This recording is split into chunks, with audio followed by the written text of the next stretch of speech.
Mr. Speaker.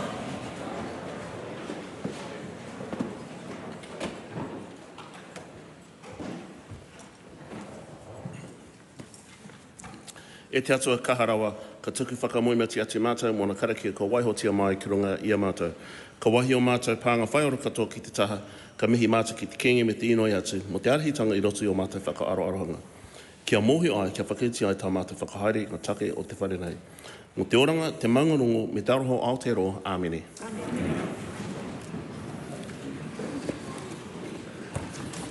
Members, I'm sure that you would wish to welcome the Honourable Vijayartha Herath, Minister of Foreign Affairs, Foreign Employment and Tourism of the Democratic Socialist Republic of Sri Lanka, and his delegation who are present in the gallery.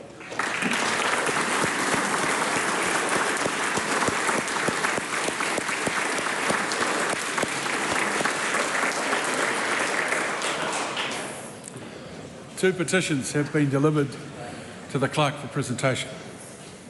Petition of Alan Moffat requesting that the House require hospitals to provide written information regarding possible side effects of sleep deprivation to patients who are woken every few hours for tests.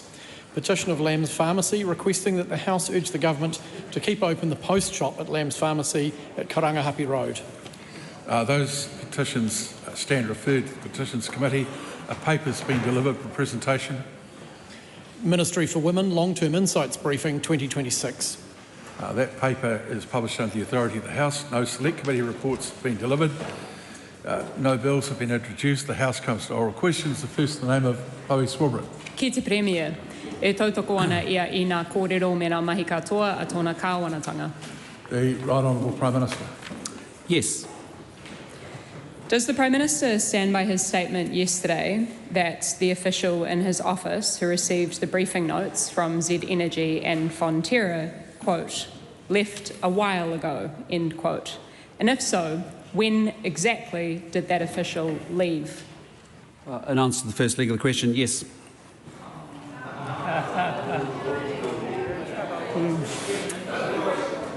Can the Prime Minister confirm that the official who received this until now secret briefing note was his former Chief Policy Advisor?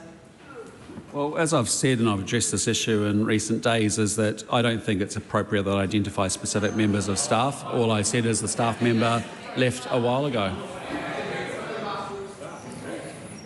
How is it credible for the Prime Minister to not know that his Chief Policy Advisor was... Sorry, you can't make an accusation in a question. Ask a question. Is it credible for the Prime Minister to not know that his Chief Policy Advisor was meeting with the largest company in the country, actively lobbying to change the law in their interest? Point of order. Yeah, point of order. The Honourable David Seymour. Mr Speaker, I just ask for you to reflect on whether it is helpful for the reputation of the House for members to use their privilege to identify a specific person who is not in a position to defend themselves and ask what exactly is the public interest in doing that. Yes, I'd ask the member to refer to in her cubbyhole there, whatever you call it, the Standing Speakers Ruling 57.1, which makes it very clear that it is inappropriate for, and it doesn't make it clear, it says that basically I think you have some consideration of that. Point of order. Mr Speaker, The Right Honourable Chris Hipkins. I was listening carefully to Chloe Swarbrick's question. She did not name the individual. She described a job. And there is a difference here. Somebody occupying a very senior position within the Prime Minister's office, having their position named, is totally consistent with the practices of this House. Naming the person concerned by name would be something that's done very, very rarely.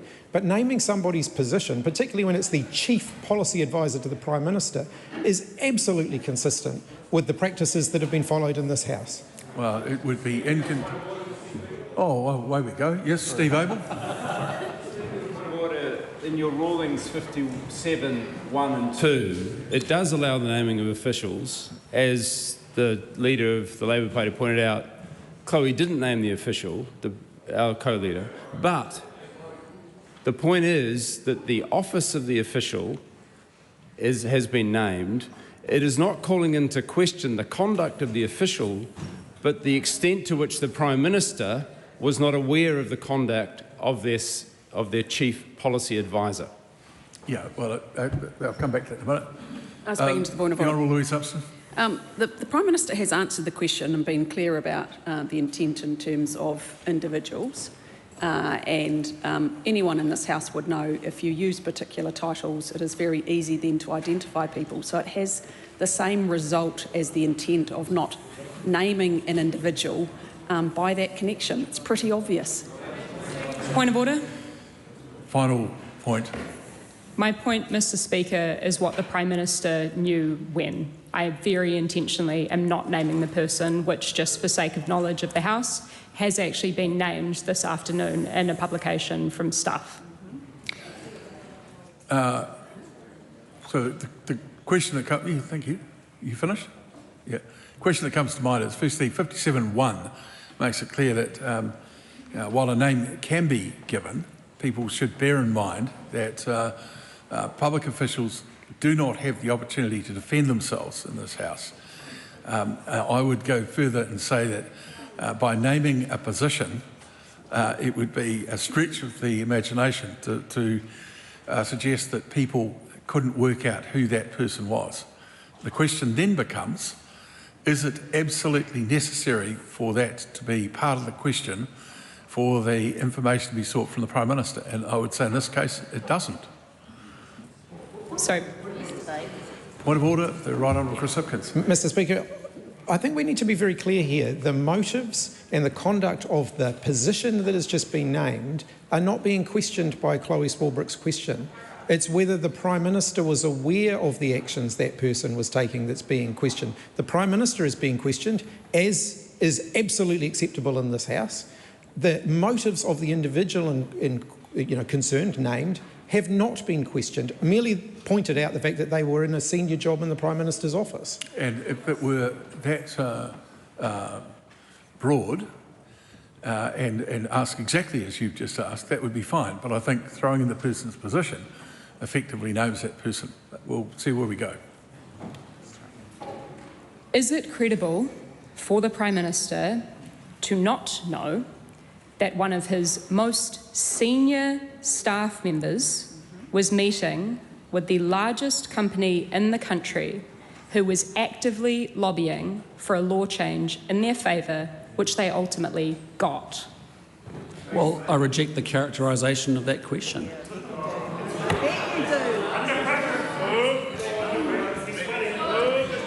There is only one person speaking when a question is being asked. When exactly did the Prime Minister learn about these secret meetings and documents that his office held and received from Z Energy and Fonterra, and how can he be certain that it had no influence on the law announced last week, which fulfills exactly what those corporate lobbyists had been asking for? Well, in answer to the second leg of the question, there's no doubt about it. Ministers felt strongly about this issue, as did many politicians, I suspect, before the last election. And I can tell the member that, certainly in the first 100 days, ministers were up for exploring legislative options at that point in time. We have done a sensible thing here. The content of the actions that we have taken is that Climate change frameworks are pulled together by previous governments. They're administered by the state, not by the courts or by businesses. We're not interested in running a duplicate system. We believe in having certainty in the system, and that's the principal issue about the merits of the actions that we've taken. That's what this is about.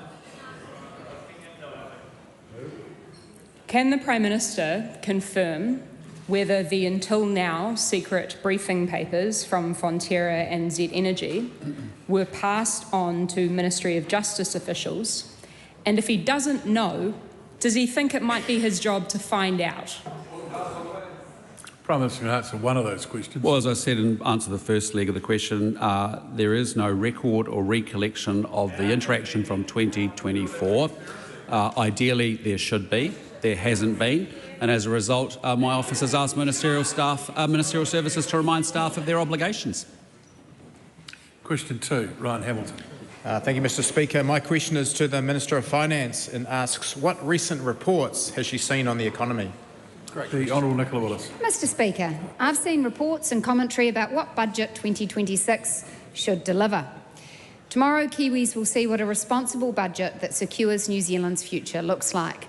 It will be a budget that strengthens New Zealand's resilience in a more uncertain and volatile world. The government's fiscal strategy has underpinned the approach we have taken when putting together this year's budget. We remain committed to putting debt on a downward path towards 40% of GDP and to returning the books to surplus by the 2028-2029 fiscal year. Mr. Speaker, just one more sleep to go. Supplementary. Why does the government place importance on reducing debt and returning the books to surplus? Well, Mr. Speaker, because New Zealanders work hard for their money and they expect the government to treat taxpayer dollars with care and discipline. Families across the country sit around their kitchen tables every week making difficult decisions about what they can afford and where they need to prioritise. Government should be held to the same standard. There is an alternative approach where governments just spray the money gun around, borrow more and hope for the best. But New Zealanders have seen where that leads. Higher inflation, bigger interest bills and ultimately more pressure on households. This year alone, Mr. Speaker, New Zealand is expected to spend around $9 billion servicing debt. That is more than 4 times our operating allowance. And it is now one of the government's largest annual expenses. It is taxpayer money going towards interest costs before we build a single classroom, fund a single operation or repair a single road. That is why this government is focused on disciplined spending, getting the books back in balance and bending the debt curve down. Supplementary. What approach has the government taken in Budget 2026 to support New Zealanders while maintaining fiscal discipline? Well, Mr. Speaker, this is a responsible budget that invests in the things New Zealanders need while also keeping the country's finances under control. The budget reflects disciplined choices and clear priorities. We are continuing to invest in frontline services and critical infrastructure, while also asking government agencies to find savings and focus spending where it delivers the greatest value for taxpayers.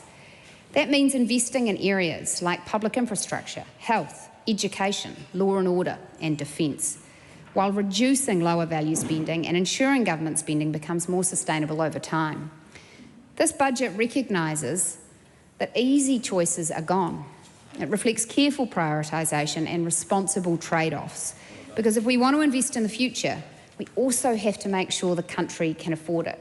To quote one commentator, no lollies this time, just stronger foundations for the decades ahead. Supplementary. Why is responsible fiscal management important?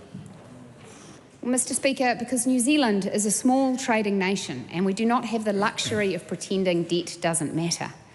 We rely on international confidence to keep borrowing costs manageable and to support jobs, investment and growth here at home. If governments lose control of spending and debt, the consequences flow quickly through the economy. Higher borrowing costs, weaker investment and less resilience when future shocks arrive. This government believes responsible economic management is about making sure New Zealand is stronger and better prepared for the future, not leaving the next generation with bigger taxes, bigger interest bills and fewer choices. Question 3, the Right Honourable Chris Hipkins. Thank you, Mr Speaker. To the Prime Minister, does he stand by all of his government statements and actions? Right Honourable Prime Minister. Yes. Supplementary. Did the staff member in his office who received the briefing from Z and Fonterra leave his office before or after he responded to the Official Information Act request that didn't contain the information his office had received? I'm not sure.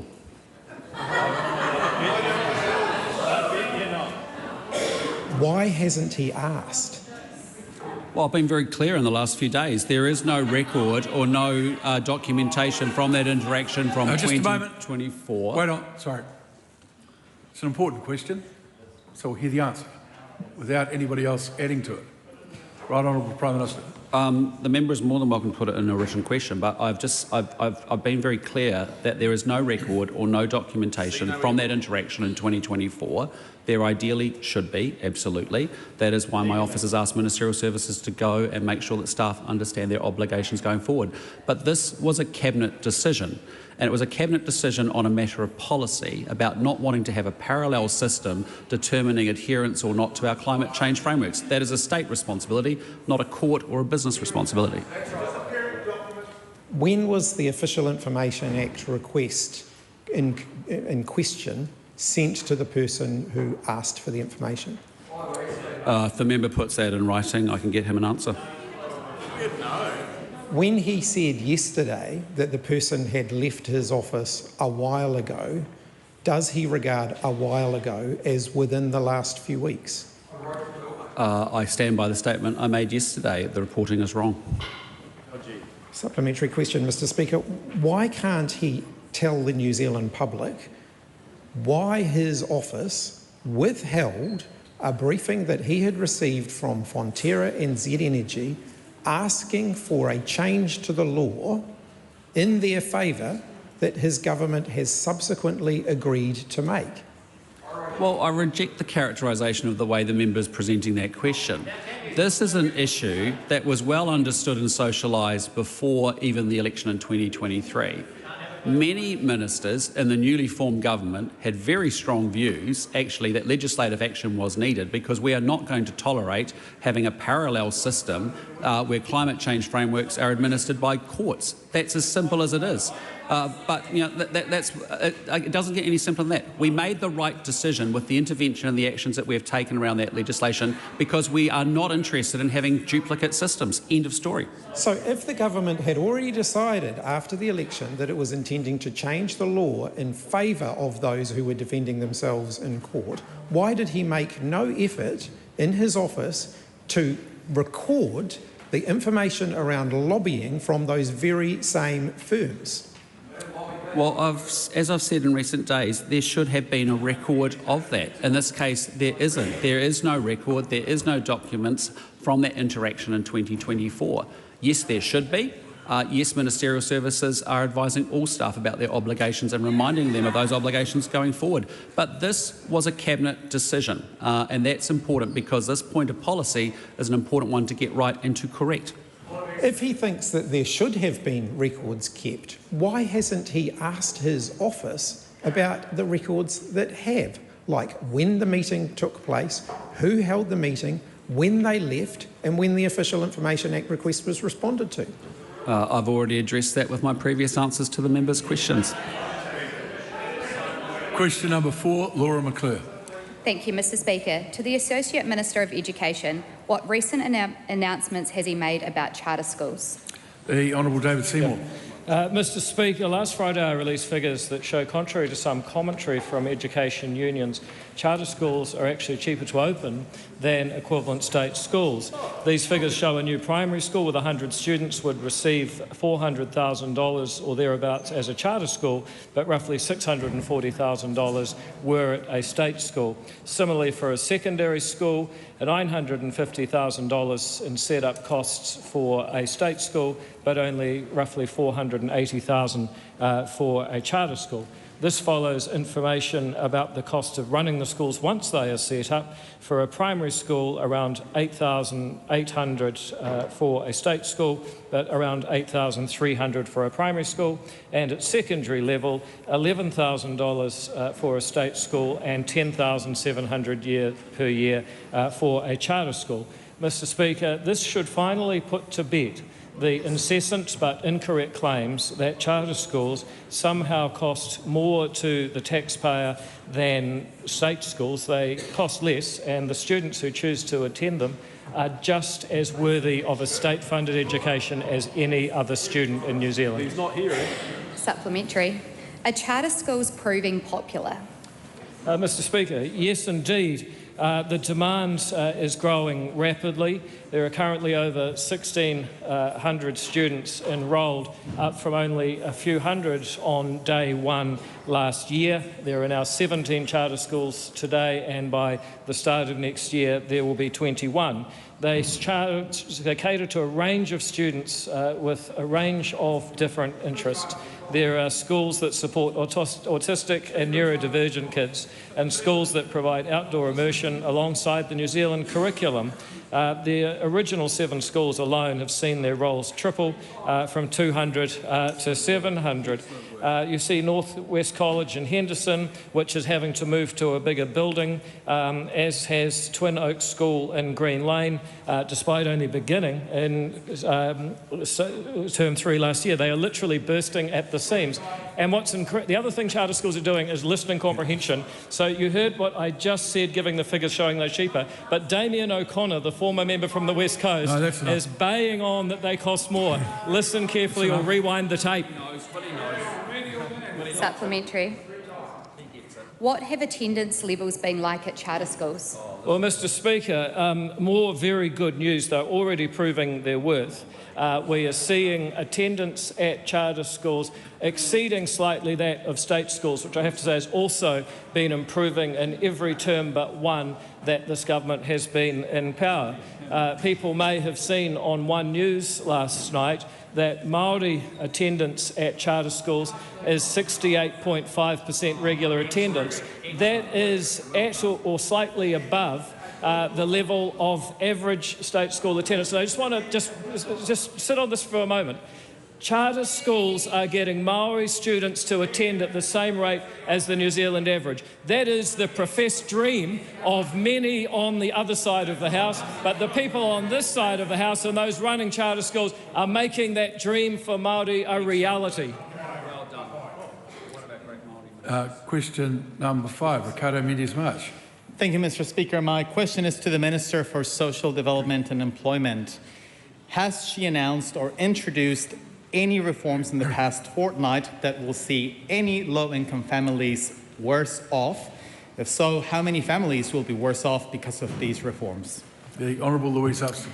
Mr. Speaker, last week our government announced the review of social housing, which will deliver a fairer, more effective and more efficient social housing system. The changes will mean that around 111,000 families will gain from accommodation supplement increases between $10 and $30 per week. We're also making changes to temporary additional support, so it is just that, temporary additional support and not a top-up for housing. It was never meant for that purpose.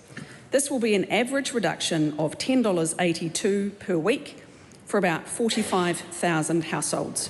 We are fixing the basics so we can deliver better housing support to those who need it the most.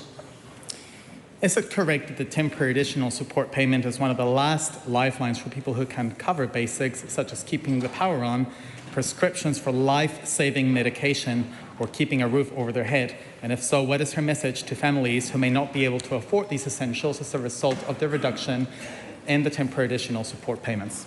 Well, Mr. Speaker, as I said in my primary answer, temporary additional support is meant to be just that. What it has proven to be over many, many years is a top-up for housing.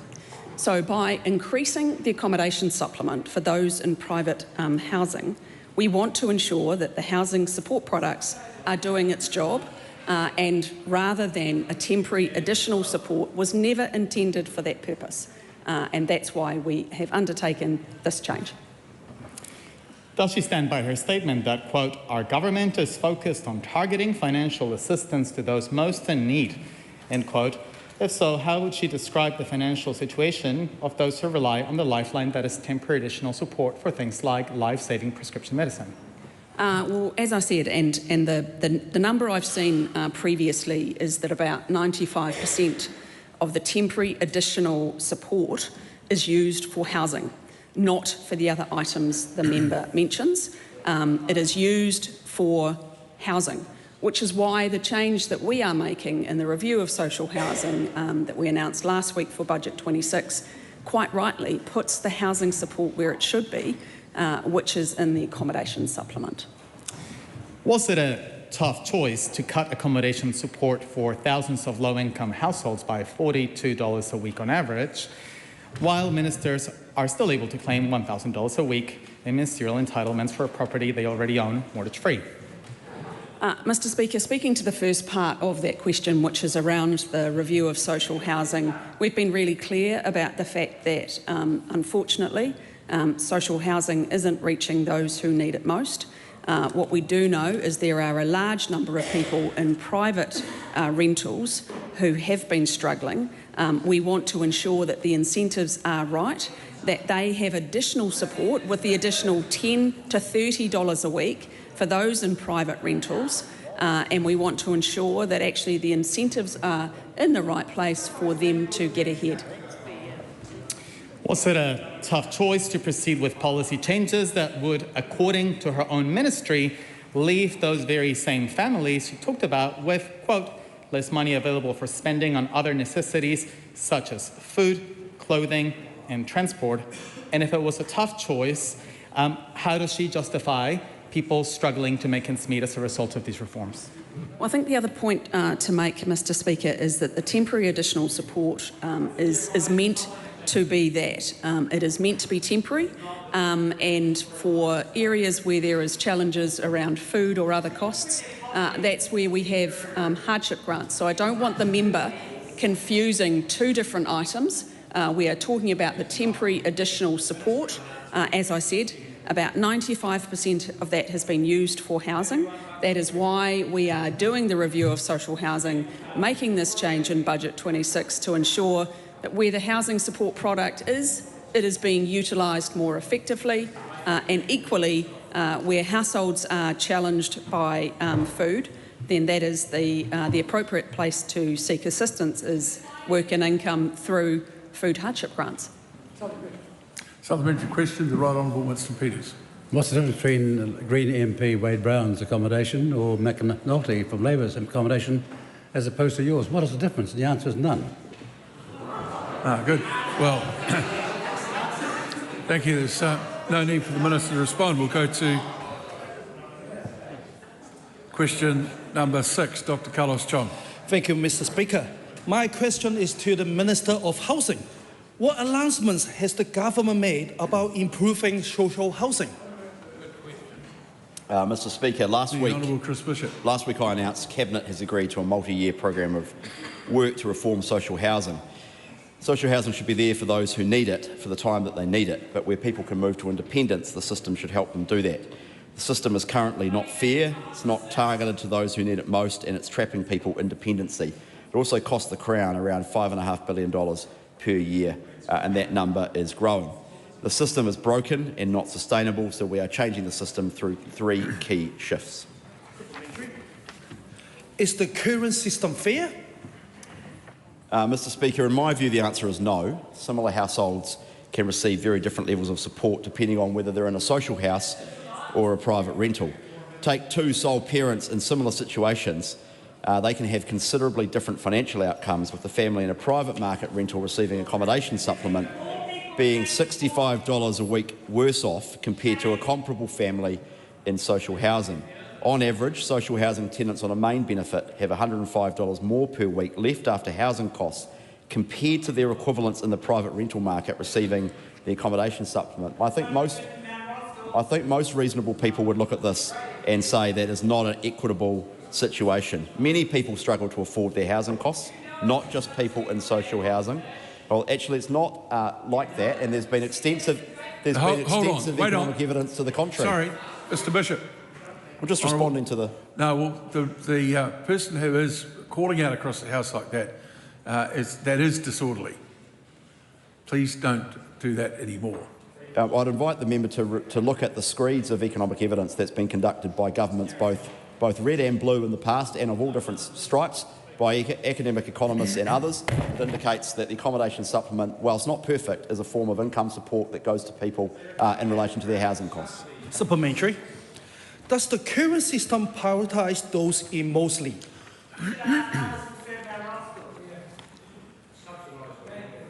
Mr Speaker, the current system does not necessarily prioritise those most in need. It is an expensive intervention by the government, and the government's view is therefore it should be targeted to those that need it most. The current system is currently letting down some of the most vulnerable people it is designed to help. The social housing assessment system overweights immediate affordability challenges, which is an issue that many New Zealand households face. Quite often, the difference between someone that gets into a social home compared to one that doesn't is nothing, which shows the arbitrary nature of the social housing system. It's also the case that some people on the register are arguably in greater need than some people in social housing. As I said in the House yesterday, 29% of households in social housing have sufficient income to manage a lower quartile private rental and modest expenses. There are over 1,000 people in social housing who pay market rents. So in other words, they earn enough to pay the market rent for the area they live in. And this government's view is that we can do a better job targeting social housing for those who genuinely need it. What steps is government taking to support greater independence? Mr Speaker, social housing should be a safety net. 30% of social housing tenants have been there for over 10 years. Households in social housing are expected to spend a further 16.7 further years on average. This number's gone up from 12.4 years in 2017. Many, and that's the part of the problem, many, and the system treats them badly. That's part of the problem. You've neatly highlighted through your intervention, Carmel Sepuloni, precisely the problem with the system. What we have inherited is a social housing system where a man in New Plymouth was living in a motel, a studio apartment motel, with his son for 3 years because the social house he was allocated to was not ready, and it took 9 months for ACC to do the ramp, and it took another 9 months to get the resource consent. Exactly the situation that member is talking about is precisely what this government is trying to fix. Disabled people are poorly treated by the system, and that's precisely what we are trying to fix through the social housing reform program.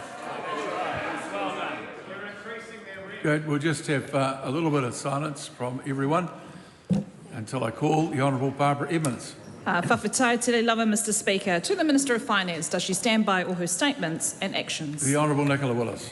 Mr Speaker, in their full context, yes.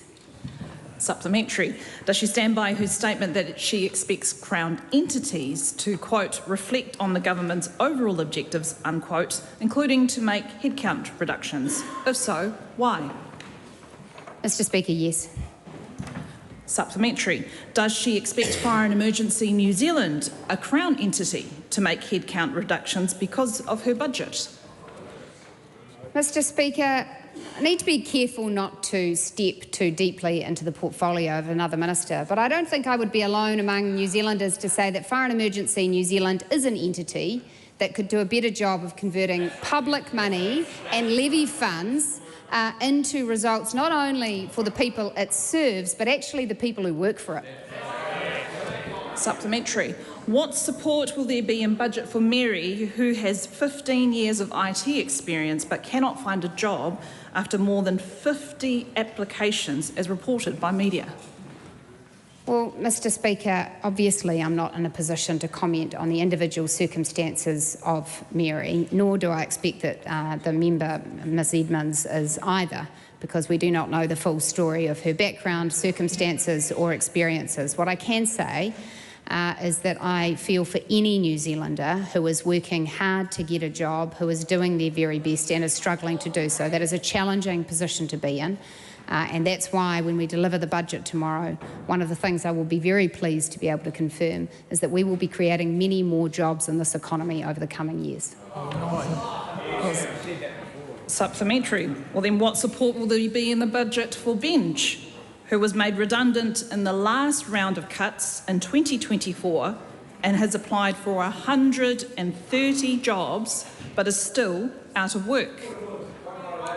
Point of order, the Right Honourable Winston Peters. Mr. Speaker, if you listen to that question very, very carefully, she's invited the Minister to breach the long-standing convention about the budget secrecy. And she's doing it openly in front of this House, and no one's opposing it. That's a view. I just heard it as a question about a person who's been... For this case. No, wait. That's what she said. Wait. Yeah, that might be right, but I'm sure the Minister is well capable of answering what is essentially a hypothetical question.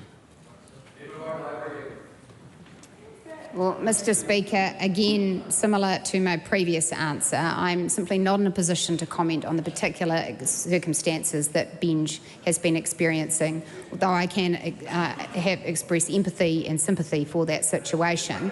To see what's in the budget, the member just has one more sleep to go. Supplementary. What support will there be for young people across the country, including in Aotearoa, where 43% of youth are not in employment, education or training? Well, Mr. Speaker, yes, there will be things in store for those young people quite specifically.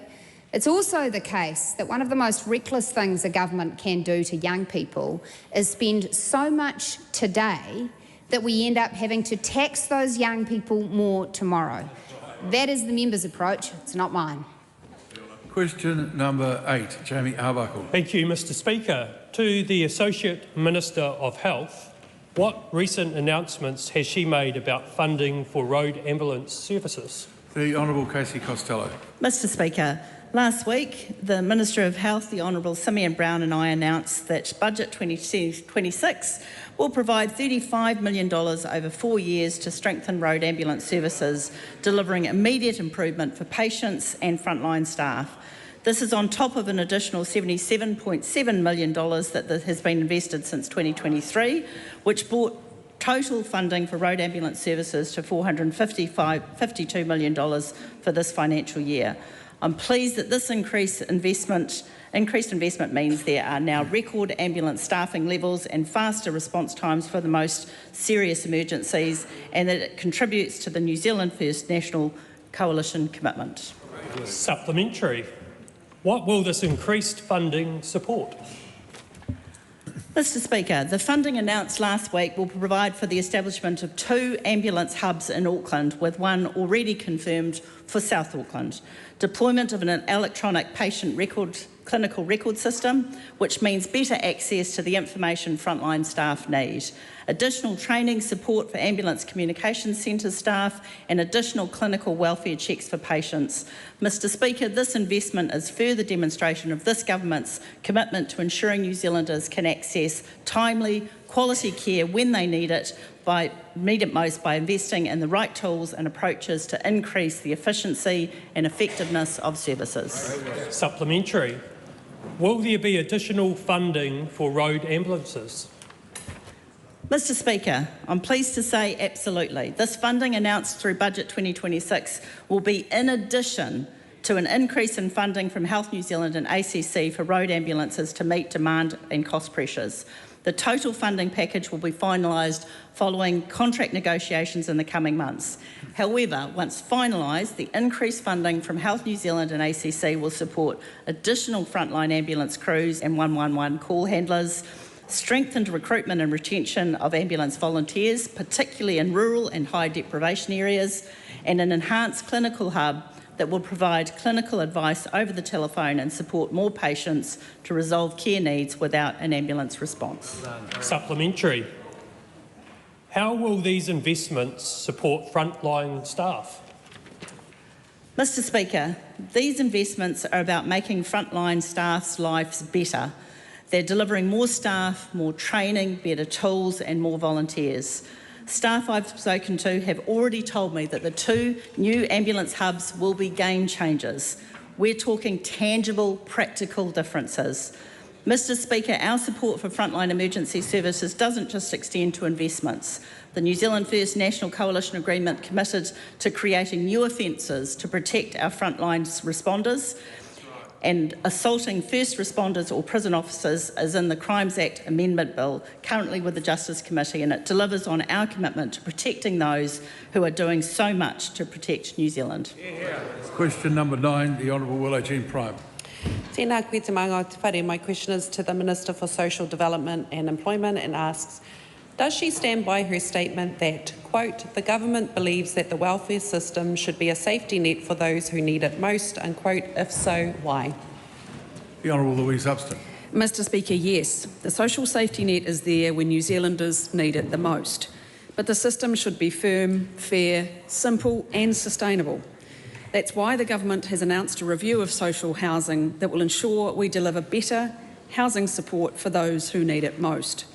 That's also why we've made changes to temporary additional support to ensure it is temporary and targeted. We are ambitious for all New Zealanders. That's why we are focused on fixing the basics and building the future so as many Kiwis as possible can share in that success. Supplementary. How is she providing a safety net for those who need it most when she's cutting temporary additional support, which is for people who need immediate help paying for the basics? Mr. Speaker, the temporary additional support is intended to be exactly that, temporary. And what we have seen for far too long is significant proportions of that being used on housing, which is why the review of social housing very carefully ensures that the accommodation supplement, which is the housing product that supports people, is increased $10 to $30 per week, and we don't use the temporary additional support for housing. Supplementary. How many more struggling families will have to choose between rent, power or food as a result of her cuts to income support? Well, Mr. Speaker, I reject the assertion that we are cutting income support. We are making a change in the way that social housing is delivered, and I've been clear about the fact that temporary additional support was never intended for housing and shouldn't be. So what we are doing is ensuring that the temporary additional support is exactly that, temporary and targeted. Supplementary.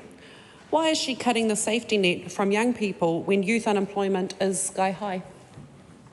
Well, Mr. Speaker, I reject the assertion in that question. Our side of the House has great aspirations for young people to ensure that they are in education, training or employment rather than being stuck on a benefit for 21 plus years. That is not living a life of opportunity. That is not sharing the success of this great and mighty country. Supplementary. Was the Salvation Army wrong when they say her changes mean, quote, increased debt, greater stress and harder choices about how to get through the week in terms of the basics, such as food and heating? Mr. Speaker, no, because what we are very focused on is ensuring that across the board we have a financial system that is delivering for all New Zealanders. As I said in my answer to the primary question, the social safety net must be firm, fair, simple and sustainable. And that is ensuring that we target support to those who need it the most. And when it is temporary, it should exactly be temporary. Supplementary. Who exactly does she think needs a safety net? People who do not have enough income to pay for their rent or private landlords? Well, Mr. Speaker, as both my colleague and I have talked about in the review of social housing, the current system is inordinately unfair for a range of reasons. Those who require social housing the most often are the ones that miss out. In terms of those who are in very similar circumstances, who are in private rental, should not be hundreds of dollars worse off. And the incentives for people to shift their circumstances are completely wrong. And that is also one of the reasons that we have made changes to the temporary additional support, because there is no incentive at all to change and to provide people's circumstances. Supplementary. Mariamino Kapaki. Thank you. Does the Minister agree that increasing rents for social housing tenants is fair when in the far north alone 2,241 Māori are experiencing severe housing deprivation? Mr Speaker, absolutely, because a review of social housing will mean that there will people who are currently on the social housing register who have significantly higher needs than those currently in a social house get a chance of getting access to it.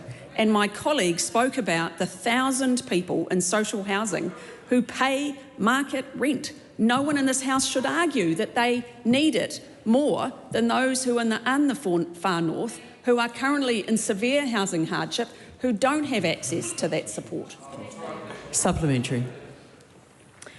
What does the Minister say to the more than 12,000 Māori in the far north and whangarei receiving main benefits who describe the welfare system as a safety net while their housing costs increase? Well, Mr Speaker, it is absolutely a safety net, and that is always what it is intended to be.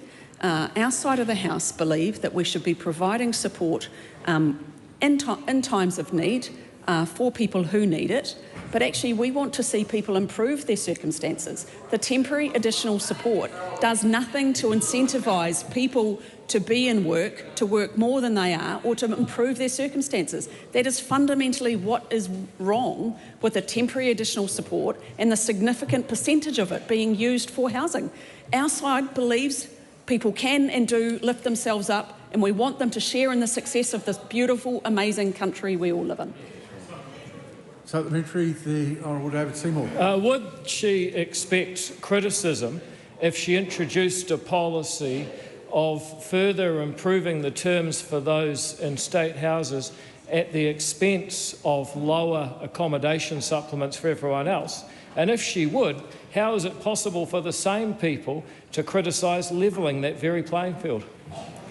Well, the member makes a very good point, and that's why the review of social housing has been very, very carefully considered to ensure that we provide support to those who have the highest needs. And actually, for those in very similar circumstances, we need to have a much more level form of treatment. That is why this budget puts an enormous amount of investment into the accommodation supplement, which is the primary housing support product, an increase of $10 to $30 a week into the accommodation supplement when it hasn't been changed since 2018. Question number 10, Oreni Kaipara. Tēnā koe te pika, ko taku pātai ki te minita take Māori. My question is to the Minister for Māori Development. What assurances, if any, can he give Māori that Te Reo Māori revitalisation and Māori broadcasting are strengthening under his leadership when concerns are being raised about reductions and a lack of new investment across sectors supporting Māori development? The Honourable Tama Pōtaka. E te maunga o te whare, Mr Speaker. He taonga te reo, the language is a treasure and part of the DNA of New Zealand, and I can assure the member and other commentators in the opposition that the government remains committed to the active protection and growth of Te Reo Māori across various portfolios, like Minister Goldsmith and Culture and Heritage portfolios, that outstanding commitment to Te Matatini. Minister Stanford and her awesome investment in kura kaupapa Ngāti Māori language entities, schools, and of course under my leadership there's been no reductions in the baseline funding to the 4 Māori language entities, and there's been considerable new investment in various iwi and Māori entities such as the geothermal, supercritical, hot gas investment that Minister Jones has been leading with Kānoa, and of course some of the investments in agribusiness. Look forward to field days. Kia ora. That's very good. We'll just tighten those answers up just a little bit. Oreni Kaipara. Thank you, Mr Speaker. Can the Minister identify one significant new initiative secured under his leadership since 2024 that has expanded support for Te Reo Māori or strengthened Māori broadcasting rather than simply maintaining existing programs? E te maunga o te whare, as we know, there was significant support given to Te Matatini in a time-limited fashion by the previous government and under Minister Goldsmith in the Culture and Heritage portfolio with the support of the exemplary Minister of Finance. We doubled down on that and said, no, there's another $45 to $50 million in Te Matatini, and I look forward to Te Matatini coming to the home of Te Matatini, Waikato. Kia ora. There is a member down in the back corner of the House who really needs to train his contribution to the House. So he's looking around at the moment, but there's no mirror, unfortunately. Or any kaipara? Supplementary, Mr Speaker. As someone who understands the role Māori media plays in normalising te reo and strengthening identity, I asked the Minister, what measurable evidence can he point to that these sectors are stronger today than they were in 2020? Point of order. I know what the point is. Mr Speaker, right, Honourable Winston Peters. that boastful preface to that question should not be allowed. Out of order. Speaking to the point of order? Speaking to the point of order, yes. Yeah. The Honourable Kerry McAnulty. If the rule that there is to be no commentary before a question, then that should be evenly applied not just to members of the opposition but to government ministers as well. That's quite right, and there's been a number of those this afternoon. Or any kaipara? Supplementary. So it's a rephrasing of the question? It's the same question, but you're going to ask a question rather than preface it with... Tēnā koe. What measurable evidence can the Minister point to that these sectors are stronger today than they were in 2024? It's a maanga o te whare. It is a bit ambiguous what specific sectors the member is referring to, but might I start with geothermal and the extraction of geothermal to help reduce the cost of electricity to ordinary Kiwis, including Māori. That absolutely phenomenal support given to geothermal and, of course, a fusion technology, Open Star, again, the Regional Infrastructure Fund and Minister Willis and mihi ana ki a koe and those puku pies. Lovely. But in relation particularly to the broadcasting agencies and the Māori broadcasting space in te reo Māori, again, there's been no reduction in the baseline funding for those entities. And indeed, there was time-limited funding under the previous government that wasn't necessarily committed to baselining that investment in Māori entities. But it's pleasing to see, Mr Speaker, that some of the Māori broadcasters are now being owned by Muma and Te Whānau Waipareira. Kia ora. Sorry?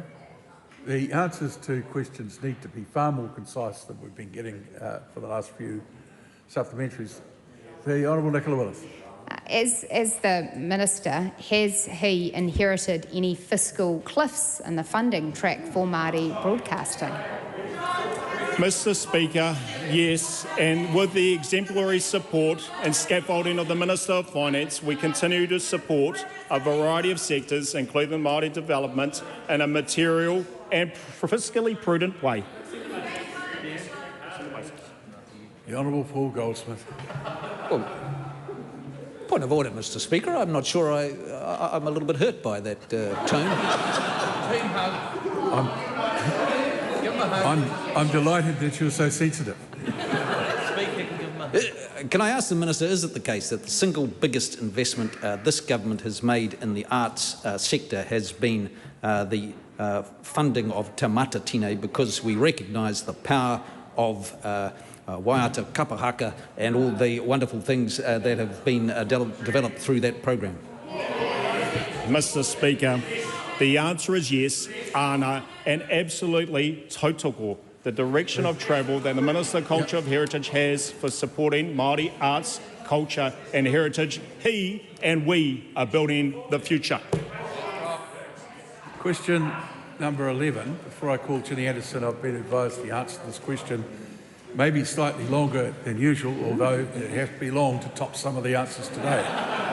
The Honourable Ginny Anderson. Thank you very much, Mr Speaker. My question is to the Minister of Education and reads, does she stand by her statement, quote, "We believe in choice for parents and we believe in accountability in the system," end quote. If so, why did she lodge Amendment Paper 583 without consultation with homeschooling families? The Honourable Eric Stafford. Mr Speaker, yes. I lodged the amendment paper in line with the advice that I received and carefully considered at the time. I have acknowledged the vast majority of homeschooling families do a great job and we back their choice to educate at home. The Ministry of Education and the Education Review Office advised in late 25 and early 26 that they held increasing concerns that some children were not receiving an adequate education and that there was very limited oversight. Once an application is approved for homeschooling, the Ministry may have no further contact with the student unless a complaint is received. The Ministry advised that some form of regulation was required to ensure that all children educated at home received an adequate level of education. In response, we had to move extremely quickly to draft and introduce an amendment paper to the education legislation that had already been introduced in November to provide for these appropriate checks. Subsequent feedback received from stakeholders, MPs, coalition partners and those in the education sector show the issue is more complex than anticipated, and we will now take time to get this right, which is why we are intending today to refer the bill back to the Committee of the Whole to remove the amendments relating to homeschooling and consider them in future legislation, and I want to thank the homeschooling community for their advocacy. Point of order, the Honourable Kira McAnulty.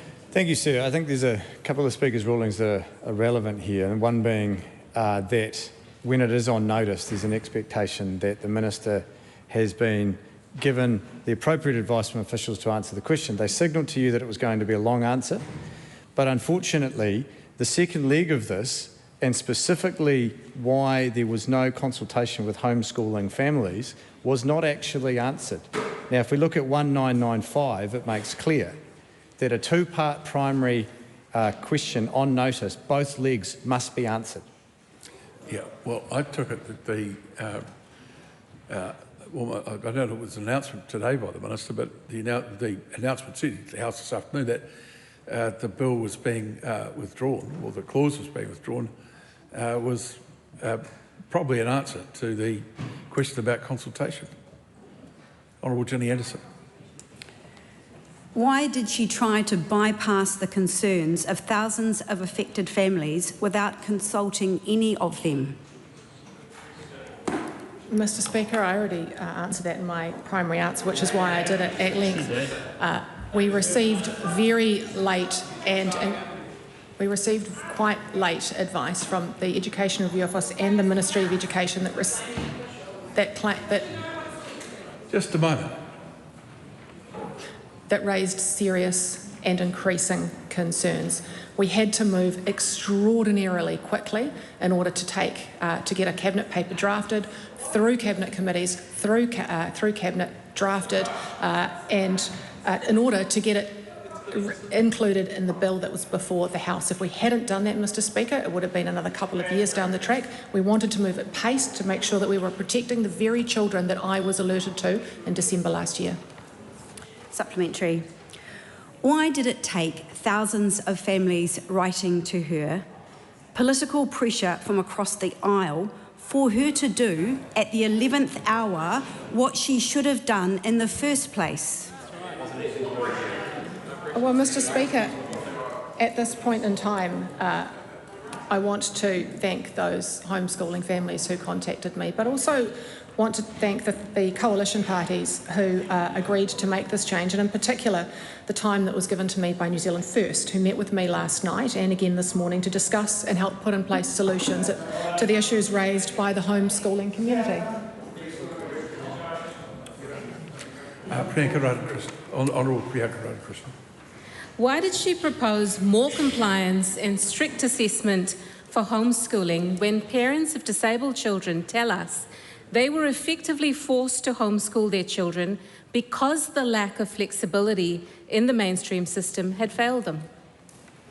Well, Mr Speaker, it's exactly why I said at the answer to my primary question that we back homeschooling parents and we back choice for these very reasons. But it is very important that in light of the information that we received, that there are children who are not receiving an adequate education, and there is very limited oversight, that we take action. In fact, this is not the first time that this has been raised with a government. It's been raised many times, but this is the first time that a government has taken it seriously and put something in place to help protect those young people. Does she accept that parents who homeschool disabled and neurodivergent children are already so stretched and are now very concerned that her proposed rules are inappropriate and unsafe for their children, and that she would have realised this sooner if she had just consulted them in the first place?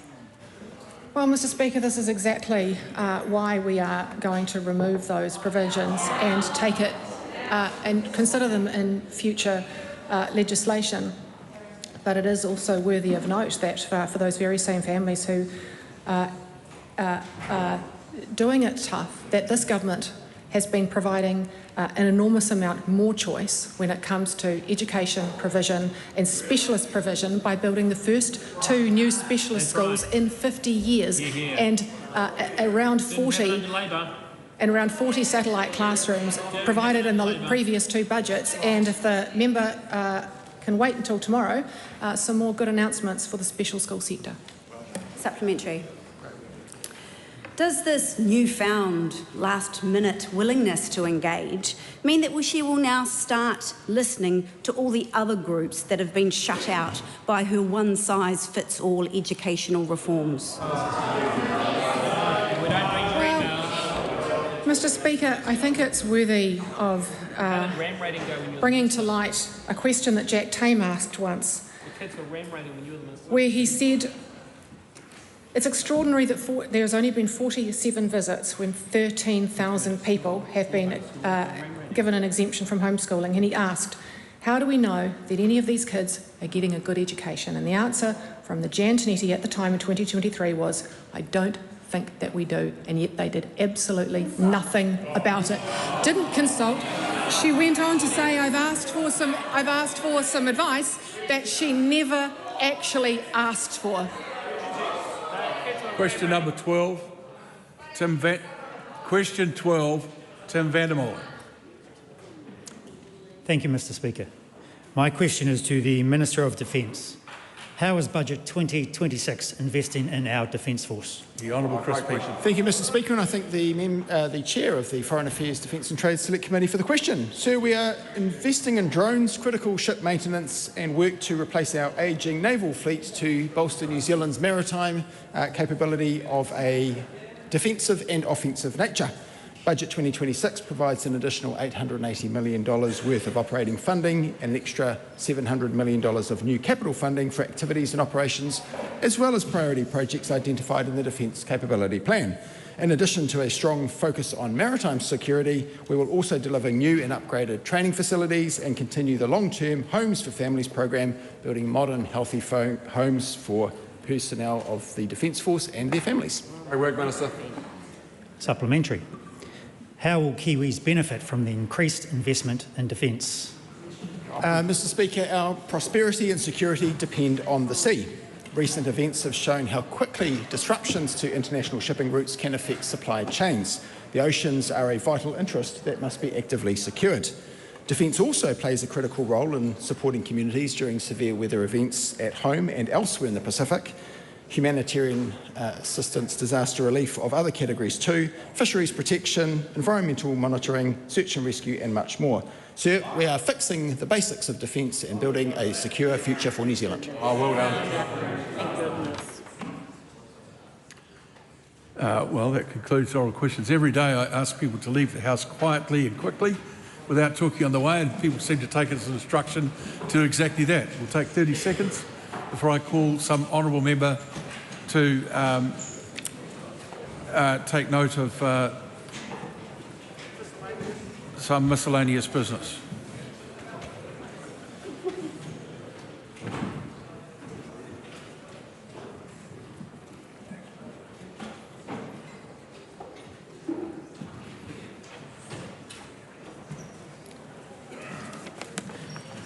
Call on Debbie Naruwa-Paka. Tēnā koe te pika. I'd like to talk about how wealth was made in this country.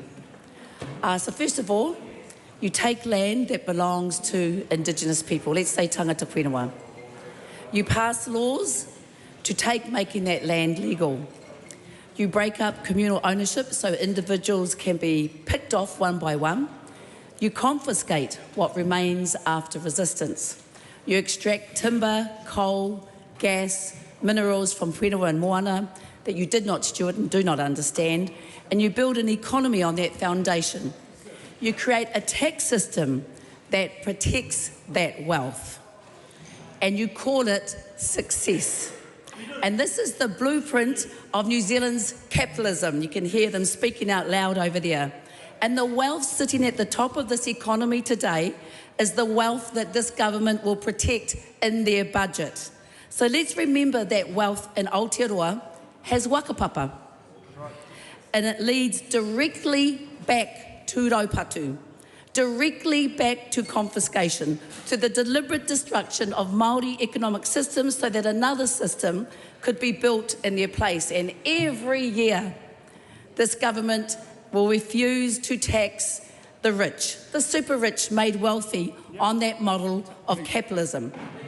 Every year, they'll protect capital gains, protect inheritance, protect the hoarding of land and assets by those who already hold them by compounding on the original theft, interest on injustice. And the world, thankfully, is waking up to what we have always known: the systems that are built on extraction are unsustainable.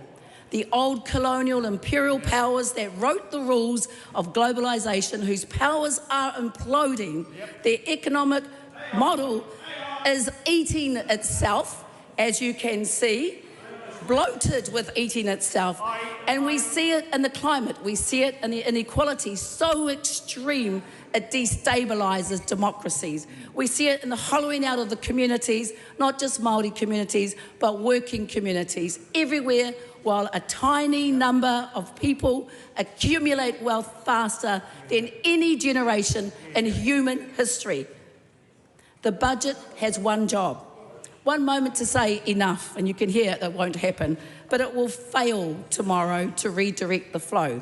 Instead, this government will hand more to those who need nothing and offer nothing to those who hold everything together on nothing. So let me tell you what taxing wealth actually means. Not as an ideology, but as an investment. It means that children, tamariki and haora, can go to the doctors and their parents don't have to choose between kai or power. It means that our elderly in Wanganui can live with dignity in their own homes, on their own whenua, cared for by their own people. It means that solar energy on rooftops and community ownership, so we can afford to power our homes. I know that just sounds so radical. It means we stop treating our awa like open sewers and start investing in the restoration of our tupuna practice for centuries. It means our tamariki inherit a coastline, fishery, a climate they can actually live within. It means the taiao is treated not as a cost to be managed, but as tupuna to be honoured, because that is exactly what our taiao is to us, taonga. And this is what wealth tax funds. This is a choice that this government and governments before refused to do. All I want to say directly to our people, they will tell you there is no money tomorrow. There is money. It is sitting in property portfolios and capital gains and trust structures designed specifically to keep it out of reach of the public good. The question is never whether the money exists. The question is always whose interest the government is protecting when it decides not to touch it. But here is what I know.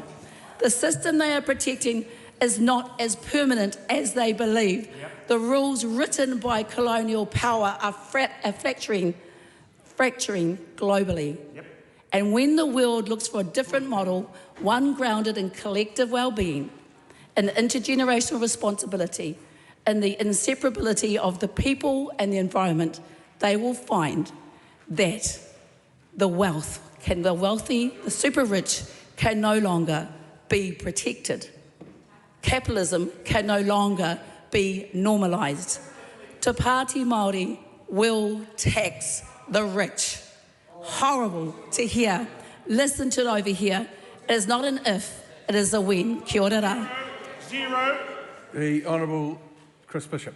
Well, Mr. Speaker, it's New Zealand Music Month, and tomorrow is the New Zealand Music Awards. I am very happy to cede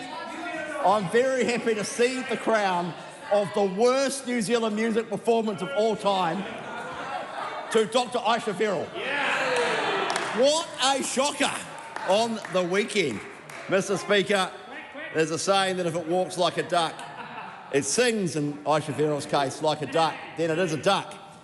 And the reality is the Labour Party are ducking the tough issues. They are ducking releasing policy, and they're ducking taking New Zealanders actually seriously in a serious election year and a pretty serious moment for the world and for the country. 3 events in the last 2 weeks have revealed some interesting things about the Labour Party. The first is the Labour Party Regional Conference. Imagine spending your weekend hanging out with these guys at a regional conference. Goodness gracious me. But what the leaked tape revealed was, I mean, it's sort of funny on one level, obviously, but what it revealed was, I think, dripping contempt for Kiwis. The nasty jokes about the government, the complaints about the media, the sort of deflection, the complaints about the staff during the Ardern government regime. We've sort of got this weird thing going on in Labour in which there's ongoing litigation inside the Labour Party about why they failed so spectacularly between 2017 and 2023. And Greg O'Connor kind of revealed all of that by saying, oh, look, I actually think the staff got it all wrong.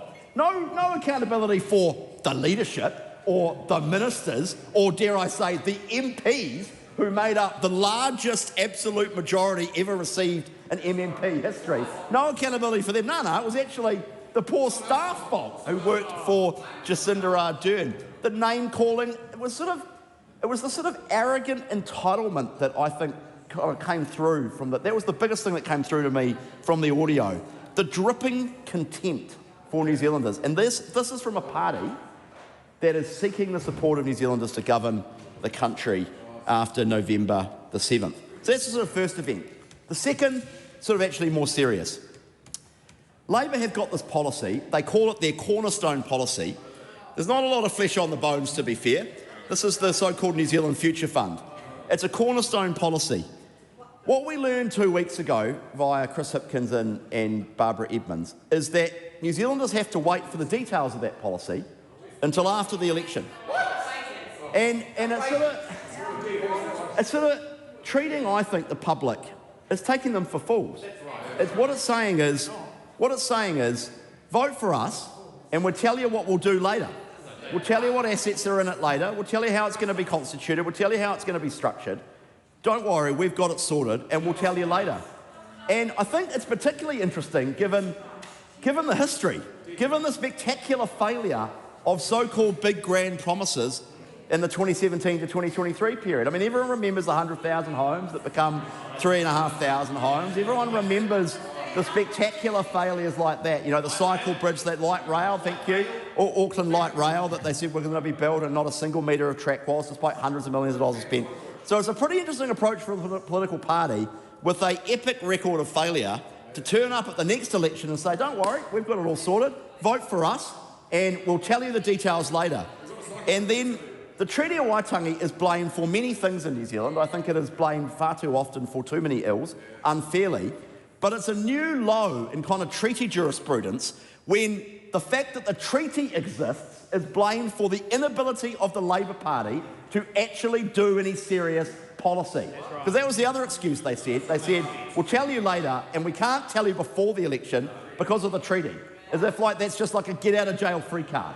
It is completely ridiculous. The third event that indicates Labour's attitude was what Chris Hipkins said when he was asked about policy. These are legitimate questions. These are the people who potentially could govern the country. He said, oh, well, Kiwis don't really care about policy detail. Well, I'll tell you something for free. They do care about the Labour Party's plans for the economy. They do care about how they're going to deal with housing and infrastructure and law and order and education and mental health. To be honest, Mr. Speaker, those things matter. They matter to Kiwis at this election. And in 100 and so days' time, New Zealanders will have a choice between a government with a clear long-term plan for the country or a shambolic opposition that is focused on nasty jokes and name-calling and no serious plan to govern this country. The Honourable Barbara Edmonds. Mr. Speaker, never mind Little Nas X and Billy Ray Cyrus's Old Town Road. Can Siri play Obsessed by Mariah Carey, please? Again, for the third week in a row, the night before your budget, all that the National Party has been talking about is the Labour Party. You'd expect that sort of speech when you're in opposition, but no. The National Party, who are in government, who are the Crown, are obsessed with the Labour Party. And that's because they've got no good news for New Zealand. And last week, the Minister of Finance told New Zealanders, 86,000 households who are in state housing, that they have won the lottery. Now, she regretted those comments, and she said she chose the wrong metaphor.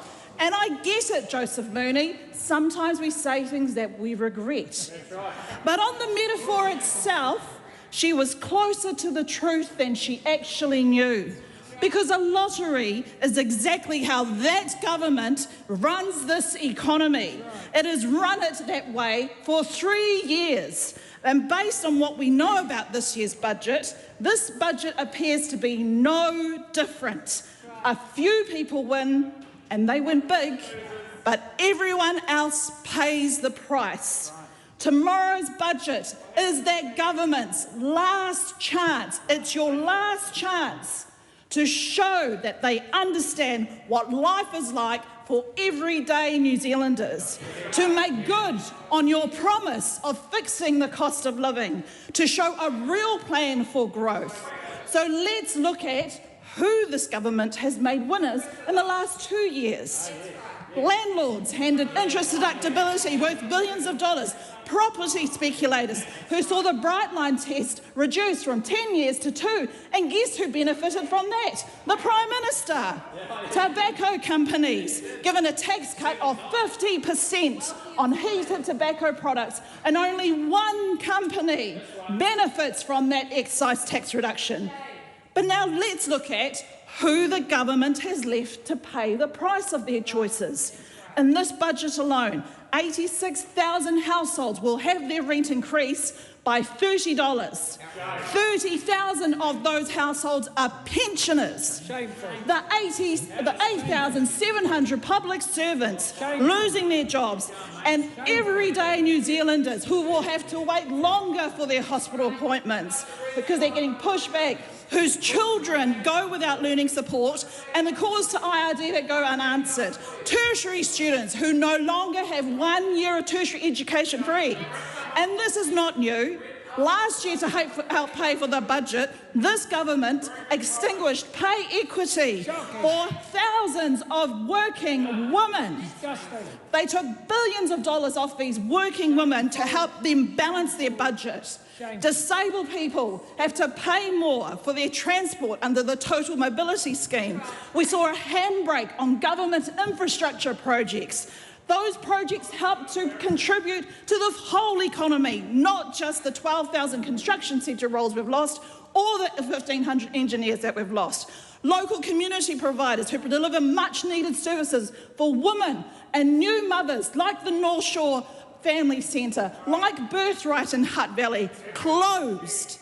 Young people who once had their bus fare or train fare free are now having to pay more, or in my case, their parents are paying more.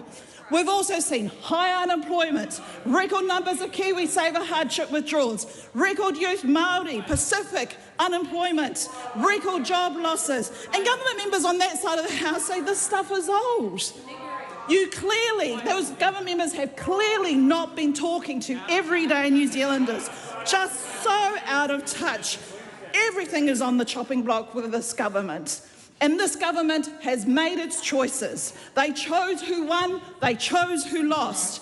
They chose landlords, they chose tobacco companies, they chose to balance their books of public servants, of the public services that New Zealand depend on every single day.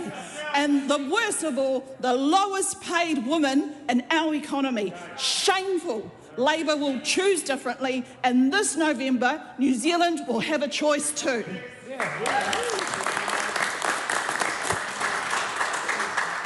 The Honourable Casey Costello. Well, Mr Speaker, a lot of passion, but let's get down to some basics around what we will do. I rise to speak in defence of our seniors because, yet again, they are the target of quick, easy economic virtue signalling. It is so predictable that when we want to score some kind of political traction, the catch cry of superannuation affordability rings out. Mr Speaker, what is more frustrating about this narrative is the disparaging tone that New Zealand's ageing population is viewed as a burden, a problem, an economic drain. Yes, we have an ageing population, but what an absolute affront it is to say that just because you have the temerity of living a long time, you are categorised as some kind of financial cost to this country.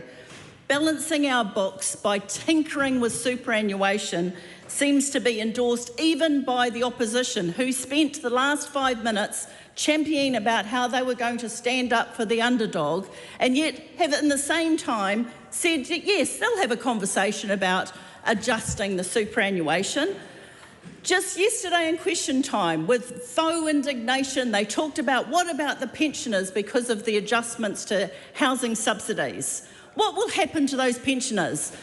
That's great when you're in question time and you're promoting your faux indignation for performance, but outside of this chamber, oh yes, we'll have a look at that superannuation thing that's getting in the way. Mr Speaker, New Zealand First stood in our coalition agreement to defend the superannuation age of entitlement at 65, and we will continue to protect that position. Superannuation is structured in this country in a fair, easily to administered way that is effective. Currently, superannuation costs New Zealand 5% of the GDP. That is lower than the OECD average of 8% and significantly lower than some other of the OECD countries who are at 15 and 16% of their GDP. Currently, that is the message we are hearing over and again. Population and costs of population is unfairly criticising our superannuitants. The NZIER Business of Ageing report released this year demonstrates the commitment to the contribution that our older New Zealanders make to our economy, with over $9 billion in paid work contributing annually, another $5 billion for those who are self-employed, but most importantly, $20 billion a year is the value of the unpaid work contribution that our seniors make to this economy. This is the backbone of our economy. This is in every single community around our country. This is our families, our sports clubs, our charity shops. The list goes on. The backbone of our communities that rely on this contribution. What is the impact to this frequently ignored and undervalued contribution to our economy if we start tinkering with our superannuation? It is even worse that it sends this message that our superannuitants are an economic burden. Yes, of course, there is economic benefit, and it's an easy calculation to show that there is budgetary benefit to adjusting superannuation. But what is the true cost when we start messing around with these numbers? Mr Speaker, there is a reason New Zealand First protected superannuation entitlement, because it is the right thing to do. Not just the right thing to do ethically and socially, but economically. We are living longer, but we need to be reminded that we are living well longer. Currently, only 10% of our over 65s are in the health system in terms of hospital, aged care or in-home community care. That means the large majority are living independent, productive lives contributing to our country. This is an opportunity, yes, there is an opportunity to improve our health system, absolutely, and we can make economic savings, and the Minister of Health is doing great work to achieve those outcomes. We can also make significant economic gains by encouraging the skills, capability, innovation and imagination of our seniors to invest, to teach, to employ, to volunteer and to care, rather than categorising this entire demographic as a burden. Mr Speaker, it is completely unacceptable to take a default position of economic savings by punishing those hard-working Kiwis who have planned and earned their entitlement to superannuation. New Zealand First does not defend superannuation as a political slogan, but because it is sensible, practical and economically sound proposition that puts New Zealand and New Zealanders first. The Honourable Seymour Brown. Well, Mr Speaker, Barbara Edmonds in her speech just before put it quite truthfully, I thought, when she said New Zealanders will have a choice on November the 7th. They will have a choice. And the reality is elections are meant to be a choice, a contest of ideas. A contest of ideas, not a contest of secrets. And it seems like the Labour Party is wanting to have a contest of secrets. But the problem for the Labour Party is they're like turning up to the Tour de France without a bike. You know, you can't turn up to the Tour de France without a bike. And this is the whole point. In fact, their lack of policy is so obvious, even Radio New Zealand will soon notice. Even Radio New Zealand is soon going to notice. Well, look, Barbara Edmonds says, we can't tell you the details of the Future Fund because some state-owned enterprises might have some treaty obligations.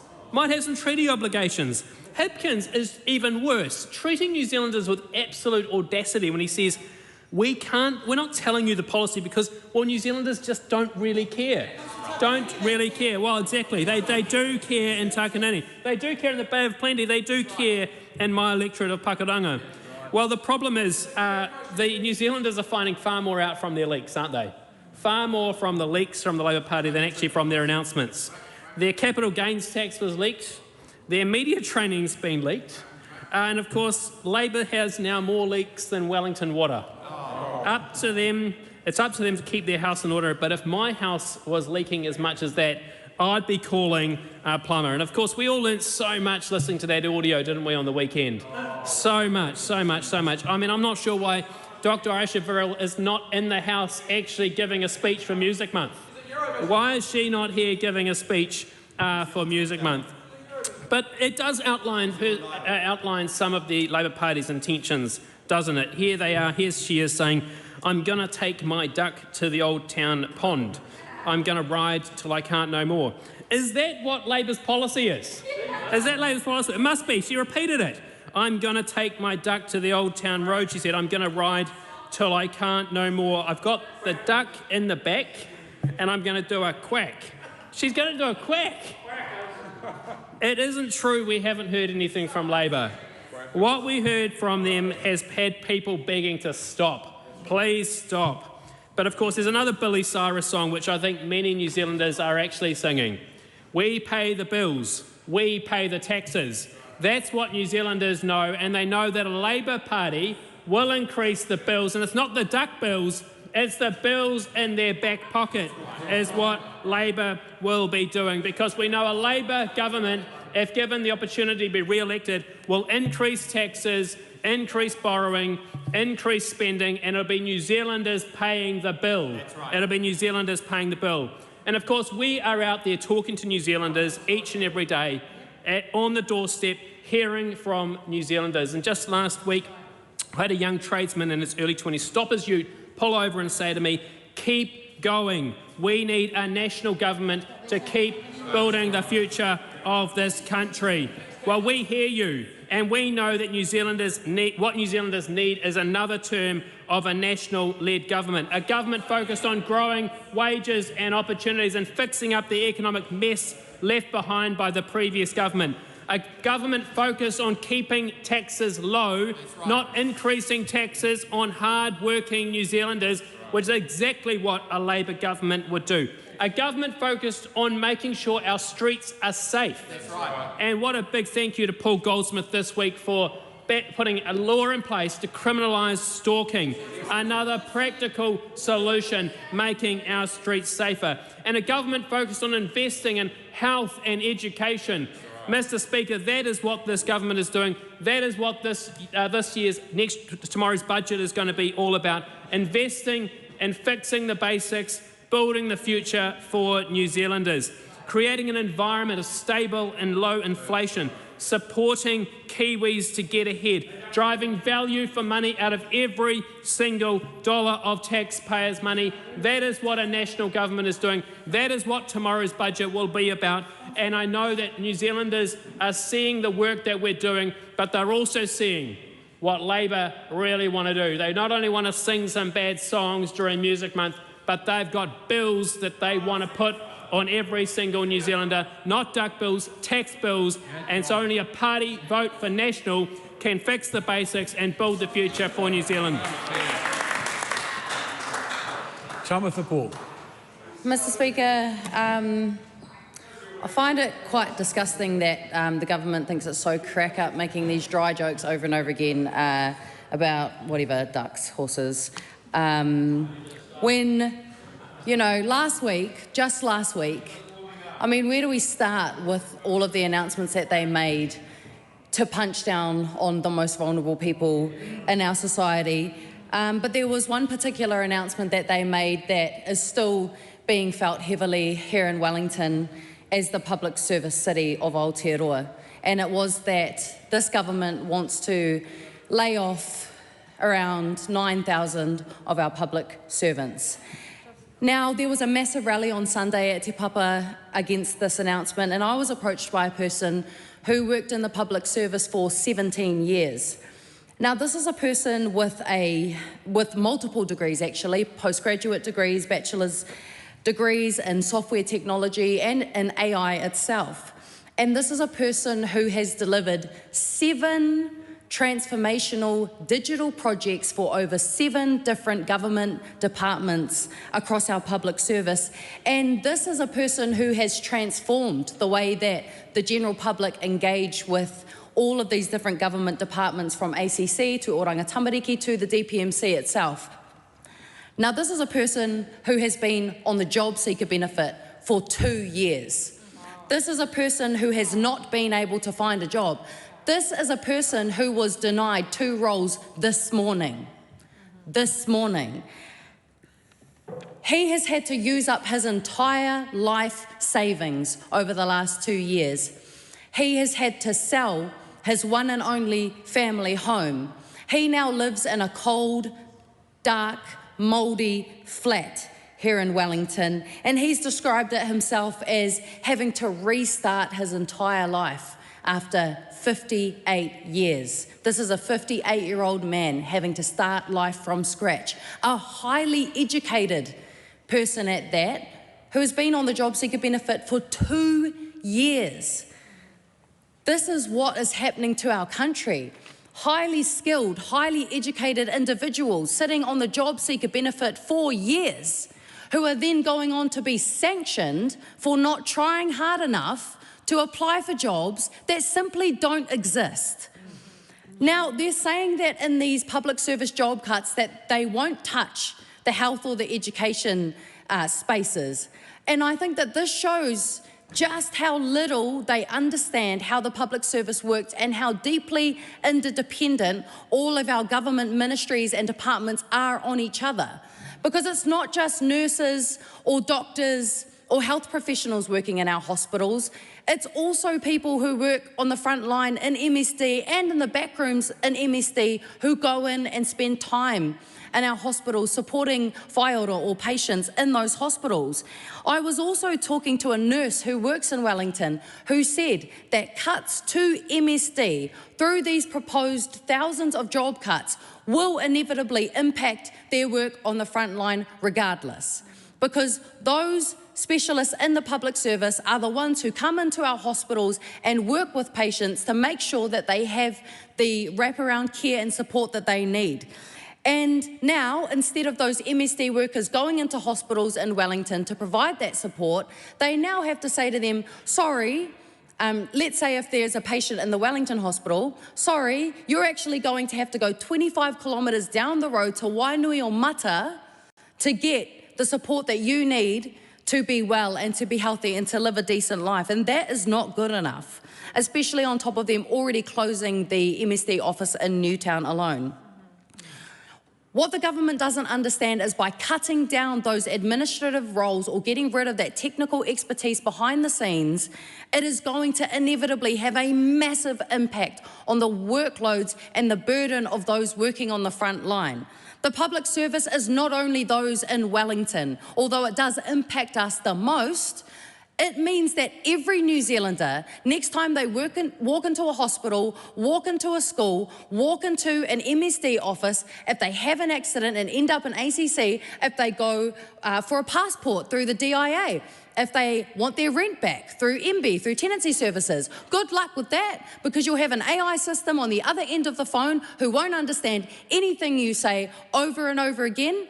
Our public services will get worse without the people and the workers who are the backbone of our public service. Tangi Utakiri.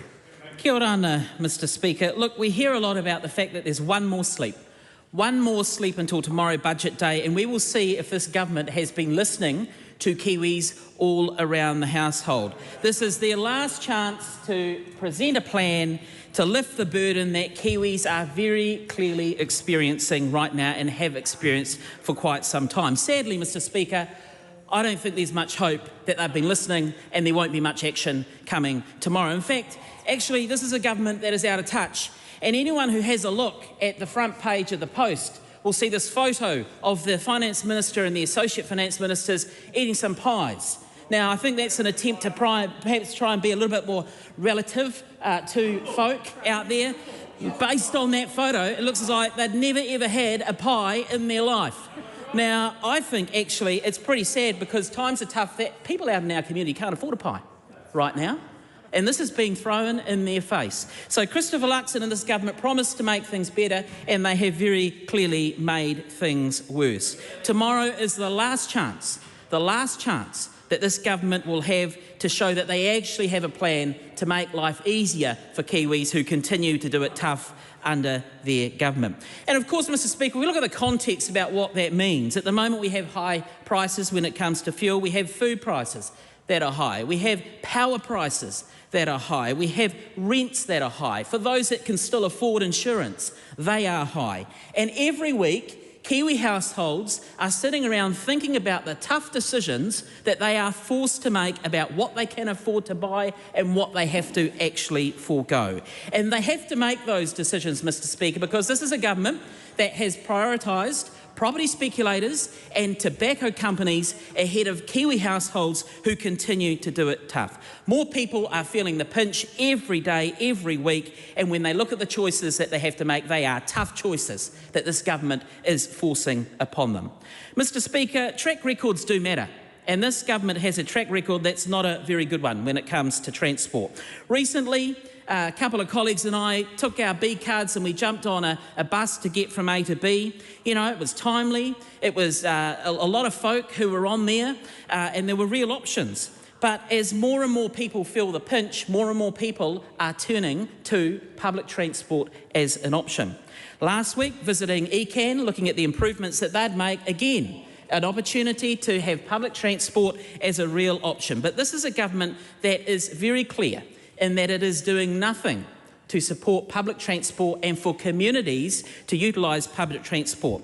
Why is that? Because instead of actually putting some support, they would rather that the fares go up. The fact that public transport fares have increased in this country recently is a direct result of the prioritisation of this national government in not supporting public transport and actually saying we've got this $56 billion suite of roads of national party significance that we'd rather deliver, don't have a plan to do it, don't have the money or the revenue to deliver it, but instead we are going to hike the opportunity for people to access public transport fares in order to try and deliver that. In the context of fares, Mr Speaker, and no fuel relief that's coming to households, what is the budget going to actually do for those who are struggling to get to and from work? What is the budget tomorrow going to do for households who simply want to get from point A to point B as part of their everyday life activities and the choices that they make? We will hear tomorrow what this government thinks about supporting Kiwis getting around their community, and the track record of this government is such that I wouldn't hold my breath in terms of having any support for those who continue to do it tough right now. And Mr Speaker, who are we talking about when we talk about these Kiwi households? When we talk about people out in the community that want to get on the bus, want to get on the train, want to get from A to B. We're talking about mum and dads, we're talking about students, we're talking about people on low to medium incomes. People who continue to struggle under the decisions that this national government have made. This government clearly does not understand the fact that an inability to access public transport is yet another barrier that they are putting in front of households and families who continue to simply struggle. Access to public transport is an essential lifeline for so many in our communities. And now, we have people that have traditionally relied on public transport who themselves are thinking, can I actually get to my job? Can I actually get to where I need to go? Because this is a government that is failing to support me, failing to deliver, failing to actually identify that there are real issues. And tomorrow, yes, there's one more sleep. We all wait, but the hope is quickly dwindling. Call on Melissa Lee. The Honourable Melissa Lee. Thank you, Mr. Speaker. And I can actually start off by actually saying that this is a government that actually delivers for New Zealanders. That's right. It has only been one sleep since the coming of that stalking law. It has actually come into law, and it's only been one sleep, and already a 39-year-old man has been charged with stalking, allegedly stalking and harassing a woman getting off a bus, and has already working already. And the Acting Director of Prevention, Inspector Natasha Allen, has already said, quote, we now have stronger tools to hold offenders to account. We are and will be using them to actually get offenders to answer for their crime. So that reminds me of a case that has actually, I thought of many, many times. It goes back to 2022. And I'm thinking of Fizana Yakubi, a 21-year-old law student, resident of West Auckland. And she was actually walking home. And she was stabbed to death. And that is after 8 weeks prior, where she had complained to police about a stalker. It was a man who was 30 years old, who obviously fancied her, followed her, and actually tried to actually talk to her, and she refused, and she actually said no. He kept continuing. He even threatened to pour acid on her face. He actually followed her, and actually, when she said stop doing it, when she called the police, he stopped for a little while. And then he starts back up. Typical modus operandi of a stalker. He even managed to befriend her friends. He managed to befriend her family, trying to find out where she lived. He even sent a pizza delivery. He ordered pizza to be delivered to her house. On the day that she actually died, which was the 19th of December, he was waiting in his car after he finished work. He actually went to a nearby location near her house, parked at the back of the badminton hall, waited for her to arrive. As she was walking up the alley, he confronted her, tried to actually I don't know what he said. I wasn't there. But she tried to ring the police. When she tried, he stabbed her multiple times. When she collapsed to the ground, he stood over her and stabbed her even more. She died. He was charged.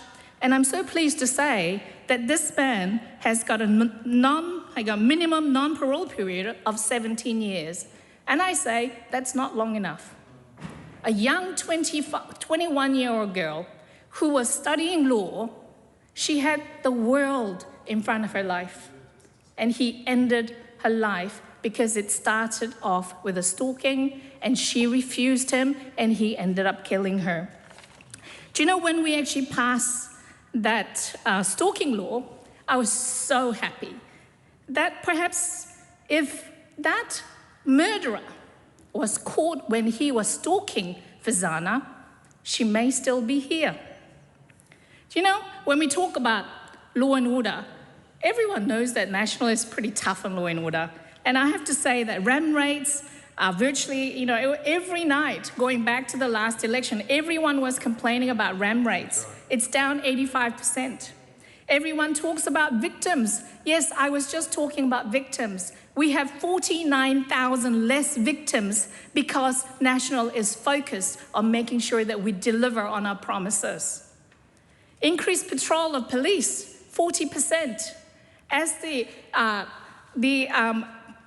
Director of Prevention, Acting Director of Prevention, Inspector Natasha Allen said about the arrest of the first stalker, actually said, we now have stronger tools to hold offenders to account. This is a government that is actually delivering for our Police, we are delivering for New Zealanders. And the stalking bill, or the law, it underpins our work to fix the basics in law and order to build a future where all Kiwis can actually feel safe and their communities feel safe. And I should know, I have been stalked many, many years ago, and that is a scary, scary experience. Very good speech. Uhana Linden. E tangi ana ki ngā mate, ki whaizana me tōna whānau, haere haere oti atu. Hoki mai anō kia tātou ngā waihotanga I ho rātou mā, tēnā koutou, kia ora tātou katoa. I acknowledge the speech before me and give our thoughts and our prayers again to the whānau of our deceased and the many victims of stalking and those who have passed. But I come back to the dark cloud that we have over us right now, where we see the prioritisation of big corporates and sacrificing cultural values, ecological well-being and putting the fast track first is what I'm going to speak about today. And what we've had revealed recently by Radio New Zealand is the depth and the breadth and the length by which corporate friends of the coalition government have been making political donations. Political donations since 2022. $1 million. And of course, we've got some 149 fast-track projects that have been listed, and many of these fast-track projects are friends, political friends and donors to the coalition government. Now, I want to bring my kōrero back locally and recognise the fact that as a community, as hapu and iwi, we have been fighting for te taiao and for the betterment of our people and community in Bream Bay. And so my kōrero is about the McCullum brothers' application for sand mining in Bream Bay.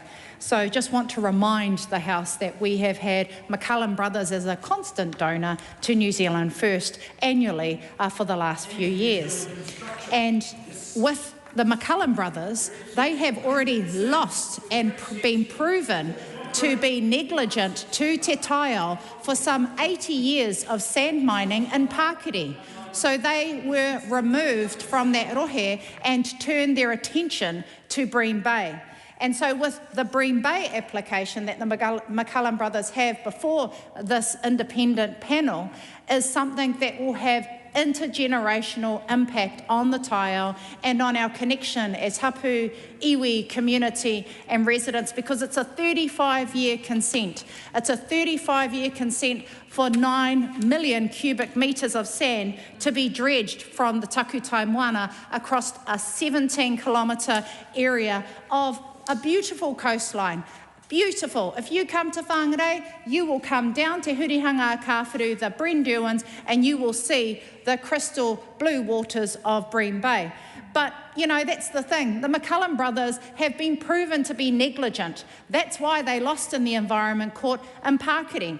But, you know, they're donors, they're good friends, and they get to progress through. Well, I want to recognise the fact that there is no proven benefit economically, regionally or nationally for sand mining in Bream Bay.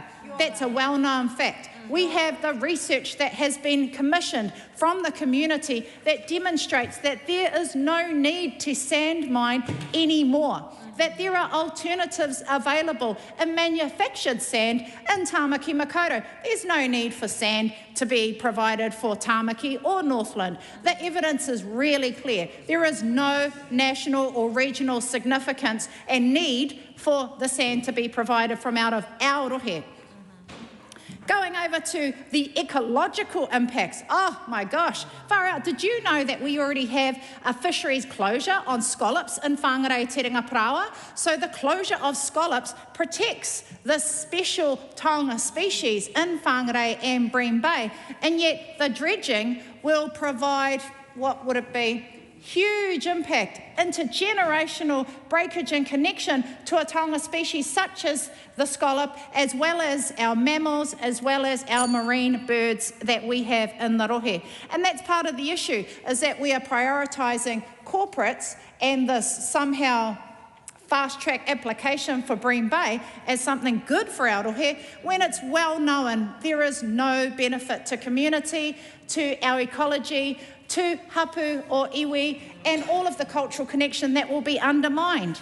Now, on the 26th of May, that's this week, there was the applications, or those who were submitters who had the opportunity to comment on this application to the independent panel. Some 20 groups mobilised from community, from ratepayers and residents, from hapu iwi, to put submissions and responses and contributions in to the independent panel. And so I give a big shout out to the Bream Bay Guardians, to Patu Harakeke, to Ngāti Wai, to my whānau of Te Parawhau, Te Uriroroi, and the many tribes who work together to say no to fast-track sand mining.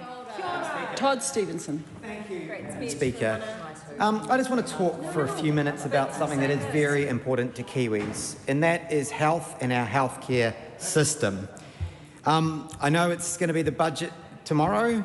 I know health is going to be front and centre, but I want to just talk about a few things that have already been announced, and then also what ACT has been doing as part of this coalition of government to actually fix what matters in health. So there's been some pre-budget announcements in relation to health. So we know that $135 million is going to go into supporting ambulance services across the country.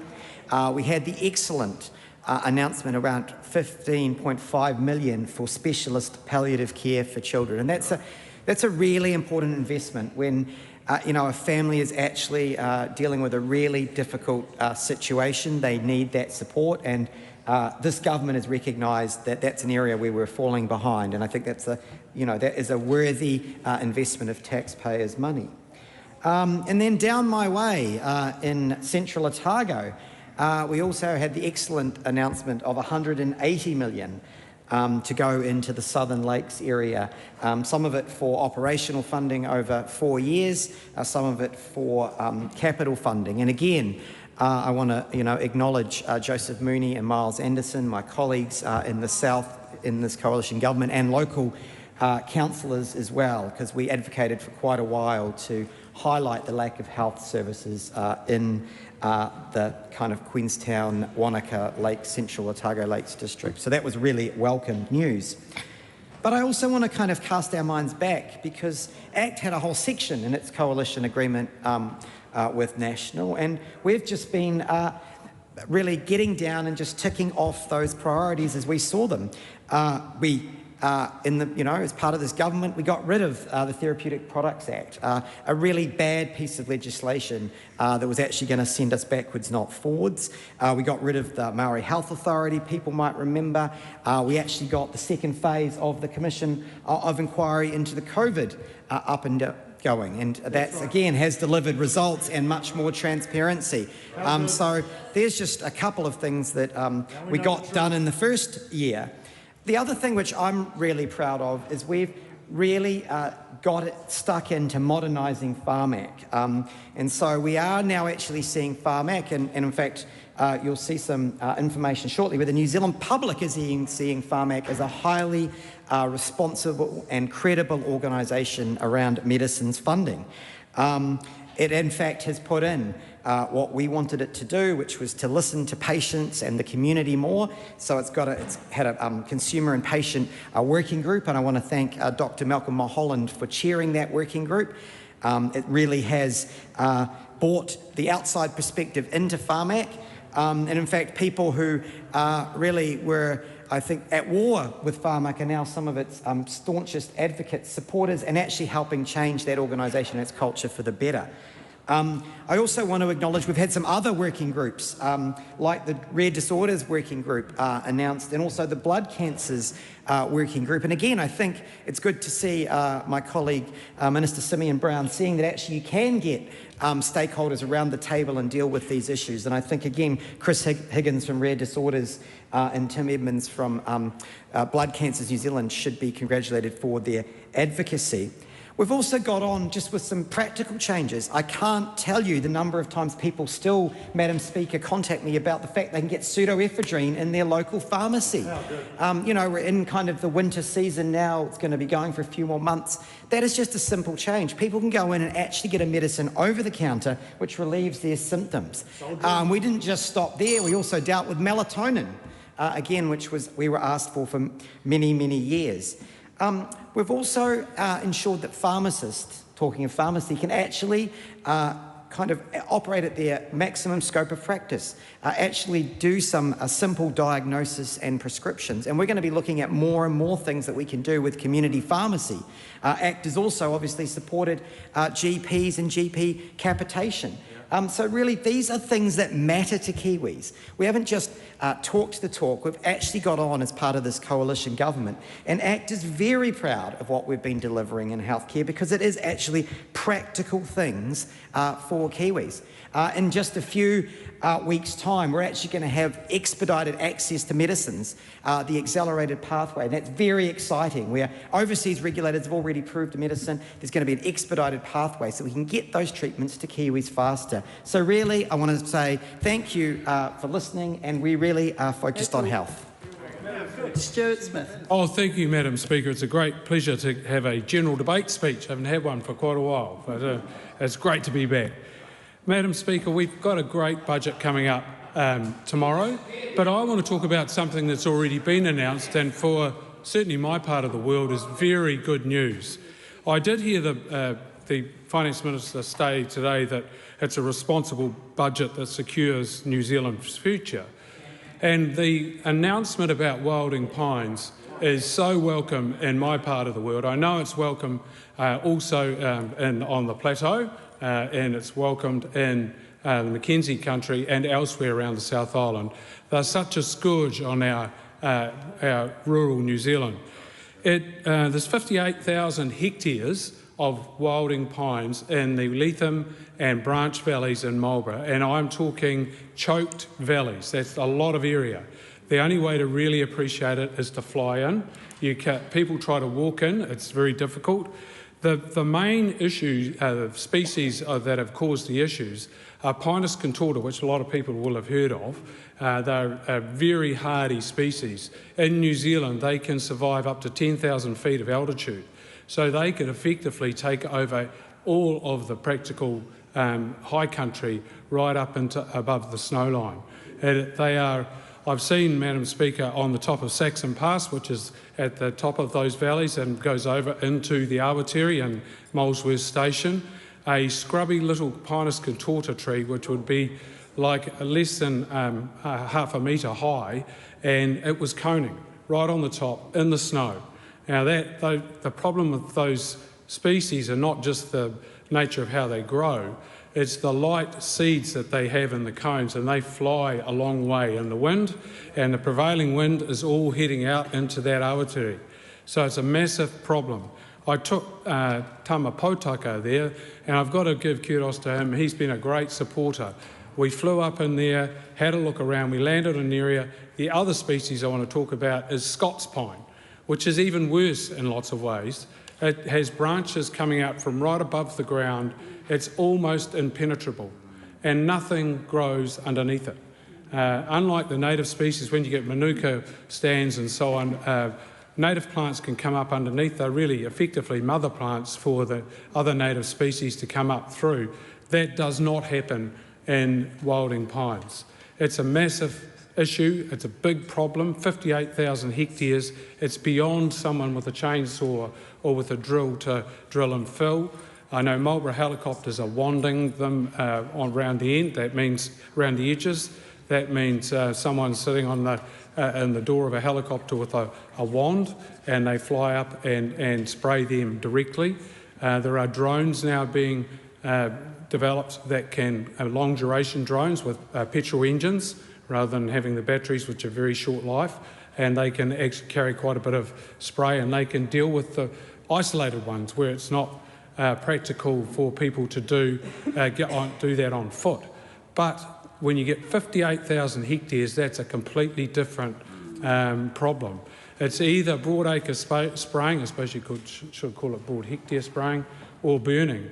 But I suspect 58,000 hectares would be a hell of a lot of smoke, and I don't think that's going to be an option there. But it has been trialled elsewhere in the high country, in smaller patches, and they've found the great thing about it kills all of the pine seeds in the ground, and native species come up. So sometimes you've got to make some hard decisions. But this money that's been put aside for it is going to be phenomenal and will give us an opportunity to save Molesworth and other areas. In some catchments, if it gets a hold, it can actually reduce water yield from there by 30%. So that has a massive impact on aquifers, recharges, and our hydro in this Mackenzie country as well. So, Madam Speaker, in my remaining time, while that's really important, I'm quite excited about my Members' Bill, and I want to briefly mention that, which is my local government Members' Bill, which really it's about management of the authorities, and it enables and makes it very clear that the elected officials, that is the mayor and elected councillors, they are the people responsible for the management of the council. Currently, under the Local Government Act, it's the chief executive, and that leads to a lot of the issues that we've had around the country. So I'm looking for support across the House for that bill, and I think it'll make a tremendous difference. Thank you. Ruben Davidson. Madam Speaker, now it's Budget Eve, and tomorrow we'll hear the final budget from Nicola Willis and this failed coalition government. A government that promised to fix the cost of living. They haven't just failed, they have in fact made it worse. Worst of all, they know what they're doing and they know the impact it's having. They simply do not care. Tomorrow they've explained, or they've promised that they'll explain, how with AI they'll cut thousands of people in the public sector, how they'll cut thousands of real people's jobs. Now, who are these real people? They're the health workers at our local hospital, there's the support workers at our schools, they're social workers, they're people who help young people into work or education, who help young people into work or education at a time when youth unemployment is at 15%. That's right. And in some areas, NEET rates are over 40%. They're the food safety inspectors and they're the court and tribunal inspectors. These are the people who hold our communities together that will be cut by this government and cut by this budget. Good people who are being forced out of vital work to pay for $3 billion of tax cuts for mega landlords and $300 million for big tobacco. Now, artificial intelligence is a powerful tool. It has massive potential to add value. But you have to know what you're doing. You have to do it well. I don't know that. You need a plan. You need a strategy. And intention and hope is not a strategy. Just yesterday, One New Zealand came here to Parliament and released their second annual report into trust in AI. Trust is the defining issue for AI adoption. And Jason Paris from 1NZ spoke about quantifying AI's value like banking fog. Like banking fog. There were 5 major signals highlighted in this report that shape AI trust in New Zealand. 1, AI is becoming mainstream, but meaningful adoption remains shallow. 2, public sentiment is shifting from curiosity to scrutiny. That's right. 3, trust is being shaped by experience, not perception. 4, human oversight is becoming the baseline for trust. That means people need to be involved in these systems. These systems cannot simply step in and do the work of people. And the 5th point, AI's value case is narrowing as expectations of guardrails rise. So the same government that cut funding and people from the vital backroom roles that manage and build safe IT systems, and the same government that cut funding and people who ensure that data, the precious data that good AI will rely on, is real and accurate, that same government now want to cut more people from the public service. Now, last week in this House, I stood up and asked the Minister questions. I asked the Minister for the Public Service and Digitising Government which specific roles did he expect to be replaced by artificial intelligence. And he said, well, that is the process that we'll be working our way through over the next 3 years. I don't know how you make immediate savings, sir, if you're working through that process over the next 3 years. I asked him if he had a coherent AI workforce plan. And he said, well, all of that is in the process of development. I asked him, what is the rollout and licensing cost of implementing AI technologies across the public service? And he said, well, I don't have that exact figure at the moment. And so finally I asked him, does the public service intend to use local AI, or does it anticipate a lot of the technology to come from overseas? And he replied, I'm not aware of a current local AI provider in the scale of Claude or Copilot. The summary of those answers: we are working our way through it. In the process of development. I do not have that exact figure. I'm not aware. I'm not aware. This is the week before, and today is the day before a budget is revealed and read in this House that cuts thousands of people's jobs in the public service, and that claims that AI will replace those. But the Minister has absolutely no plan, and much like the actions they have taken to date, neither do I think does the Minister care. No idea. I just remind members that the House is very welcoming of people not reading their speeches. The time for this debate has expired. I call on Government Order of the Day, number 1. Fair Trading Amendment Bill, first reading. Madam Speaker. The Honourable Scott Simpson. Thank you, Madam Speaker. I present a legislative statement on the Fair Trading Amendment Bill. That legislative statement is published under the authority of the House and can be found on the Parliament website. Madam Speaker. Scott Simpson. I move that the Fair Trading Amendment Bill be now read a first time, and I nominate the Finance and Expenditure Committee to consider the bill. Madam Speaker, the Fair Trading Act is one of the core consumer protection pieces of legislation in New Zealand. It sets the baseline rules that stop businesses from misleading people, making false claims or using unfair business practices. It's the Commerce Commission, Madam Speaker, that enforces those rules, and then the courts decide whether there has been a breach and use their discretion to apply the penalties and remedies available under the Act.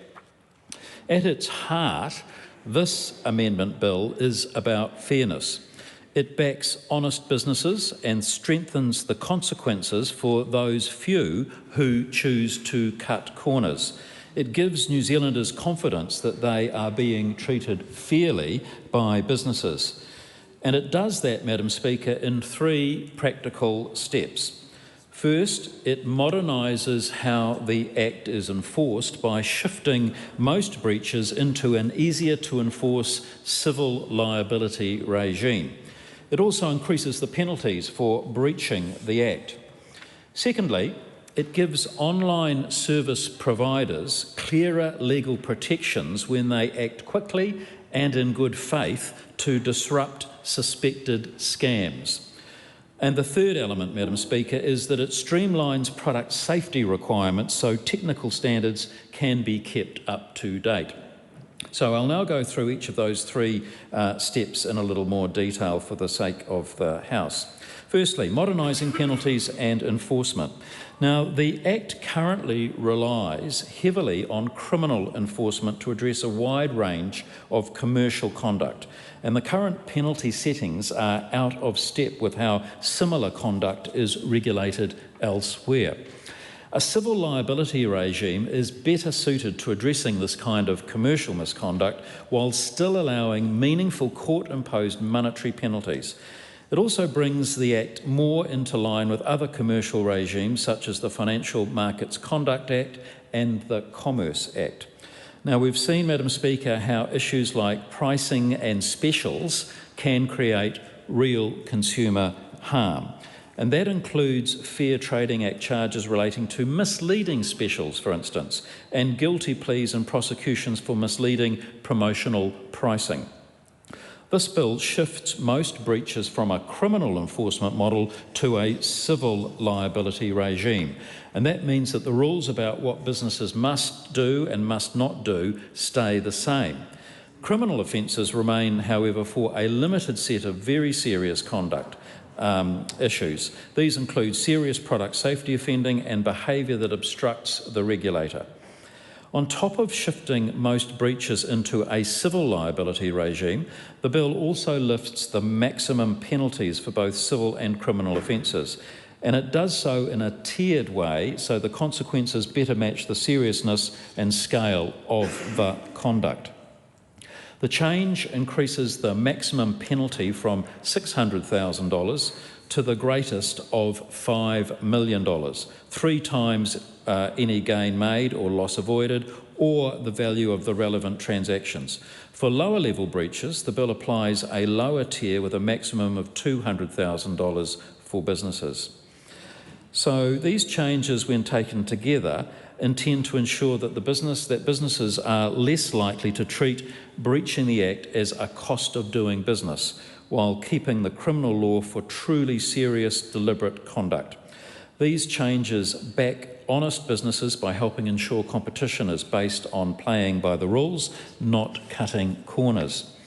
The second step that I want to spend a little bit of time talking about, Madam Speaker, is about enabling the proactive scam disruption component of the legislation. We all know that scams cause very significant harm in New Zealand. Payments New Zealand has reported losses of over $200 million for the 2025 financial year. Now, to help protect New Zealanders from scams, the government and consumer groups and industries, including online service providers, have joined together to form the New Zealand Anti-Scam Alliance. One of the Alliance initiatives is a safe harbour for online service providers. Telecommunications companies and the Domain Name Commission have indicated that they may be willing to do more to disrupt suspected scam content. However, they are concerned about potential civil liability if legitimate content may be removed in error. And so to address this concern, Madam Speaker, the bill introduces a statutory defence for online service providers who act in good faith to disrupt suspected scams. Now, the defence will only be available where the provider has reasonable grounds to believe that the scam activity is occurring and certain conditions have been met. If a mistake is made, the bill requires the provider to promptly reverse the action. Madam Speaker, the third element I want to spend a minute talking about is the streamlining of product safety settings. Product safety regulations made under the Fair Trading Act are an effective way to manage risks that a product may pose to the safety of consumers. These regulations are made by exception. Typically, they require the product to comply with a particular version of a technical safety standard. However, safety standards are often revised, meaning that these regulations can quickly become out of date. Some product safety standards referenced in regulations can lag behind updated international versions. For example, the Product Safety Standards Pedal Bicycles regulation of 2000 still point to a superseded 1998 standard, and that kind of lag can lead to New Zealand businesses trying to navigate older legal references while the rest of the world pedals on. To address this, the bill delegates more technical matters to MB. Following consultation, Cabinet will continue to decide whether product safety regulations should be put in place, while MB will have the authority to issue product safety notices that reference the relevant technical standards. Regulations would continue to set which products are regulated, but could authorise MB to specify or update the applicable versions of technical standards. This additional flexibility better ensures that the rules can keep pace with improvements to safety standards while reducing unnecessary compliance costs for business and for maintaining safety. In conclusion, Madam Speaker, I want to make it clear that the bill will come into force in 2 stages. The penalties and enforcement framework starts 6 months after royal assent. That is simply to give everyone time to get ready. The regulator can update guidance and systems, and businesses can have a clear notice of the changed consequences for non-compliance. The underlying conduct rules keep applying during that period. The Scams, Safe Harbour and Product Safety Notice enabling powers start the day after royal assent, and this is because they do not need a transition period and can be implemented immediately. Madam Speaker, this bill modernises enforcement, it strengthens penalties, it supports proactive scam disruption, and it streamlines product safety updates while keeping the core fair trading rules clear and workable, and I commend it to the House. Arana Williams.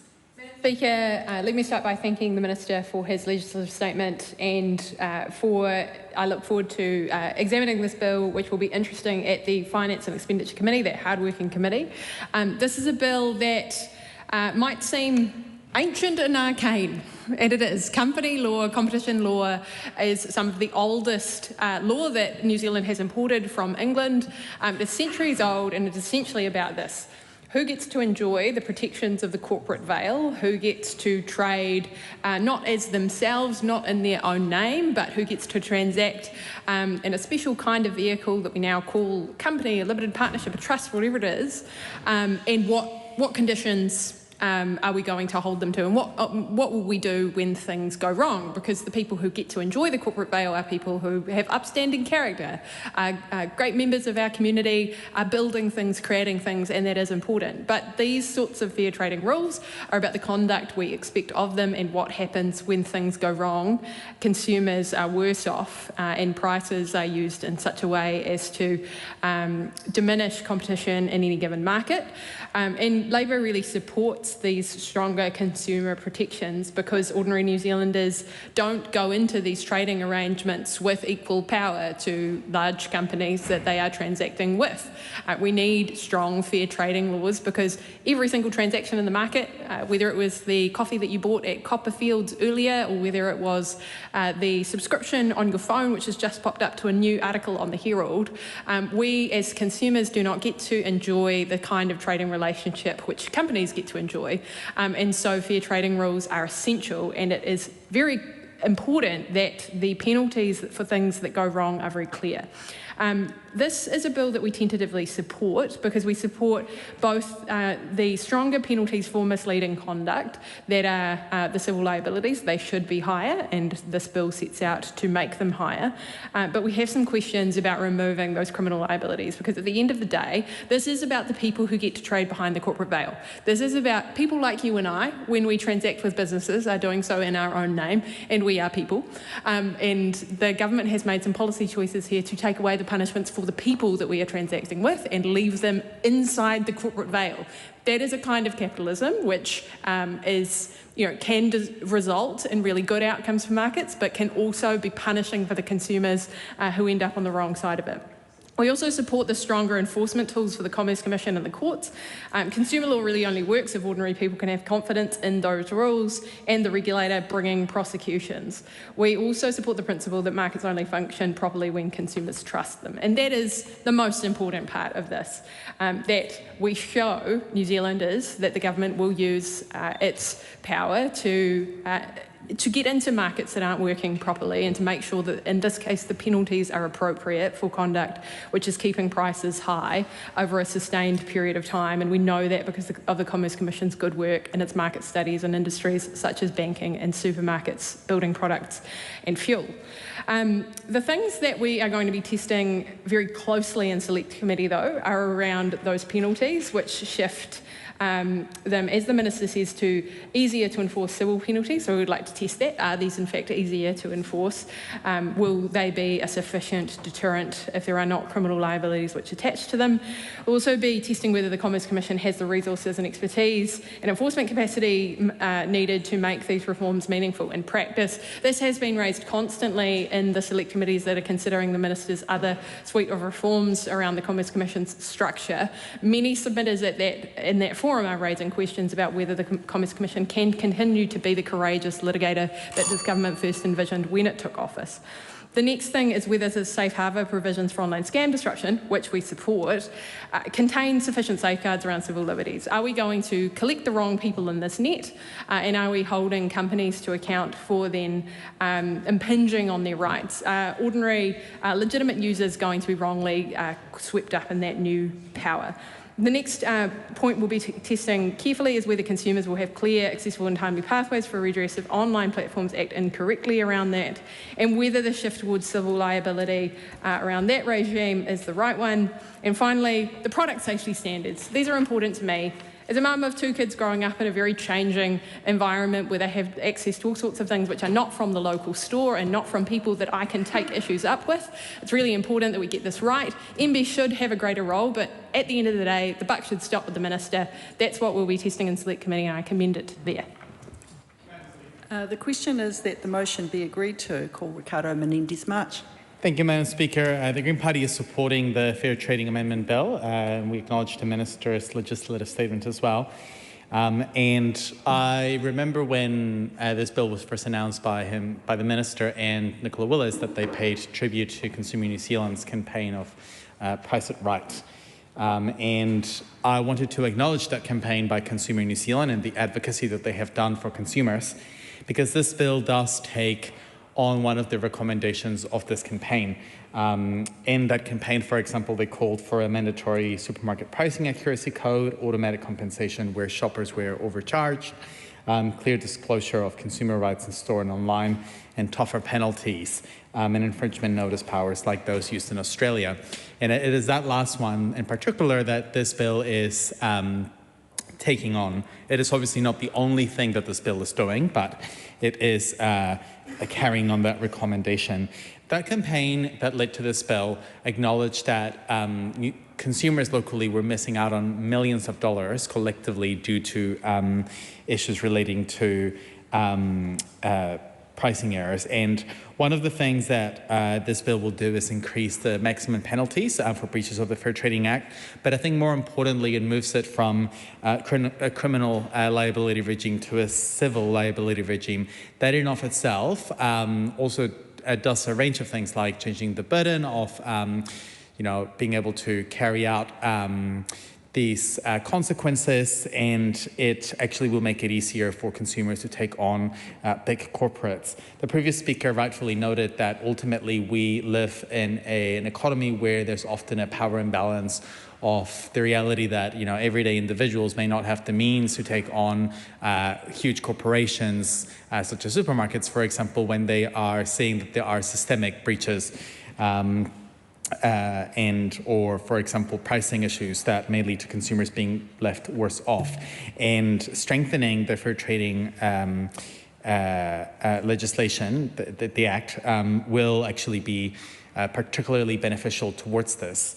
I think what will be important in the Select Committee stage, which the Finance and Expenditure Committee will take on, will be to also assess what else may be needed. I know that submitters may talk about, for example, what other avenues the Minister may need to consider, particularly I hope we hear from, and I'm sure we'll hear from Consumer New Zealand on this, because I assume that the reason they had a range of recommendations beyond tougher penalties is that ultimately we needed a broader range of interventions. The tougher penalties will be good, and they may act as a deterrent, but I think that also will need to be tested at the Select Committee stage in terms of what evidence we've seen overseas of where there are these civil liability regimes that whether they have acted as a deterrence and seen the sort of evidential basis for this, because ultimately, I guess what we could end up having is the reality that these interventions may not be on their own enough, and it would be good to get reassurance from the Minister as to whether, for example, there are other pieces of work in the pipeline to address the other recommendations being put by the likes of Consumer New Zealand, who the ministers acknowledged in their press release. We also welcome the changes to product safety standards and basically the delegation of those powers to MB. And we note that currently those can only be made and updated by the government on the recommendation of the Minister, but ultimately MB does have the resources, the tools, and ideally the expertise to be able to do this well. Obviously, we hope that these areas of work carried out by MB under this piece of legislation will be well resourced so that that work can actually be done adequately. And with the state of our public services, obviously, as with any sort of additional powers, whether we support them or not, given to a government agency or ministry, we have concerns that adequate resourcing and equipment of people with the expertise and the ability to carry out the new provisions of and powers of this bill can be done to the degree that we need to. But like I said, overall, this bill does very much align with our Green Party policies and principles. We look forward to hearing from submitters on their experiences with particularly supermarkets, I would say, which have been in the spotlight a lot, and the contributions around whether they think that these new penalties and stronger penalties will act as a deterrent, and what else we may need to do to have a system where consumers have a fair deal when it comes to dealing with large corporations. Todd Stevenson. Madam Speaker, look, I rise on behalf of ACT to speak on the Fair Trading Amendment Bill. It looks like this bill is getting support across the House to get to the Select Committee, so that's very, very positive. As the Minister's already outlined, this is going to update the Fair Trading Act of 1986. It's a wee while ago, 1986. And it's really got three areas that it's going to focus on. As we've already heard from previous speakers, there's some reforms around penalties, some reform around penalty and enforcement, upping some of the penalties. We've got this safe harbour provision, particularly around scam prevention. I think that's very, very important in this modern age. And then we've got some streamlining of safety settings and some other changes. I'm a member of the Finance and Expenditure Select Committee, so I do look forward to hearing submitters on this bill, but I commend it to the House. Dr. David Wilson. Madam Speaker, I commend the Fair Trading Amendment Bill to the House, very strongly behind having strong fair trading rules. I would just add to what the Minister spoke to around scams being around 200 million. My information is actually they're more like 10 times that, so this amendment is very much welcomed. And it's seeking to balance those power imbalances with fairness and stronger practices around how we judge incurrences, and it increases penalties against those incurrences. However, there's a couple of things that we'll be looking forward to talking to at Select Committee. One is around the civil liability, section 41G, where we're moving from 2 subclauses, A and B, to A, B, C, D, E, G, F, right through to N, which are all around defences for those in contravention. In other words, those that have caused the harm. So it's a very big extension, and we're really interested to see how that rolls out. Similarly, with the safe harbour, are we going to get that fair balance between those two competing things? Are we looking after the consumers, and are we balancing those imbalances that often occur between large corporates and individuals? Madam Speaker, we commend the direction on the tin to prohibit misleading and deceptive conduct. So we look forward to upholding these ideals through Select Committee, and we commend this bill to the House. Tom Rutherford. Thank you very much, Madam Speaker. One of the biggest frustrations that people have is when they pick something up from the supermarket shelf, for example, and they see one price there, and then they take it to the till and they see something completely different, Madam Speaker. And so for once, we are changing what is taking place, Madam Speaker. We are increasing... Oh, Reuben Davidson doesn't like this change. We'll remember that. People in Christchurch East will remember that. He wants you to have a different price at the till than you do on the shelf. He just said it across the House, Madam Speaker. We're changing it. Maximum penalty for breaches for breaching the Fair Trading Act are going from $600,000 up to potentially $5 million. We're going to hold these people to account. I commend it to the House.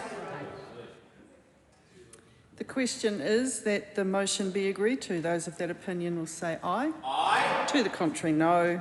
The ayes have it.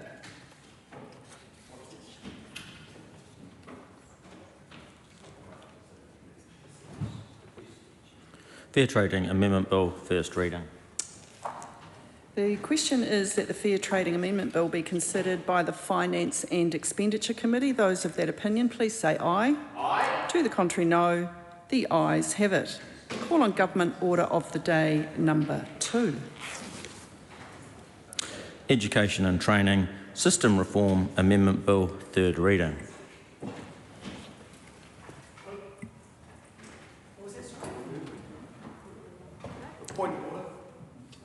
Point of order, Tom Rutherford. So I'm just wondering if the clerk wouldn't remind, repeating, I have that the next order of business is the Education Training System Reform Amendment Bill committee stage recommittal.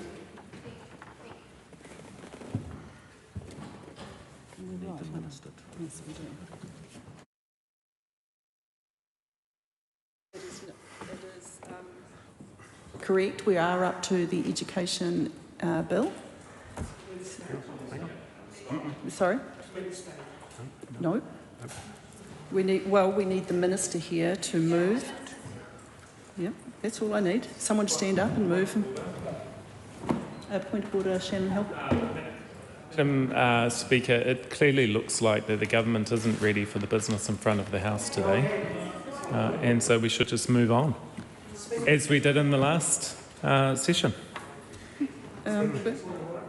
Speaking to the point of order. We have the order as being that particular bill, but it's the committee stage. We've got a minister ready to go into the chair. There is a motion that needs to be moved before we can get there.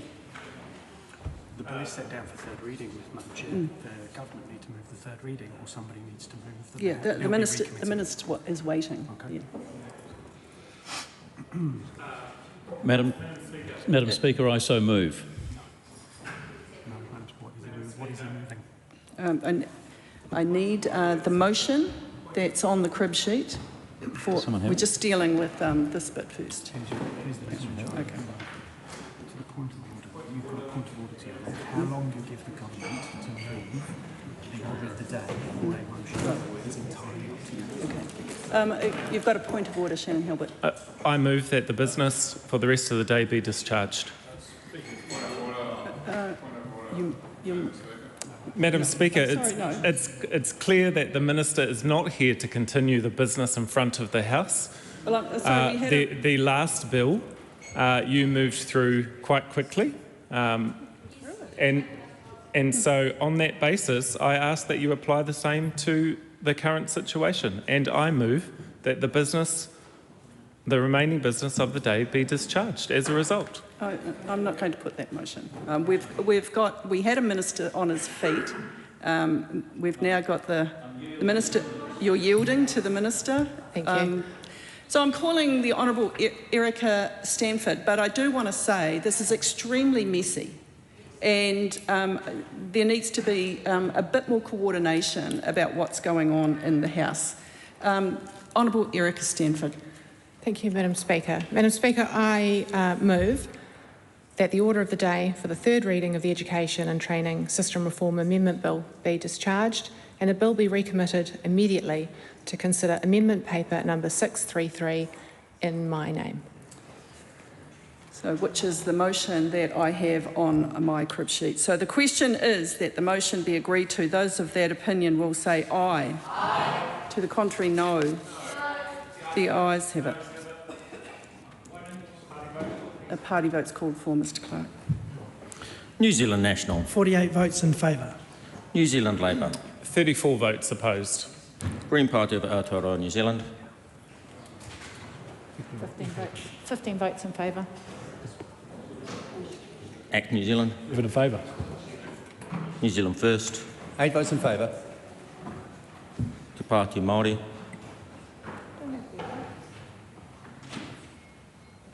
I don't have the votes for this. Tāku Te Ferris. Rea Mena Kapkingi. I don't have the votes.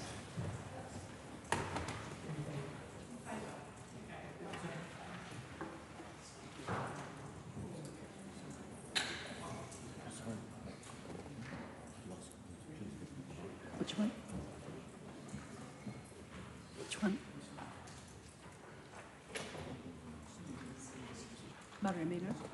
Can you please repeat the vote for Mariamino Kapakini? 1 vote in favour.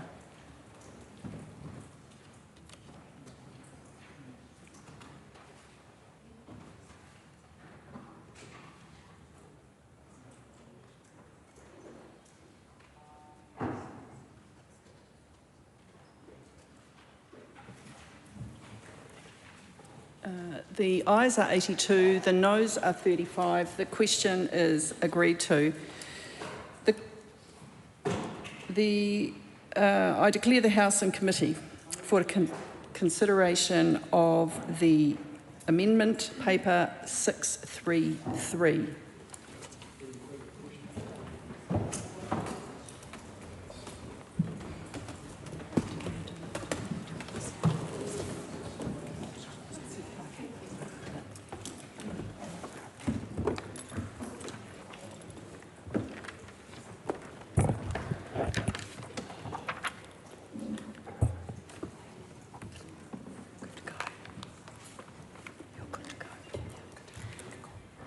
Members, the House is in committee. The House has resolved to recommit the Education and Training System Reform Amendment Bill to consider the Minister's amendments set out in AP number 633. The scope of debate is narrow. It is confined to the amendments proposed in that AP, which concern long-term exemptions from enrolment set out in clauses 5F and 51A. The AP also proposes amendments to Clause 2, commencement.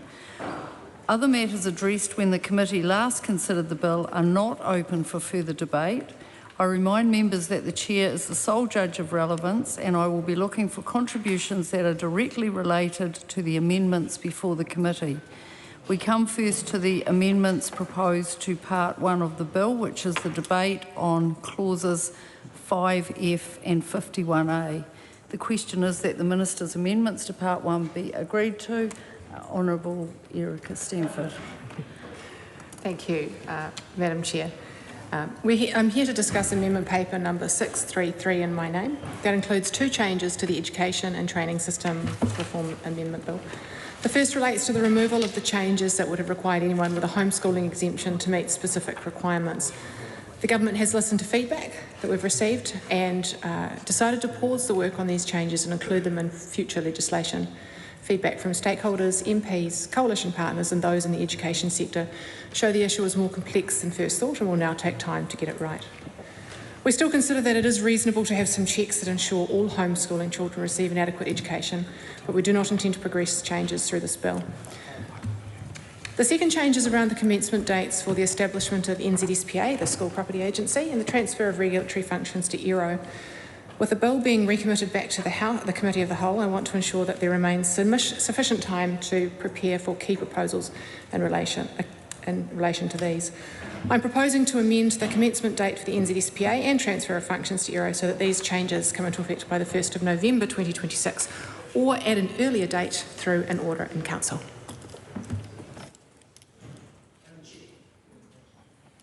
Where are we up to? Okay. Lawrence Sunan.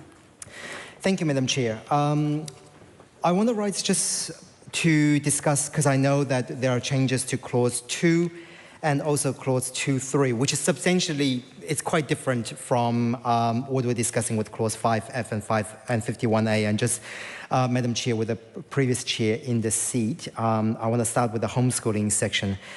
I want to check the first question to the Minister, and this is also in response, and I want to thank the Minister for bringing this amendment to the House because of the advocacy of particularly the National Council for Home Educators New Zealand, as well as other home educators who have raised this concern over the last week with various members of the House. But I do want to check, the ministers have said that this is in response to what members of the public and also MPs, coalition partners have said. But previously, when we were debating this just yesterday, the minister was basing it on an advice given by the ministry. I do want to check, and at that stage, we raised concerns around some of the way particularly in the regulatory impact statement for the homeschooling part, we raised concerns over how that data and how that, I remember asking this question to the minister, how that data was collected and anecdotal evidence, and if the minister could be assured that that actually accurately reflect the homeschooling sector.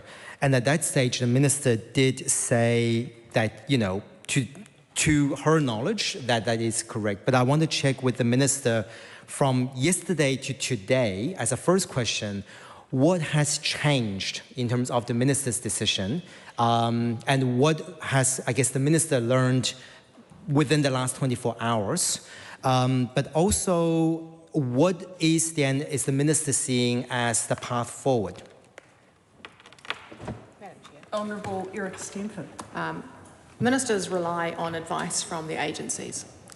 And when the Education Review Office writes that they have increasing concerns, frankly, because of the lack of available data, because there are no regulations for them to rely on to be able to collect good data, apart from the fact that they were seeing more and more cases, and essentially when they went in to some at the end of last year, which confirmed their concerns, ministers have to take that seriously.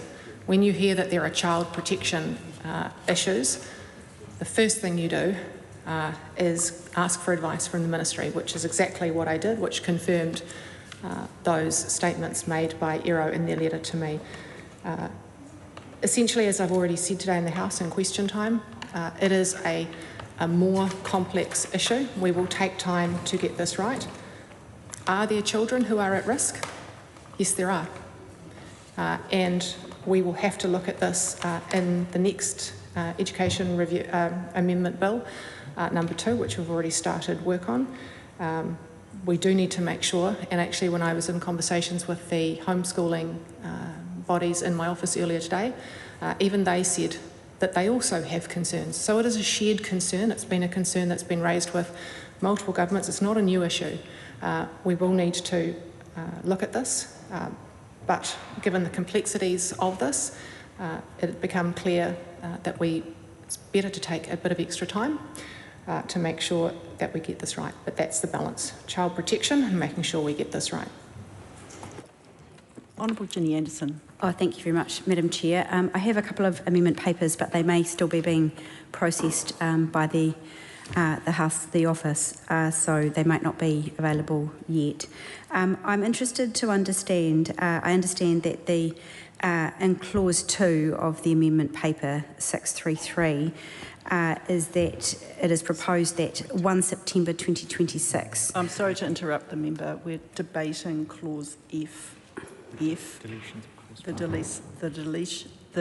deletion of clause 5F and 51A. The paper you're referring to, clause 2, is the next debate. Oh, it's the next debate. Sorry. Yes. Can I? Sorry.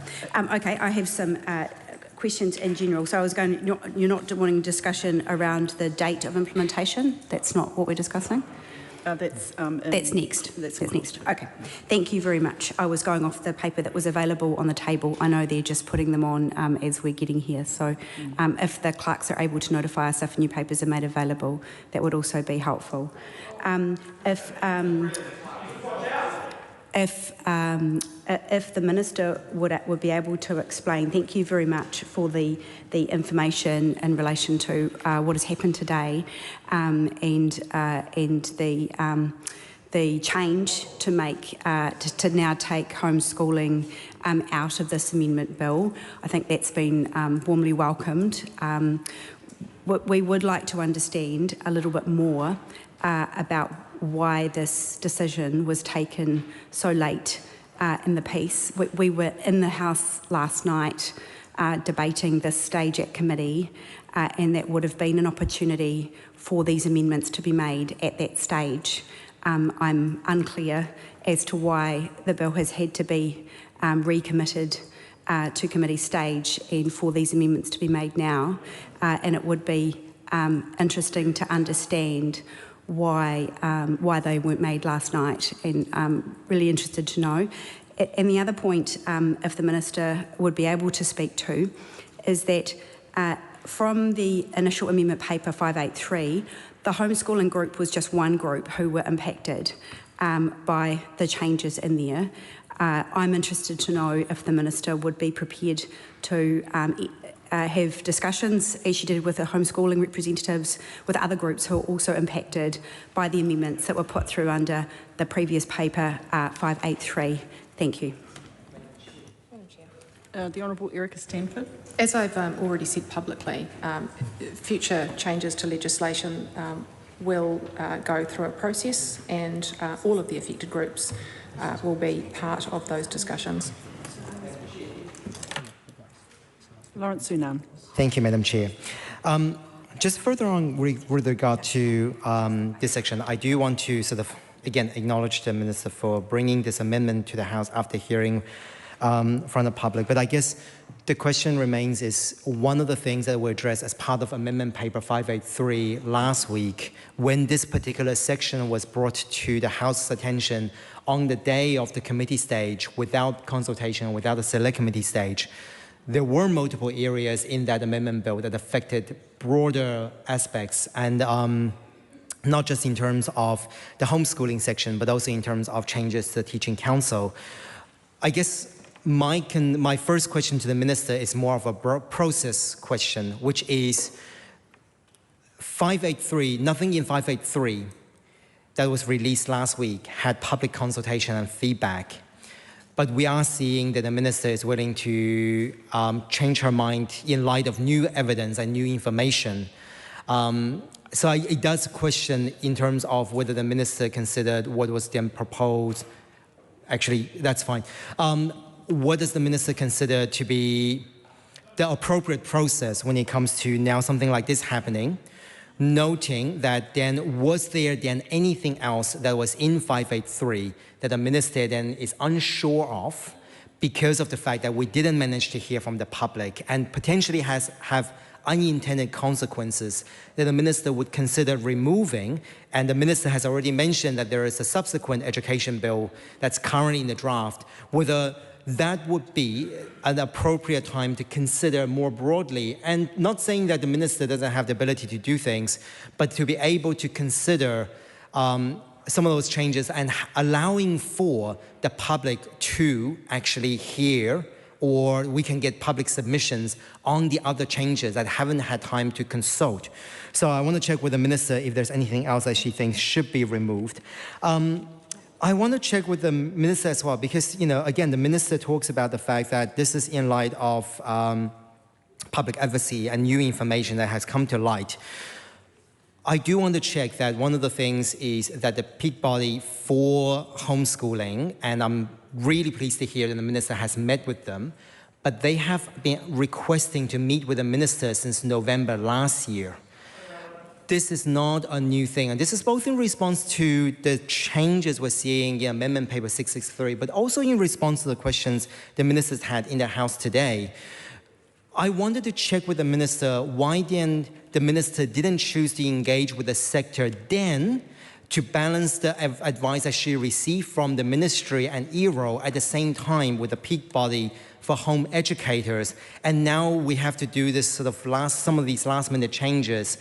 Has that just been something that has been dropped off the radar by the ministerial office, which I totally understand is something that could have happened, but I want to check if the Minister had any...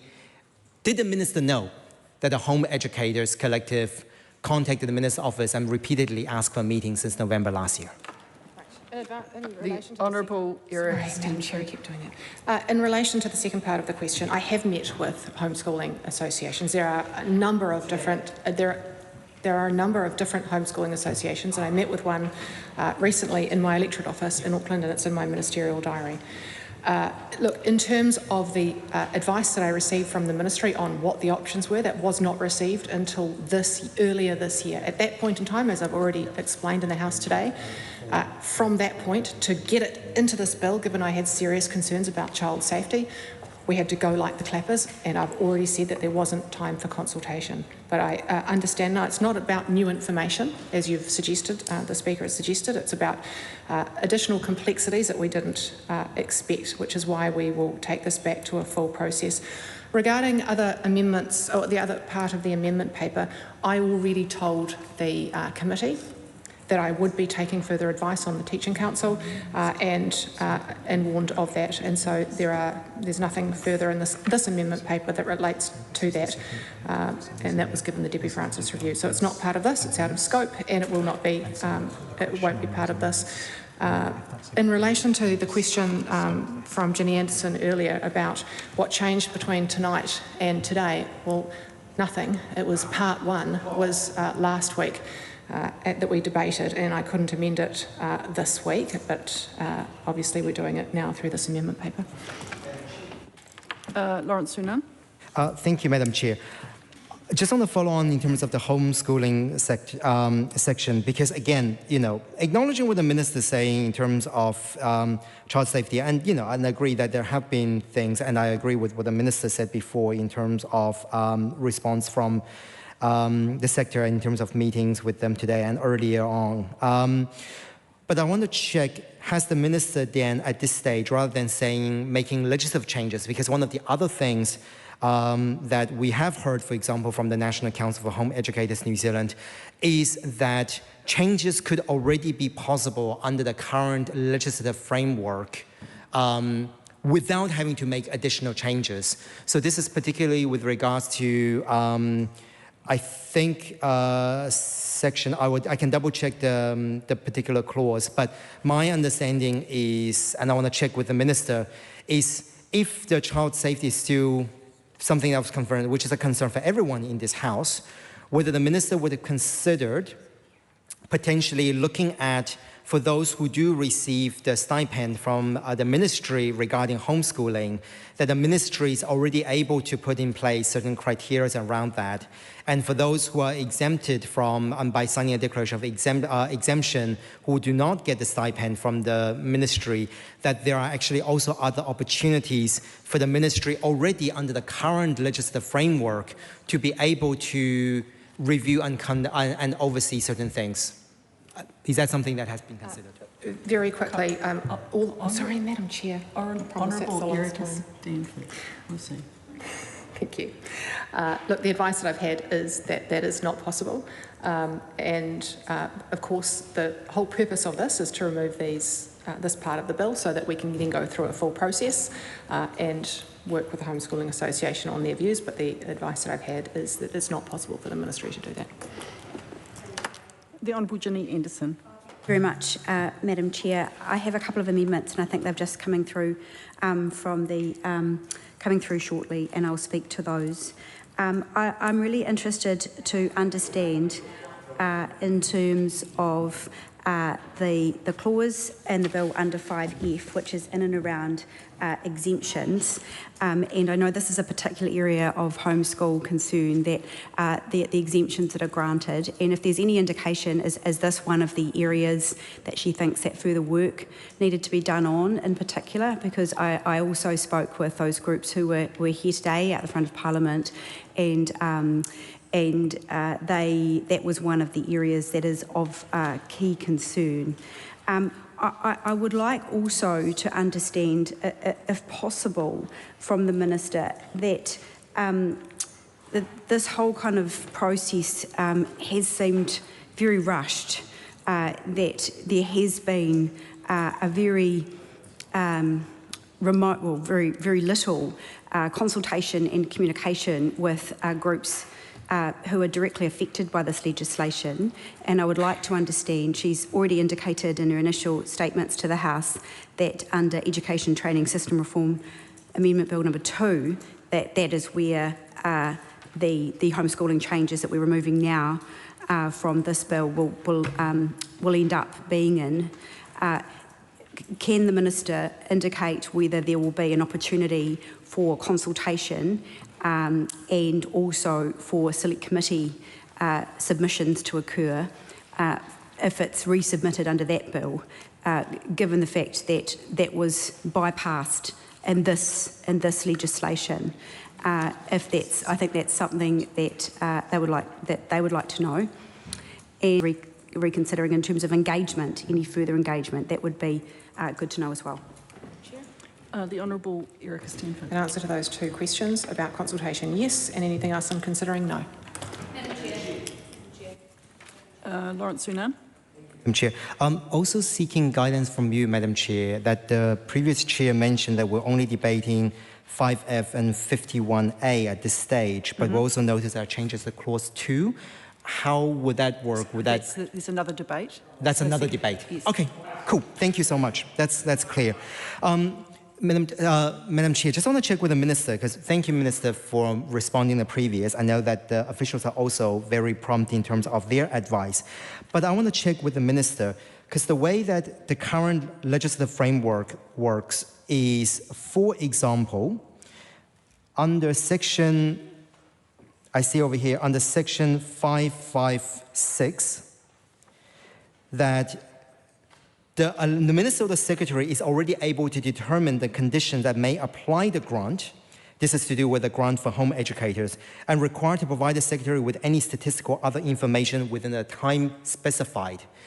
Is that not something that already kind of addresses some of the concerns that the Minister had regarding strengthening oversight of home education, and also take actions if there are unsatisfactory home education conditions, that being the part of the home educators that does receive a grant from the ministry. So this is section 556.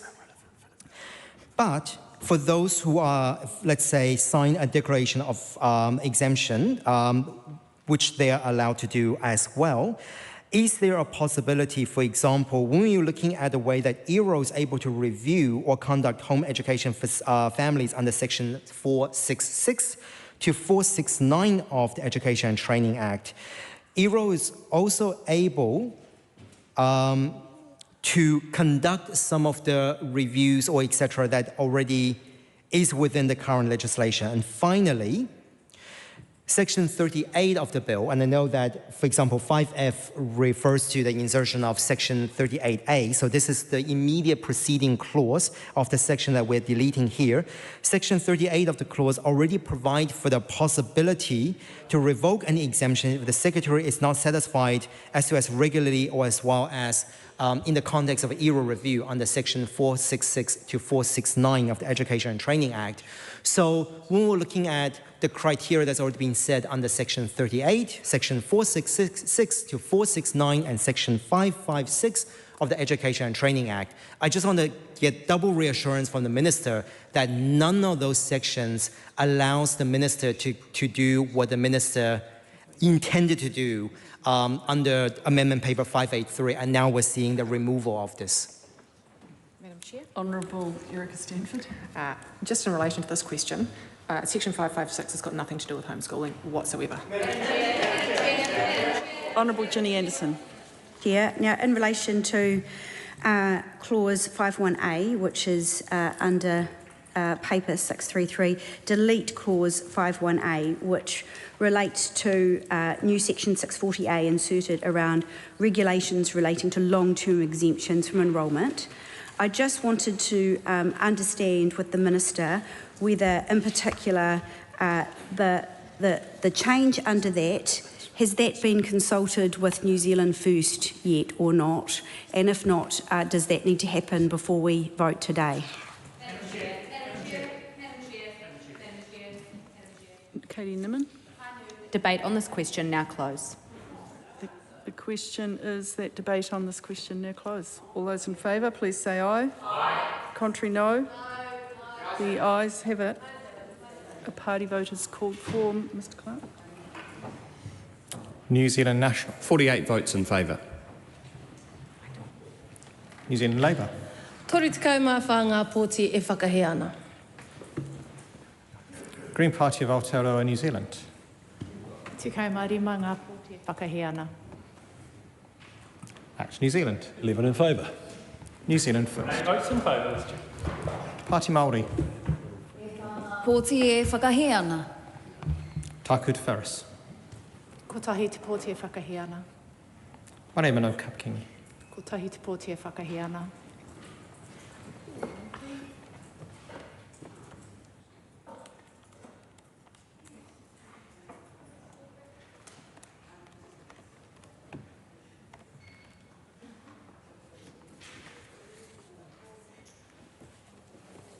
Members, the ayes are 67, the noes are 55. The question is agreed to. The question is that the Minister's amendments to Part 1 set out on AP number 633 be agreed to. All those in favour, please say aye. Aye. To the contrary, no. No. The ayes have it. A party vote, please, Mr Clark. New Zealand National. 48 votes in favour. New Zealand Labour. Tori te kaumā whā ngā pōti whakahe. Green Party of Aotearoa, New Zealand. Kaumarima ngā pōti whakaai. Act New Zealand. 11 in favour. New Zealand First. 8 votes in favour. Party Māori. E whā ngā pōti e whakai ana. Tāku Te Whereas. Kotahi te pōti whakaai. Maria Mano Kapakingi. Kotahi te pōti whakaai.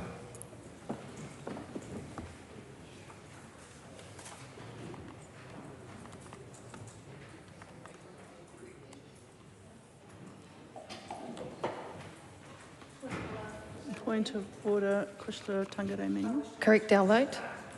Are you seeking leave? I seek leave to correct our vote. We haven't called it. We haven't called it yet. So, what is Oh, so is that on the current? Yes. On the vote. We haven't added it up and called Oh, it. yeah. New Zealand Labour. Tori te kaumā whā ngā pōti whakai. So everyone's in favour, so it's unanimous. So there's no party vote. It's unanimous. The question is agreed to.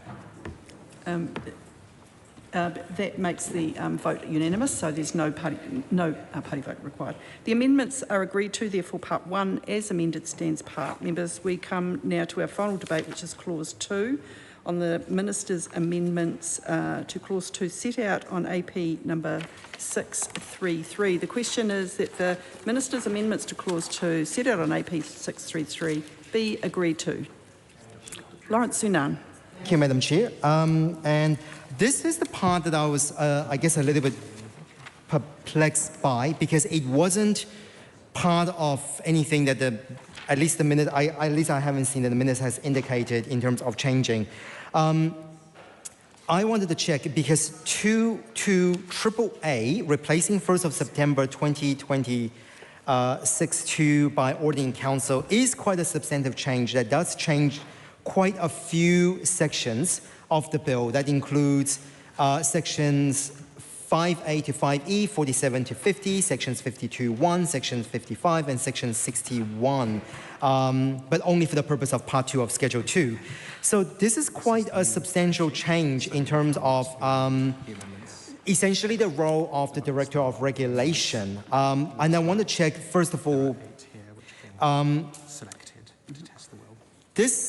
the explanatory note doesn't actually say why the minister is changing it from a specific date to a date set by order in council.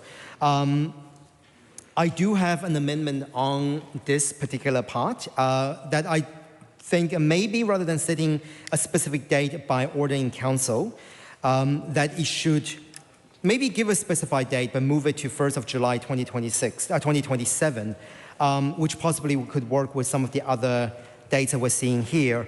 But it is curious though, because nothing in Clause 2 AAA have anything to do with homeschooling. So I think that's my first question to the Minister regarding that particular part. And then the second part is obviously in Clause 2, Subclause 3, replace subsection 2A with subsection 2AA and replace October with November of 2026. Again, 2A refers to all of the changes from memory around the school properties agency. Can I just check with both the Director of Regulations and the school properties, They're now both set by ordering council, and why has the Director of Regulations been changed to be set by ordering council? And if the provision has not been met, why are they being deferred from 1st of October to 1st of November? Yep, and also in terms of my amendment of changing the date from by ordering council to 1st of July 2027. Honourable Minister. Thank you, Madam Chair. It's a relatively simple explanation, and that is that we were meant to be in third reading now, and that was all of those commencement dates were predicated on that. We're now having to push third reading out to a later date. So we are pushing those dates out with ordering council ability to be able to bring them forward depending on when the third reading falls. But it's just to make sure that we can get the Director of Regulation transfer done correctly, and same with the New Zealand SPA. Dr. Lawrence Yunnan. Thank you, Madam Chair. But what I then, thank you, Minister, for that response. But then the puzzling fact remains the commencement date for the bill. So the remainder section that isn't part of that still comes into effect on the 6th of July, 2026. So why then has that particular date hasn't changed, but only the dates around Director of Regulations and also around NZSPA? Because from memory, when we did the public hearing on this bill back during the Select Committee stage, the Minister already suggested that certain things are in the works, which also, by the way, Madam Chair, just to the Minister, that the Minister during that public hearing has promised to send Select Committee a copy of the updated 10-year school property plan, which we're still waiting from the Minister on, despite correspondence as well. So if the Minister wouldn't mind send that to the Select Committee, we will be very grateful. I'm not sure that that's relevant to this but clause. just going back to the particular dates, if that's the case, and even though, because presumably we know that there's already been progress being made by the New Zealand School Property, around New Zealand School Property Agency. We're already seeing the Minister making sort of public announcements around some of those. Just because of the fact the third reading of the bill is going to be pushed out, why did the Minister feel that it needs to be pushed out by an extra month? Yep. Madam Chair? I have already explained that. We have to set up an entire new Crown entity, and we need time to be able to do that, hence the delayed commencement for the NZSPA. And the same with ERO. There are staff transfers within the Ministry of Government changes that we have to account for, and we had always had a different commencement date for that, and we need to make sure that we do that properly. And so because of the delayed third reading, as I've already said, I repeat myself again, that those dates need to be pushed out, and with the ability to be flexible depending on when that third reading will be. Honourable Ginny Anderson. Much, Madam Chair, and I appreciate your explanation that the fact that the date for the third reading was initially set down for today, and the fact that that there has been this committee stage reopened again for whatever, we're not quite sure exactly why, but it has. And so these, so I understand that the change to commencement date for the relevant sections to be done by ordering council is necessary. But the point I'd really like to understand from the Minister is that the groups directly impacted by the changes, which we're attempting to fix now, have already had a huge amount of uncertainty. They have been seeking time to engage not only with the Ministry but also with her in the past, and it's only today that she's met with them, which seems, you know, odd, but never mind, that's a good start. So what my question is that why is there the uncertainty that this group have already had to deal with right throughout this process when they've been shut out, like many other groups from the educational reforms we've seen. They've still got uncertainty with the fact that there is no clear date when this is going to kick in, and in fact through having it through secondary legislation, through having it by an ordering council, that makes it really still quite unclear to those groups impacted. So I think it's the Minister's actually explained the timing issue twice, and so we need to accept that that answer has already been explained to the House. Thank you, Madam Speaker. Has she? Oh, right. Thank you. And, well, the Minister would still like to explain why, indeed, that we have had to head those changes by inserting clauses that make a single set date by order in council. I'm still interested to know if she will go on to get further engagement from those groups who she met with today to give further understanding as to the next stages of the process and how this will work. Madam Chair. Honourable Minister. Just for the members' understanding, the change dates have absolutely nothing to do with the homeschooling sector. I'm going to take a call from Priyanka Radhakrishnan, but I really am expecting people to stay, it's not referred to the current member, just stay on the clause that we're up to. Honourable Priyanka Radhakrishnan. Thank you, Madam Chair. I just have one very quick clarification that I seek from the Minister. I didn't actually hear her response to Ginny Anderson's question. And what I wanted, I note the Minister's response that the fact that it's a single date set by order in council is so that there is flexibility for the Minister. I think she said that in a previous response. I do want to check though, and I appreciate the Minister removing homeschooling. I just want to check whether that flexibility is also to give her some time to engage with the many parents of disabled children who have written in about the specifics to do with homeschooling. So I just want to know whether that flexibility is also flexibility for them when it comes to engagement on these changes. Dr. Vanessa Wienink. I move that debate on this question now close. The question is that debate on this question now close. All those in favour say aye. Aye. Contrary, no. The ayes have it. Party vote is called for, please, Clerk. New Zealand National. 48 votes in favour. New Zealand Labour. Toru te kai mā whānga pōti whakahe. Green Party of Aotearoa, New Zealand. Te kaumarima ngā pōti e whakahe. ACT New Zealand. 11 in favour. New Zealand First. 8 votes in favour. Te Pāti Māori. Ngā pōti e whakahe ana. Takota Ferris. Kotahi te pōti whakahe. Maria Meno Kapakingi. Kotahi te pōti whakahe.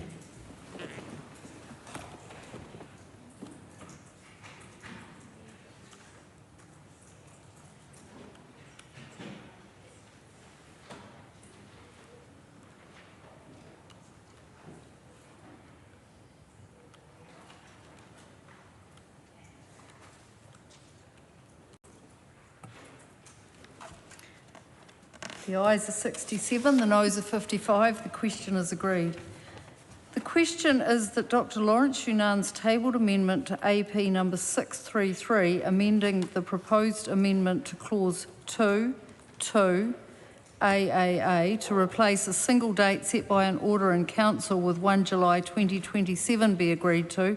All those in favour say aye. Aye. Contrary, no. No. The noes have it. Party vote has been called, please, Clerk. 48 votes opposed. New Zealand Labour. Toru te kai mā ngā pōti e whakai ana. Green Party of Aotearoa, New Zealand. Te kaumarima ngā pōti e whakaai ana. ACT New Zealand. 11 opposed. New Zealand. 8 votes opposed. Te Pāti Māori. E whā ngā pōti e whakai ana. Takota Ferris. Kotahi te pōti whakaai. Maria Meno Kapakingi. Kotahi te pōti whakaai.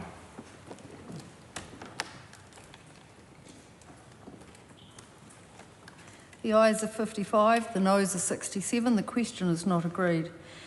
Members, there are 8 tabled amendments from Honourable Ginny Anderson proposing to amend AP number 633 to replace a single date set by order in council in clause 2(2) AAA with 1 September of different years between 2029 and 2041. To test the will of the committee, I will put the question on 4 of those amendments. The question is that Honourable Ginny Anderson's tabled amendment to AP 633, amending the proposed amendment to clause 2(2) AAA to replace a single date set by order in council with 1 September 2043 be agreed to. All those in favour say aye. Aye. Contrary, no. No. The noes have it. Party vote is called, please, Clerk. New Zealand National. 48 votes opposed. New Zealand Labour.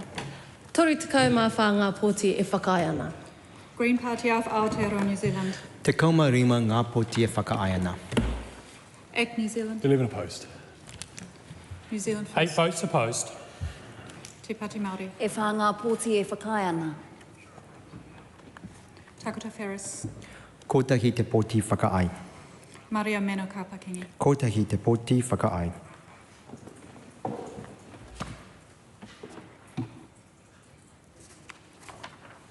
The ayes are 55, the noes are 67. The question is not agreed. The question is that Honourable Ginny Anderson's tabled amendment to AP number 633, amending the proposed amendment to clause 2(2) AAA to replace a single date set by order in council with 1 September 2039 be agreed to. All those in favour say aye. Aye. The contrary, no. No. The noes have it. Party vote called, please, Clerk. New Zealand National. 48 opposed. New Zealand Labour. 34 votes in favour. Green Party of Aotearoa, New Zealand. Te kaumārima ngā poti e whakaae ana. ACT New Zealand. 11 opposed. New Zealand First. 8 votes opposed. Te Pāti Māori. E whānga pōti e whakaai ana. Takota Ferris. Kotahi te poti whakaae. Maria Meno Kapakingi. Kotahi te poti whakaae.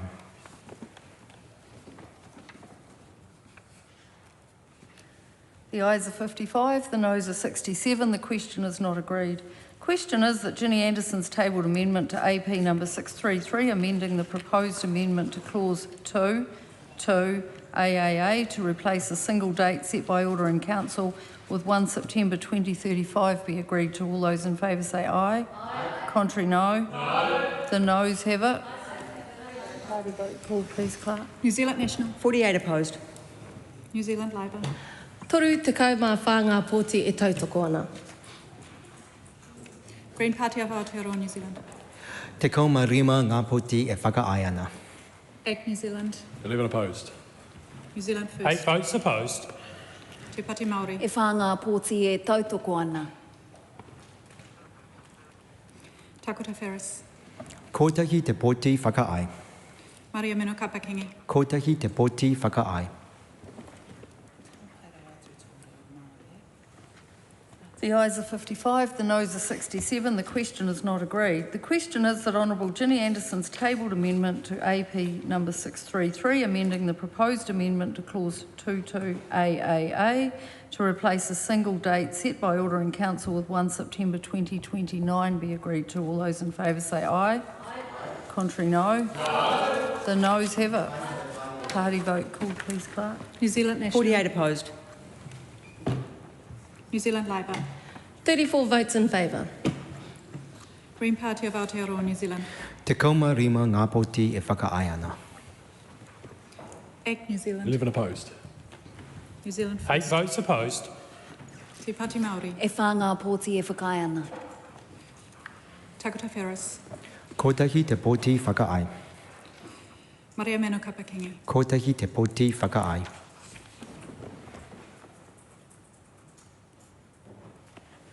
The ayes are 55, the noes are 67. The question is not agreed. Members, the will of the committee having been tested, Honourable Ginny Anderson's remaining 4 tabled amendments replacing a single date set by order in council are out of order as inconsistent with a previous decision of the committee. The question is that Dr Lawrence Yunan's tabled amendment to AP number 633, amending the proposed amendment to clause 2(3) B to replace November with December be agreed to. All those in favour say aye. Aye. Contrary, no. No. The noes have it. Party vote called, please, Clerk. New Zealand National. 48 opposed. New Zealand Labour. Toru tekau mā whānga pōti tautoko. Green Party of Aotearoa, New Zealand. Te kaumārima ngā poti e whakaae ana. ACT New Zealand. 11 opposed. New Zealand First. 8 votes opposed. Te Pāti Māori. E whānga pōti e tautoko ana. Takota Ferris. Kotahi te poti whakaae. Maria Meno Kapakingi. Kotahi te poti whakaae. The ayes are 55, the noes are 67. The question is not agreed. Question is that the Minister's amendments to Clause 2 set out on AP number 633 be agreed to. All those in favour say aye. Aye. To the contrary, no. The ayes have it. The amendments are agreed to, therefore Clause 2 as amended stands part. I will report this bill with amendment.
The House is resumed.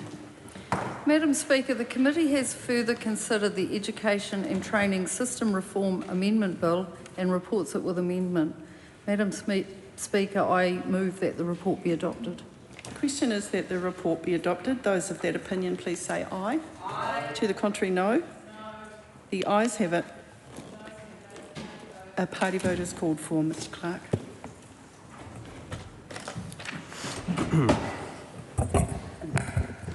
New Zealand National. 48 votes in favour. New Zealand Labour. Tori te kai mā whānga pōti whakai.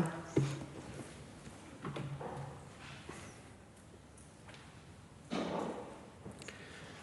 apologise, Madam Speaker, I'm not getting a translation in my ear. Could you ask the member to repeat the vote, please? Member, the translation is not working. Can you please repeat your vote? Madam Chair, can I ask you to restate what we're voting on here? We're voting on the report be adopted. Oh, yeah, ka pai. Tori te kau mā whā ngā pōti e whakai ana. Green Party of Aotearoa, New Zealand. 15 votes. Opposed. Act New Zealand. 11 in favour. New Zealand First. 8 votes in favour. Te Party Māori. E whānga pōti kaore e whakai ana. Takuta Ferris. 1 vote in favour. Mariamino Kapakingi. Any other votes?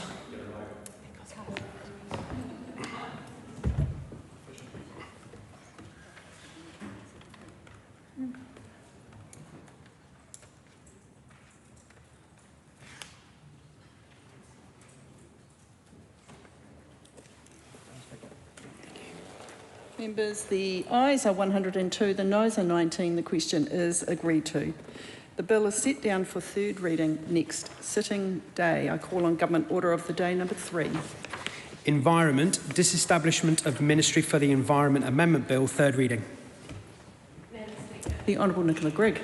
Madam Speaker, I present a legislative statement on the environment, disestablishment of the Ministry of the Environment Amendment Bill. That legislative statement is published under the authority of the House and can be found on the Parliament website.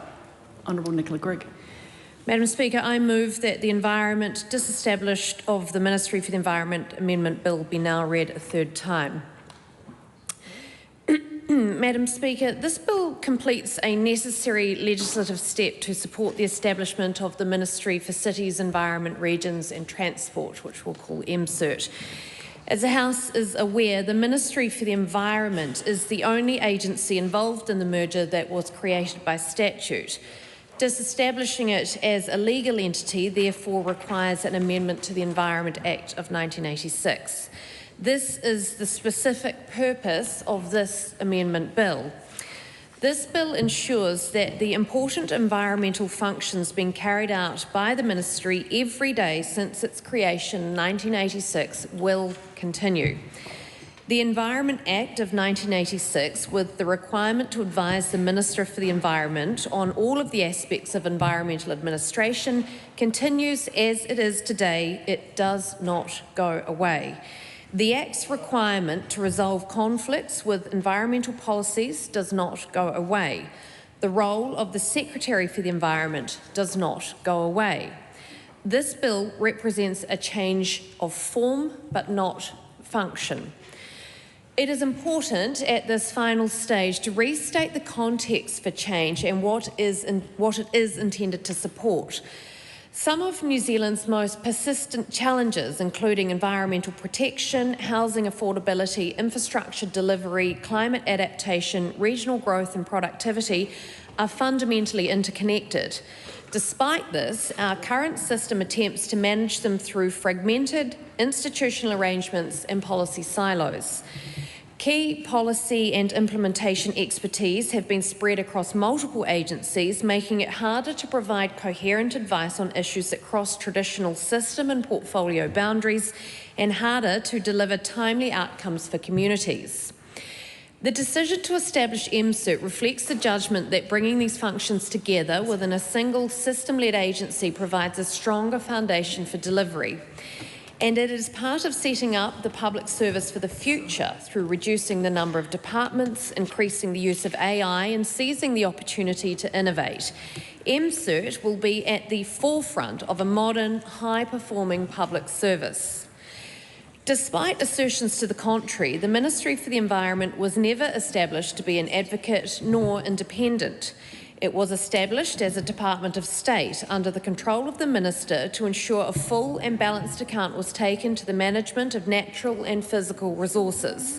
It is not the Department of Conservation, the Environmental Protection Agency, nor the Parliamentary Commissioner for the Environment.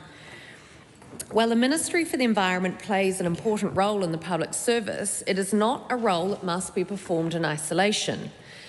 Madam Speaker, this government believes solving the problems we are facing as a country requires working a different way. By viewing these challenges as an interconnected system, environmental considerations can now be at the heart of decisions about where and how we live, work and play. Madam Speaker, this bill also modernises the Environment Act 1986 so that it aligns more closely with the Public Service Act 2020, which sets the standard framework for departments across the public service. It also updates definitions to align with the modern drafting style in the Legislation Act 2019. The Act currently contains bespoke provisions reflecting arrangements put in place when the Ministry was first established nearly 40 years ago. This legislation updates those arrangements so that environmental functions sit within the same accountability and governance framework that applies to other constituent parts of MCERT, while preserving the statutory role and responsibility of the Secretary for the Environment. That consistency matters for clarity, transparency and effective stewardship across government. Environmental responsibilities are not being removed and they are not being diluted. They transfer unchanged to the statutory role of the Secretary for the Environment, who remains directly accountable to the Minister for the Environment for their performance. Select Committee scrutinies further reinforce the need for accountability, recommending strengthened reporting and assurance requirements that require the Secretary to report annually to Parliament and the public on the performance of their functions under the Environment Act of 1986. This will increase transparency over current arrangements and enable this House and the public to better understand how environmental advice is provided within the new ministry. Indeed, you could argue there is a stronger level of scrutiny on the Secretary for the Environment than we have currently. Madam Speaker, this amendment bill directly supports the government's ambitious reform agenda. Reforms to the resource management system, transport planning and funding, infrastructure delivery and simplifying local government all rely on a public service that can work effectively across interconnected issues and support coordinated implementation. MCERT will enable this by bringing together the environmental, planning, housing, transport and local government functions that shape outcomes on the ground. Those with environmental policy and implementation expertise will be involved throughout, delivering on policy decisions that impact the environment and prosperity of our communities. Let me be clear, bringing these functions together does not remove difficult choices. What it does do is provide the conditions needed to improve the quality of advice provided to ministers. Advice that clearly identifies trade-offs, clearly identifies risks, and clearly identifies the consequences across systems and portfolios to support better decision-making and ultimately better outcomes for New Zealanders. Madam Speaker, some have suggested that combining environmental and development-related functions is without precedent internationally, or that precedent is limited to countries that we wouldn't want to favourably compare ourselves to.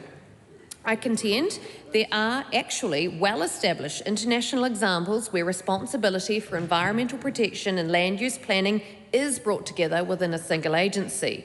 Some examples include Switzerland's Federal Department of the Environment, Transport, Energy and Communications, Turkey's Ministry of Environment, Urbanisation and Climate Change, and Finland's Ministry of the Environment that explicitly includes housing, building and land use planning. France provides another example of even broader integration, bringing together skills, experience and expertise across environment and climate, transport, housing and infrastructure policy within a single agency grouping, the Ministries of Ecological Transition, Spatial Planning, Transport, Cities and Housing. Similar name, strikingly similar functions. They may operate in different contexts to our own with different pressures, but these models reflect a common understanding that environmental outcomes are strengthened, not weakened, when they are embedded within decisions about how cities grow, how infrastructure is delivered, and how land is used. Madam Speaker, as Minister for the Environment, my expectations following the passage of this amendment bill are clear and they are practical. I expect MCERT to operate in a way that consistently brings environmental considerations into decisions and advice, not as a late check-in or afterthought, but as a core input. I expect the Secretary for the Environment to resource and maintain a strong environmental voice within MCERT, grounded in evidence, statutory responsibility and long-term stewardship. I expect advice that is honest about trade-offs, clear about risks and explicit about consequences so that ministers can make well-informed decisions across portfolios. I also expect the new agency to work effectively with local government, iwi and communities, reducing complexity at the centre and supporting more coherent implementation on the ground throughout our cities and regions everywhere that New Zealanders live, work and play.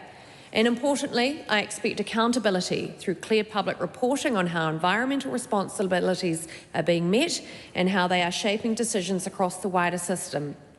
Again, Madam Speaker, this bill does not change what the law requires in relation to the environment. It improves how the public service is organised to meet those requirements more effectively and support delivery of the government's broader reform program. The environment is deeply loved and deeply embraced by New Zealanders. I acknowledge that for many, the disestablishment of the ministry may feel like the end of an era. For 40 years, the ministry in its current form has been instrumental to the lives of New Zealanders and the well-being of our environment. It is understandable some may be feeling a sense of loss. But the ministry has left us a legacy that we can all be proud of, and I want to assure New Zealanders this bill signals a new chapter for environmental management in New Zealand. It is not the end of the story. Madam Speaker, I commend this bill to the House. The question is that the motion be agreed to. Honourable Rachel Brooking. Thank you, Madam Speaker. It would be so nice to not be standing here with a deeply cynical mindset about everything that that minister has just said. And that is because, Madam Speaker, whilst the Minister has just said some very nice things about the environment, some good things about outcomes, something about the importance of the environment to all New Zealanders, things that I agree with her on, the track record of this government is just bad for our environment, everything that they've done. So I cannot come to this with a fresh rosy perspective, because we have to look at the context of what this government has done. So Let's have a look at that. We've had the Minister has promised that it's going to be better, yet in her very own words she said you could argue that the environment is going to be stronger in this ministry. She did not say that it must be. And when we were in the committee stage of the debate, I offered her up many suggestions for new titles that could have emphasised the importance of the environment in this new ministry, but she chose to not make any changes, which is a great shame. But what we've seen this government do in terms of the environment is huge cuts to funding for the environment. No doubt we'll see more of those tomorrow again. We had the Parliamentary Commissioner for the Environment talking about the $1 billion gone. We've seen the waste levy be dehypothecated. So it now applies to any environmental issue, does not have to relate to waste. And whilst that might sound nice, we can spend some more money on the environment, what it means is the central tax fund is now not going to pay for environmental things, and so there is a huge decrease in overall environmental spending. And that is not a good thing. Oh, it's rubbish, I hear from opposite. Well, yes, that is the focus of this government. It is on creating more rubbish and getting rid of a circular economy, isn't it, Mr. Watts? And that is a great shame. We have seen the previous Minister for the Environment has banned the phrase circular economy because they have said that the balance has gone too far. Oh, now I'm being asked to talk about the bill. Well, this is all in the context of this minister has said that we are to believe that this government will do better for the environment when we know their track record is to cut, and to make things into culture wars, and it is deplorable. So we have seen the end of environmental hubs. We have seen the end of legal funds for environmental cases. This is all what this government has done. We've seen speedy little changes to the Resource Management Act, which this government has brought back to enable pollution of waterways. That is this government's track record. We've seen a fast track promulgated to enable applicants to get around environmental protections. That is the point of their version of a fast track. And we've seen every single climate change action gutted. Totally gutted. And the Minister for Climate Change seems to be disagreeing with me. So I look forward to him taking a call to explain how it is that this government is doing all the actions of the Climate Emergency Response Fund, all the actions of the GIRI, all the actions to decrease climate pollution. I'm yet to hear anything what they're doing about the $6 billion on climate adaptation that they got rid of. This government has also ended localism after campaigning so strenuously on it. Madam Speaker, we have in fact seen the decimation of local community plans. So that is why I am not rosy about what the Minister just said. That is why I am cynical and deeply concerned, and why we asked so many questions in the Committee of the Whole stage about the methods that we could make sure that what the Minister said is going to happen would actually happen. But we did not get much comfort there. Instead, we hear, and we've heard the Minister, I think it's the first time I've heard it in relation to this bill in these parliamentary debates, talk about artificial intelligence, and that being one of the reasons for putting these different parts of government together. And we know that this government thinks it's some sort of magical thing. AI is going to solve all the problems. We can just give it to big international companies. They can deal with all of our data and all of our decision making, and we'll save a whole lot of money. That is not how it works, Madam Speaker. It is much more difficult. Of course, it's a useful tool as well, but simply saying that artificial intelligence is going to fix everything shows a disdain for any inquiry or being curious about how it actually works. We've seen as well the manifesto. I have the National Party's manifesto here. There is no mention in there of getting rid of the Ministry for the Environment. We heard as well in a number of submissions this concern that there will be policy capture and it will be difficult for public servants to really be able to make a case for the environment as they would do currently and put things up to the Minister. We didn't hear any answers about what happens to the vote. At the moment, there is a vote environment, and I'm sure we'll see that diminished tomorrow in the budget, but we had no assurances over what would happen with that vote, nor about whether or not there would even be a Minister for the Environment. That definition is removed from the bill. And the Minister is the Minister for the Environment at the moment, but clearly the direction that this government wants to go in is to not have a Minister for the Environment. They're getting rid of the ministry. Why have a minister? You can have a secretary and that'll be it. This is a big problem. We've also heard from the minister before that this would get rid of policy silos. But she has not given us any indication of how we will measure the getting rid of policy silos.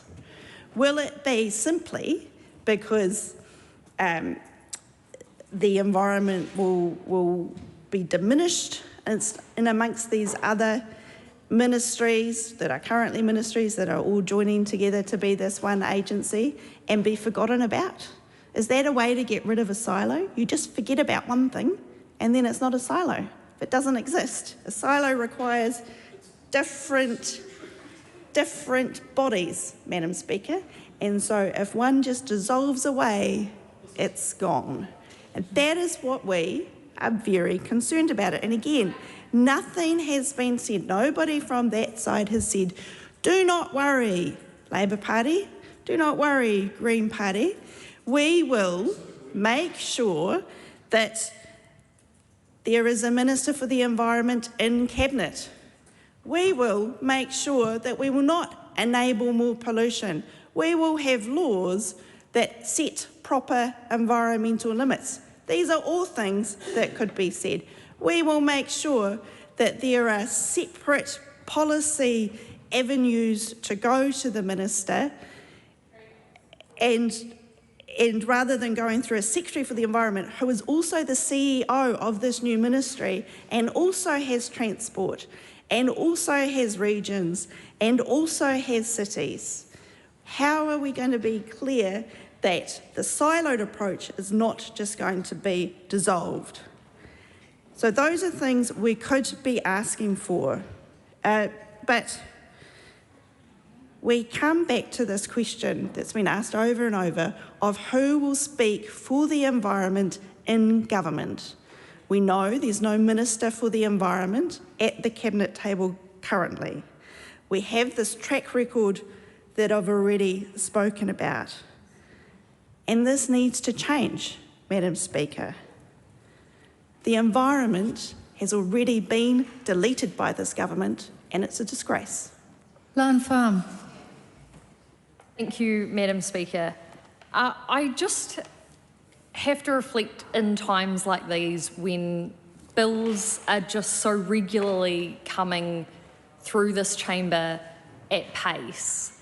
What would it take to understand that as human beings, we are literally existing on this rock that is orbiting the sun at this precise point that actually allows life to flourish here on planet Earth. Because we heard from the Minister that this change is necessary. And what the context of this government's necessary involves is bureaucratic, shuffling, decision-making that is so shallow that ultimately gets us nowhere as a country, as a collective of human beings. Because what ultimately is necessary for us, not just here in Aotearoa, New Zealand, but around the world, is to understand the true necessity of protecting our environment. And that is, here in this country, all the things and all the data and information that comes from this very ministry, the Ministry for the Environment, all the factors across water, across air, across biodiversity, across oceans, the data and evidence tells us it's not quite getting through how necessary those things are and how necessary it is that we actually prioritise them and make decisions that turn the dial and actually enable the conditions and the functional ecosystems that will allow us to exist in the future. Like, that is just so basic, and it just astounds me the amount of times we are here fighting this type of legislation that just so comprehensively misunderstands that. And I think what is really shocking with this as well is it's not just about a misunderstanding, it's about the deliberate decisions to do this no matter what.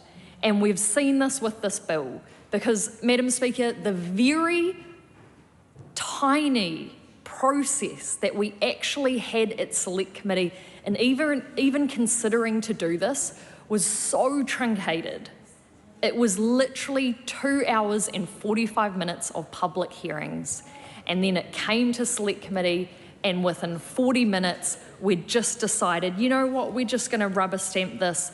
This is just going to go through, despite no assurances about the very critical role that the Ministry for the Environment actually plays, about their work, about the transparency of budget decisions, which we're apparently going to see tomorrow. We don't know, in deciding to do this, what the implications were. And quite frankly, Madam Speaker, I don't think committee members cared. Because we sat there in public hearings, and if they'd also read all of the submissions, they would know that only one person actually supported this, compared to 587 of academics, iwi hapu, experts, community groups, environmental stewards across the country saying this is a terrible idea, do not do this to the country. And they said that because 40 years ago, New Zealand actually elected a government who campaigned specifically on the Ministry for the Environment being established, because New Zealanders knew and appreciated to this day, and still do to this day, how important that dedicated voice for the environment at the heart of government decision-making is. And we're scrapping that today. This is the last final nail in the coffin for the existence of that dedicated ministry for the environment. It is a shameful end of an era. And I think as well, like, you know, I want to recognise the Minister for talking about the legacy of the Ministry for the Environment within those 40 years, because that is something to be proud of, the work that they've been doing. But the context of the legacy of this government is doing absolutely nothing to help that work. In fact, it's taking us backwards. And I want to particularly acknowledge those staff in the Ministry for the Environment, because I want them to know how much we and New Zealand value their work and how much we are fighting to protect the very critical work that they do, and the fact that we need them so desperately to be able to continue that work despite being merged into this mega ministry. Now, we've heard again the minister and the government being at pains to explain that, you know, there is an E in MCERT and it does stand for the environment. And yet we're seeing no other than that, no other assurance about their work. And I want to show, Madam Speaker, and no one's going to be able to see this, right? This is the actual risks to the Ministry for the Environment.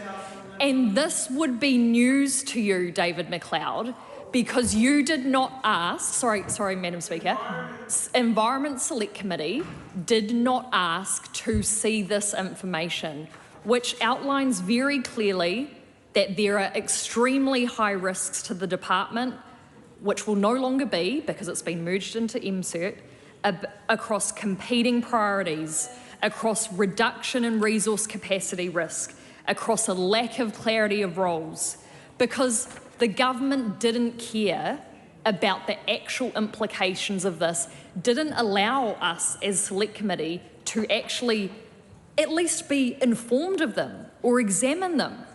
This is absolutely shameful, and I think, you know, it demonstrates what this government is putting in front of us on such a regular basis, that the environment comes last. The fact that the minister continues to insist that none of the roles will be diminished or diluted frankly shows how little they understand of the actual role of MCERT.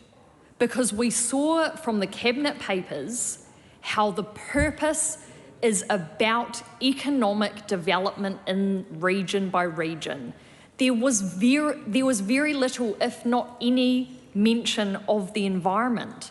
And we know when we look at the actual acts that MCERT have responsibility for, there are only 15 environmental acts which will need to be balanced behind the scenes, not in a transparent way, behind the scenes within the ministry, with 54 acts that cross housing, urban development, transport, local government. This means a dilution of environmental voice at the heart of government in a way that is not transparent. Now, we would love to be proved wrong. We would love to believe that the minister is right, that this is going to strengthen the environmental voice. But when you put this in the context of this government's decisions in the environmental space, that is impossible to believe. This is a shocking indictment on this government where not one party, including the National Party, campaigned on this. And what I'm really looking forward to is this election, those same people and the kids and future generations that are looking at this and saying, you know what, we are going to do something about this. We are going to elect a government that prioritises environment at the heart of decision making, who understands the absolute necessity of the environment and how critical its connection is to us as human beings, and that nature is the backbone of our economy and our society, and that's exactly what this government is missing, and that's exactly why they will not continue to be in power post this election, because they just don't get it. Cameron Luxon. Well, thank you, Madam Speaker. It's a pleasure to rise and inject a bit of life into this debate after the Speaker from the Labor Party came in with all the cynicism of someone you'd expect to be a modern-day Dionysus living in a barrel on the street because we can't build any houses. We've got a space cadet coming in from outer space to tell us all about how we rely on the environment. We know how much we rely on the environment. This government represents a population of New Zealanders who love their environment and who want to live and thrive in this world. From farmers, from NGOs, from people who get out, clean up our beaches. That's who we're here for. We got promised an argument. All we got was a diatribe over there. What we really are talking about here, Madam Speaker, is removing a label of a Minister for the Environment with the Minister to align with every other piece of legislation. The idea of silos. We are going to have a Secretary for the Environment in the new MCERT. It is there. And the idea that the positions won't exist, well, MOE, the DIA's LGNZ provisions, the Ministry of Transport and the Ministry of Housing and Urban Development, that will be a part of this new mega ministry as it's being called. I commend this bill to the House. Jamie Arbuckle. Thank you, Madam Speaker. I rise on behalf of New Zealand First in the third reading to support the Environment Disestablishment of the Ministry for the Environment Amendment Bill. And, Madam Speaker, we have heard a lot of alarmness around this bill. We've heard, obviously, through the Select Committee, people opposing the bill. They're concerned about it. But the reason for that, Madam Speaker, is this is something new. This is something bold from this side of the House. It is putting a label on it. The Ministry of the Environment doesn't fix the environment. I've sat for 15 years as a resource consent hearings chairman, and often people would come in and nothing in those consents would be about the environment. It was all about money. It was not about the things that it should be focused on. The current framework, Madam Speaker, is of responsibility, results in several aspects of a proposal being split between different portfolios. This is new, it is bold, it is the ministry, what will be called MCERT. It's about cities, it's about the environment, it's about the regions, and it's about transport, all forming. And as we heard from the Minister, this is a change in form, not function. This is about ministries that will actually start to talk to each other. They will be embedded with the same values. And as we just also heard, we'll get rid of those silos and actually start working together. One of the great things that came out of the Select Committee and through the Committee of the Whole aspect was that the Secretary of the Environment will report, and they will report back to every year back to the Minister. And we firmly believe in New Zealand First that this will give better environmental and development outcomes. Also, I heard from the other side of the House, from the Labor Speaker, about AI solving everything. Well, Madam Speaker, AI can't solve everything because they can't give Labor any policies. Well, I will commend this bill to the House. Thank you.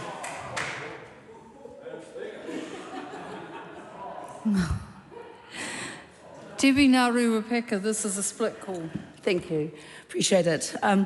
Look, I speak to this kaupapa as a mokopuna of Mururopatu, and I know that often when we speak to these kaupapa, it's hard to make people realise the life that we come from, some that perhaps the government doesn't have connection to. So for us every day, at a taiao level, I'm very blessed to wake up beneath my maunga, Manga Taranaki, and knowing every day that our tupuna did the same and our mokopuna continue to be blessed to do the same. And our maunga has something very important to us, and in fact the government's recognised his significance by giving legal embodiment to him. And I guess it's in that basis as a native-born kaitiaki that we have spent a long time trying to make sure that our taonga are understood and here for everyone's mokopuna. It doesn't matter whether you have indigenously arrived here or just arrived last week. And I think, for us, ngā te whenua te toto o te tangata, as the land is the lifeblood of the people and all of our people. And so for us, what this risks doing with the disestablishment and the lack of focus, as we feel as tangata whenua on our kaitiakitanga, is that it enables the government to disconnect all those years of understanding what the maunga, the whenua, the taiao, and importantly, the descendants of those taonga are about. That's not something that you can pass on from one government agency to another. That's taken years and years of trust and whanaungatanga to understand. And it feels like this bill not only weakens our role as kaitiaki, but it also weakens the lessons and the value of that relationship that we together have as kaitiaki. It feels like every time we progress and get somewhere as Māori over the years, and we've got these little wins, and believe me, this agency isn't the perfect of agencies, but there's such a lot of intel, there's such a lot of cultural involvement and connection, and it feels like that's up to be traded. And I think that's the sadness that we have, is that yes, these agencies are bricks and mortar, but inside them are people who have built up that whanaungatanga and that intel. And so I guess, we're still so used to the fact that we get a few steps ahead and then we lose it.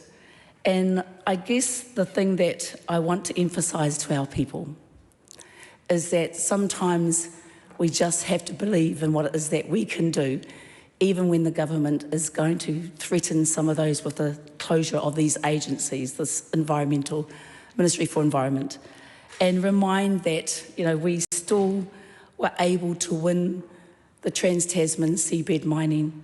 We were still able to win against Shane Jones's own designed, customised fast-track seabed mining bills, or fast-track bill. We were still able to win against forcing the name of Egmont away from our maunga. We were able to win the Aotearoa as a legal entity. We were able to win and still stand in survival against Mururopatu. We were able to win against fracking, wai pollution, because we intergenerationally have this mātauranga and this connection to our taonga. Ka ora te whenua, ka ora te tangata. So we can attempt to see governments, or we can see governments attempt to derail, to disestablish and dismantle, but they have truly learnt nothing from the lessons of our forefathers. Many are on these walls. And so this ridiculous bill may attempt to shut up the doors of Crown accountability, to nail up the shutters of government responsibility, to cut the whare taiao beyond recognition. But know that we, as tangata whenua, we as natural kaitiaki, will be here beyond this government and be here as continue with our Indigenous solutions to thrive and our wakapapa to thrive. And we will make sure that our history shows where we stood when we're trying to stand up for our environment, just as we had to so many times before. So kia kaha to our whānau, kia kaha to those kaimahi, kia ora rā. This debate is interrupted. The House will resume at 7:30 p.m.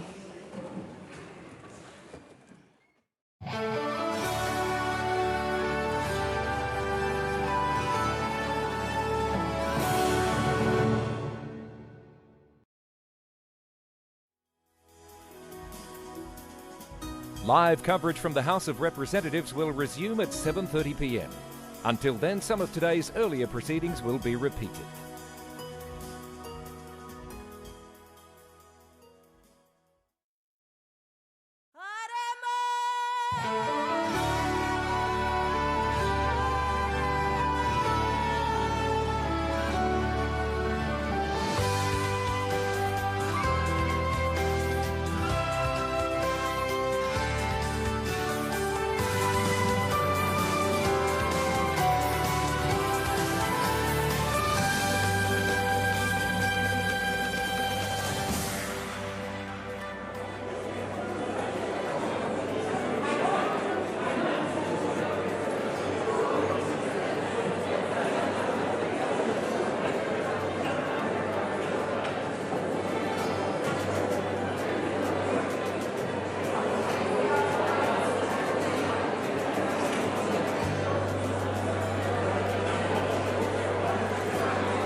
Mr. Speaker.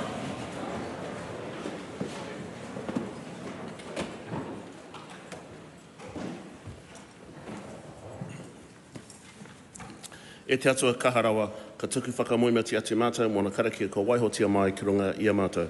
Ka wahi o mātou pānga whai ora katoa ki te taha, ka mihi mātou ki te kenge me te inoi atu, mo te arahitanga I roto I o mātou whakaaroarohanga.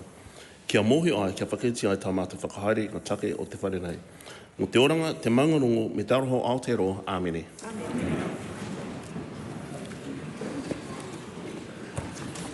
Members, I'm sure that you would wish to welcome the Honourable Vijayartha Herath, Minister of Foreign Affairs, Foreign Employment and Tourism of the Democratic Socialist Republic of Sri Lanka, and his delegation who are present in the gallery.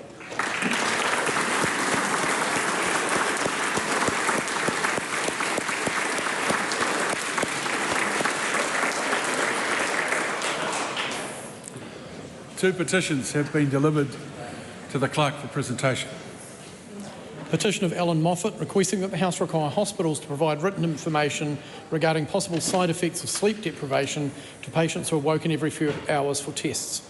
Petition of Lamb's Pharmacy requesting that the House urge the government to keep open the post shop at Lamb's Pharmacy at Karangahape Road. Those petitions stand referred to the Petitions Committee. A paper has been delivered for presentation. Ministry for Women Long-Term Insights Briefing 2026. That paper is published under the authority of the House. No select committee reports have been delivered. No bills have been introduced. The House comes to oral questions. The first in the name of Chloe Swarbrick. Ki te Premier, e tautoko ana ia I ngā kōrero me ngā mahi katoa a tōna kāwanatanga. The Right Honourable Prime Minister. Yes. Does the Prime Minister stand by his statement yesterday that the official in his office who received the briefing notes from Z Energy and Fonterra, quote, left a while ago, end quote? And if so, when exactly did that official leave? In answer to the first leg of the question, yes.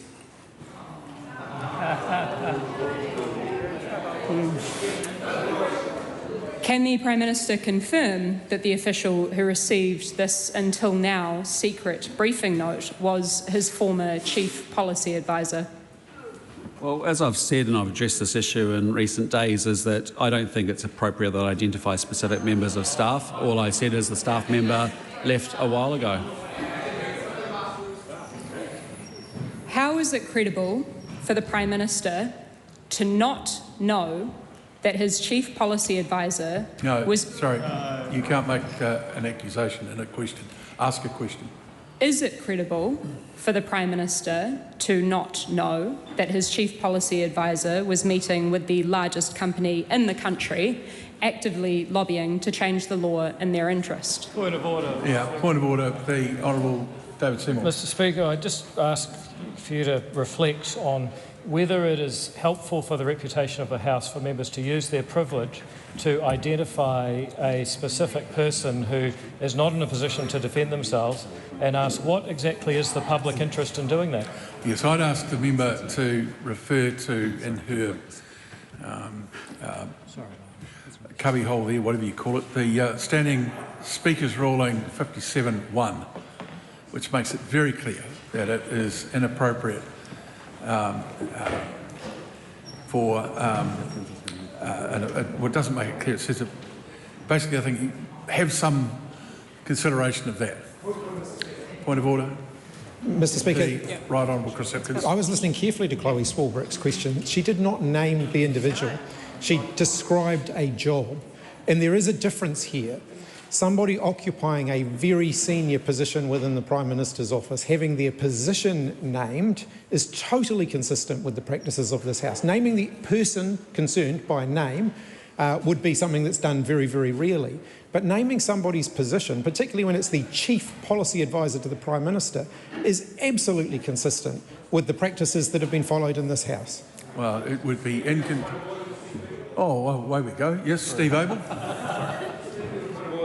In your rulings 57.1 and 2, it does allow the naming of officials. As the leader of the Labour Party pointed out, Chloe didn't name the official, our co-leader, but the point is that the office of the official has been named, It is not calling into question the conduct of the official, but the extent to which the Prime Minister was not aware of the conduct of their chief policy advisor. Yeah, well, I'll come back to that in a minute. Speaking to the point of order. Honourable Louise Upson. The Prime Minister has answered the question and been clear about the intent in terms of individuals.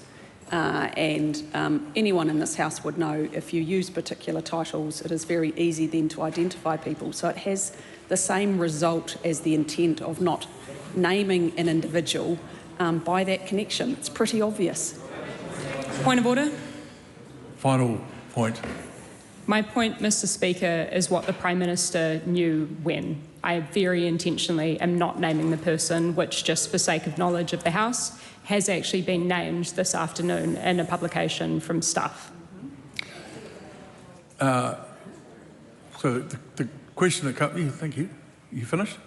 Yeah. The question that comes to mind is, firstly, 57(1) makes it clear that while a name can be given, people should bear in mind that public officials do not have the opportunity to defend themselves in this House. I would go further and say that by naming a position, it would be a stretch of the imagination to suggest that people couldn't work out who that person was.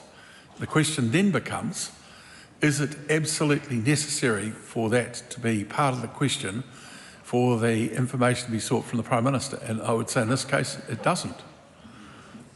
So, point of order, the Right Honourable Chris Hipkins. Mr. Speaker, I think we need to be very clear here. The motives and the conduct of the position that has just been named are not being questioned by Chloe Swarbrick's question. It's whether the Prime Minister was aware of the actions that person was taking that's being questioned. The Prime Minister is being questioned, as is absolutely acceptable in this House. The motives of the individual concerned, named, have not been questioned, merely pointed out the fact that they were in a senior job in the Prime Minister's office. And if it were that broad and ask exactly as you've just asked, that would be fine. But I think throwing in the person's position effectively names that person. We'll see where we go. is it credible for the Prime Minister to not know that one of his most senior staff members was meeting with the largest company in the country who was actively lobbying for a law change in their favour, which they ultimately got? Well, I reject the characterisation of that question.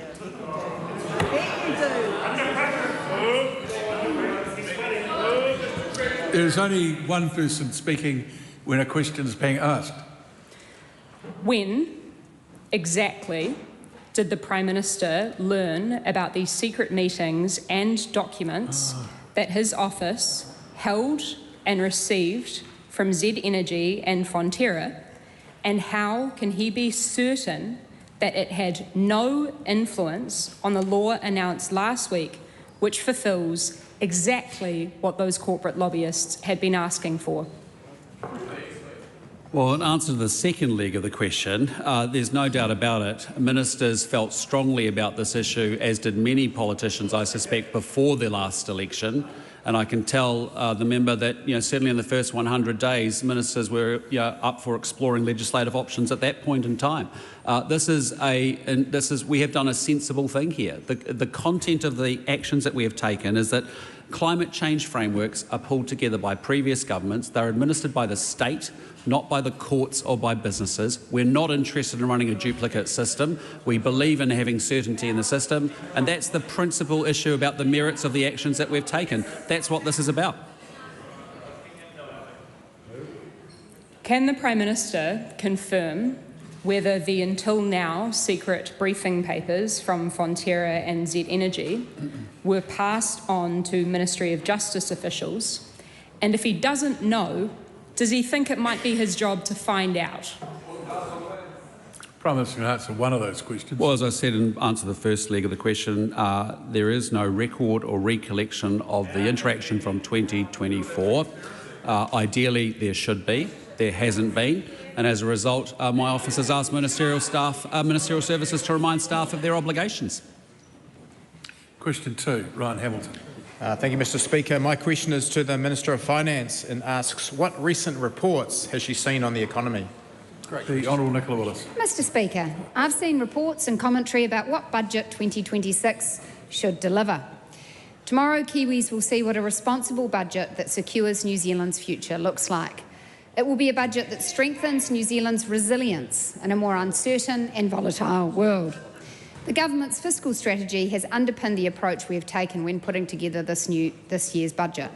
We remain committed to putting debt on a downward path towards 40% of GDP and to returning the books to surplus by the 2028-2029 fiscal year. Mr Speaker, just one more sleep to go. Supplementary. Why does the government place importance on reducing debt and returning the books to surplus? Well, Mr Speaker, because New Zealanders work hard for their money and they expect the government to treat taxpayer dollars with care and discipline. Families across the country sit around their kitchen tables every week making difficult decisions about what they can afford and where they need to prioritise. Government should be held to the same standard. There is an alternative approach where governments just spray the money gun around, borrow more and hope for the best. But New Zealanders have seen where that leads. Higher inflation, bigger interest bills and ultimately more pressure on households. This year alone, Mr Speaker, New Zealand is expected to spend around $9 billion servicing debt. That is more than 4 times our operating allowance. And it is now one of the government's largest annual expenses. It is taxpayer money going towards interest costs before we build a single classroom, fund a single operation or repair a single road. That is why this government is focused on disciplined spending, getting the books back in balance and bending the debt curve down. Supplementary. What approach has the government taken in Budget 2026 to support New Zealanders while maintaining fiscal discipline? Well, Mr Speaker, this is a responsible budget that invests in the things New Zealanders need while also keeping the country's finances under control. The budget reflects disciplined choices and clear priorities. We are continuing to invest in frontline services and critical infrastructure, while also asking government agencies to find savings and focus spending where it delivers the greatest value for taxpayers. That means investing in areas like public infrastructure, health, education, law and order and defence, while reducing lower value spending and ensuring government spending becomes more sustainable over time. This budget recognises that easy choices are gone. It reflects careful prioritisation and responsible trade-offs, because if we want to invest in the future, we also have to make sure the country can afford it. To quote one commentator, no lollies this time, just stronger foundations for the decades ahead. Supplementary. Why is responsible fiscal management important? Well, Mr Speaker, because New Zealand is a small trading nation and we do not have the luxury of pretending debt doesn't matter. We rely on international confidence to keep borrowing costs manageable and to support jobs, investment and growth here at home. If governments lose control of spending and debt, the consequences flow quickly through the economy. Higher borrowing costs, weaker investment and less resilience when future shocks arrive. This government believes responsible economic management is about making sure New Zealand is stronger and better prepared for the future, not leaving the next generation with bigger taxes, bigger interest bills and fewer choices. Question 3, the Right Honourable Chris Hipkins. Thank you, Mr Speaker. To the Prime Minister, does he stand by all of his government statements and actions? Right Honourable Prime Minister. Yes. Supplementary. Did the staff member in his office who received the briefing from Z and Fonterra leave his office before or after he responded to the Official Information Act request that didn't contain the information his office had received? I'm not sure.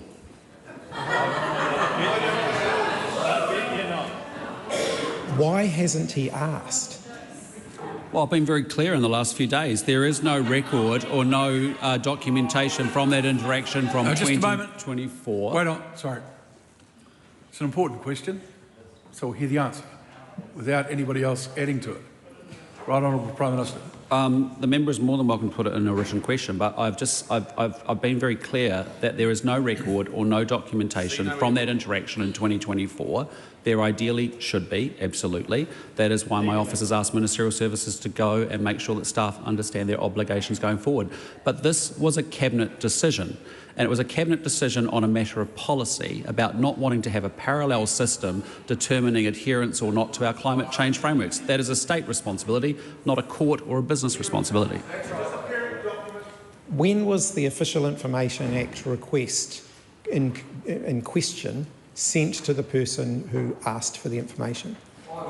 If the member puts that in writing, I can get him an answer. When he said yesterday that the person had left his office a while ago, does he regard a while ago as within the last few weeks? I stand by the statement I made yesterday. The reporting is wrong. Supplementary question, Mr. Speaker. Why can't he tell the New Zealand public why his office withheld a briefing that he had received from Fonterra and Z Energy asking for a change to the law in their favour that his government has subsequently agreed to make? Well, I reject the characterisation of the way the member is presenting that question. This is an issue that was well understood and socialised before even the election in 2023. Many ministers in the newly formed government had very strong views, actually, that legislative action was needed because we are not going to tolerate having a parallel system where climate change frameworks are administered by courts. That's as simple as it is. But you know, it doesn't get any simpler than that. We made the right decision with the intervention and the actions that we have taken around that legislation because we are not interested in having duplicate systems. End of story. So if the government had already decided after the election that it was intending to change the law in favour of those who were defending themselves in court, why did he make no effort in his office to record the information around lobbying from those very same firms? Well, as I've said in recent days, there should have been a record of that. In this case, there isn't. There is no record, there is no documents from that interaction in 2024. Yes, there should be. Yes, Ministerial Services are advising all staff about their obligations and reminding them of those obligations going forward. But this was a Cabinet decision, and that's important because this point of policy is an important one to get right and to correct. If he thinks that there should have been records kept, why hasn't he asked his office about the records that have? Like when the meeting took place, who held the meeting, when they left, and when the Official Information Act request was responded to? I've already addressed that with my previous answers to the members' questions. Question number 4, Laura McClure. Thank you, Mr. Speaker. To the Associate Minister of Education, what recent announcements has he made about charter schools? The Honourable David Seymour. Mr. Speaker, last Friday I released figures that show, contrary to some commentary from education unions, charter schools are actually cheaper to open than equivalent state schools. These figures show a new primary school with 100 students would receive $400,000 or thereabouts as a charter school, but roughly $640,000 were at a state school. Similarly, for a secondary school, $950,000 in set-up costs for a state school, but only roughly $480,000 for a charter school. This follows information about the cost of running the schools once they are set up. For a primary school, around $8,800 for a state school, but around $8,300 for a primary school. And at secondary level, $11,000 for a state school and $10,700 per year for a charter school. Mr. Speaker, this should finally put to bed the incessant but incorrect claims that charter schools somehow cost more to the taxpayer than state schools. They cost less, and the students who choose to attend them are just as worthy of a state-funded education as any other student in New Zealand. He's not here. Supplementary. Are charter schools proving popular?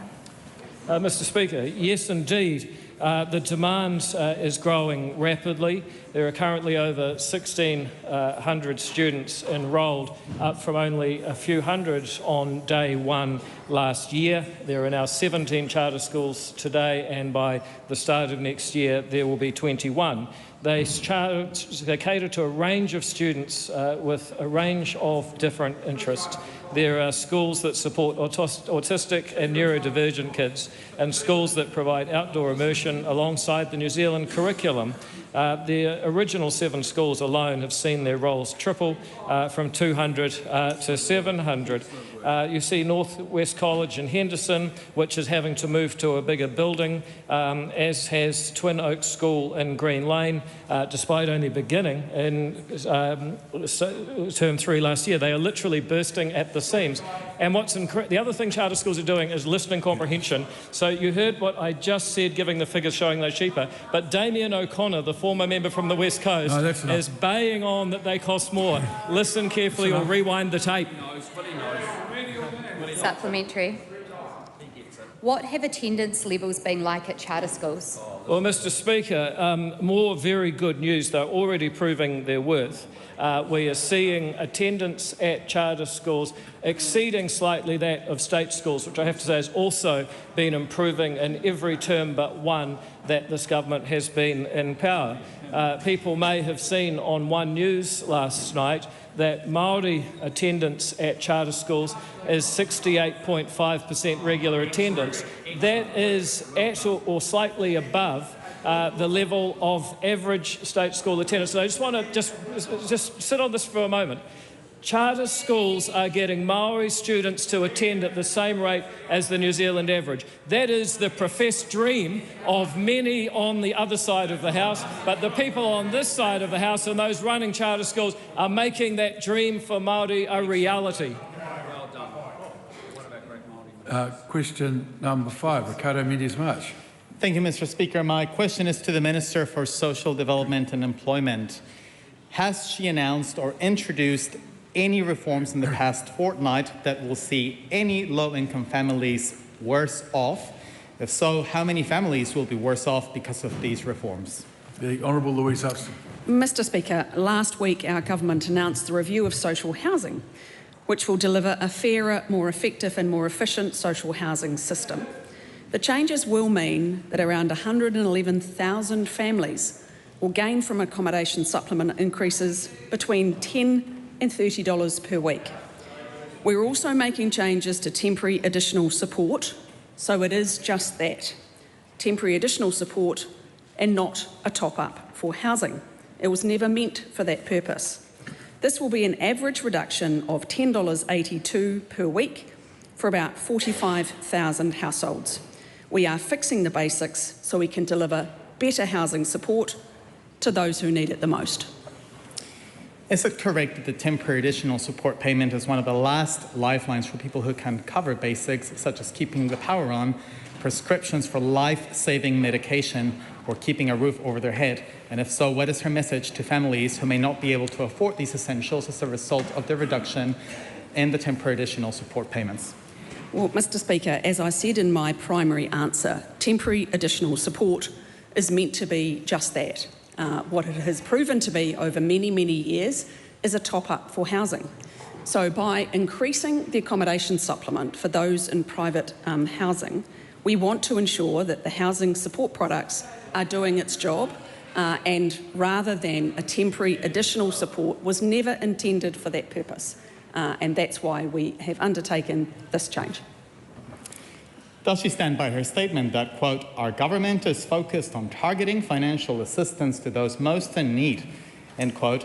If so, how would she describe the financial situation of those who rely on the lifeline that is temporary additional support for things like life-saving prescription medicine? Well, as I said, and the number I've seen previously is that about 95% of the temporary additional support is used for housing, not for the other items the member mentions. It is used for housing, which is why the change that we are making in the review of social housing that we announced last week for Budget 26 quite rightly puts the housing support where it should be, which is in the accommodation supplement.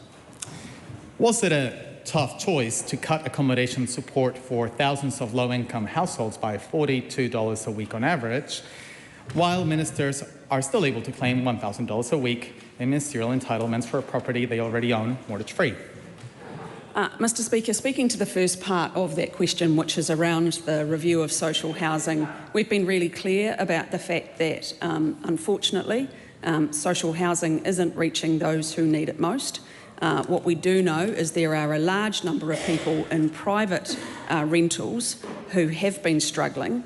We want to ensure that the incentives are right, that they have additional support with the additional $10 to $30 a week for those in private rentals, and we want to ensure that actually the incentives are in the right place for them to get ahead. Was it a tough choice to proceed with policy changes that would, according to her own ministry, leave those very same families she talked about with, quote, less money available for spending on other necessities such as food, clothing, and transport? And if it was a tough choice, how does she justify people struggling to make ends meet as a result of these reforms? Well, I think the other point to make, Mr Speaker, is that the temporary additional support is meant to be that. It is meant to be temporary, and for areas where there is challenges around food or other costs, that's where we have hardship grants. So I don't want the member confusing two different items. We are talking about the temporary additional support. As I said, about 95% of that has been used for housing. That is why we are doing the review of social housing, making this change in Budget 26 to ensure that where the housing support product is, it is being utilised more effectively, and equally where households are challenged by food, then that is the appropriate place to seek assistance is work and income through food hardship grants. Supplementary question, the Right Honourable Winston Peters. What's the difference between Green MP Wade Brown's accommodation or McNulty from Labour's accommodation as opposed to yours? What is the difference? The answer is none. Good. Well, thank you. There's no need for the Minister to respond. We'll go to question number 6, Dr. Carlos Chong. Thank you, Mr. Speaker. My question is to the Minister of Housing. What announcements has the government made about improving social housing? Mr. Speaker, last week I announced Cabinet has agreed to a multi-year program of work to reform social housing. Social housing should be there for those who need it for the time that they need it, but where people can move to independence, the system should help them do that. The system is currently not fair, it's not targeted to those who need it most, and it's trapping people in dependency. It also costs the Crown around $5.5 billion per year, and that number is growing. The system is broken and not sustainable, so we are changing the system through 3 key shifts. Is the current system fair? Mr. Speaker, in my view, the answer is no. Similar households can receive very different levels of support depending on whether they're in a social house or a private rental. Take 2 sole parents in similar situations. They can have considerably different financial outcomes, with the family in a private market rental receiving accommodation supplement being $65 a week worse off compared to a comparable family in social housing.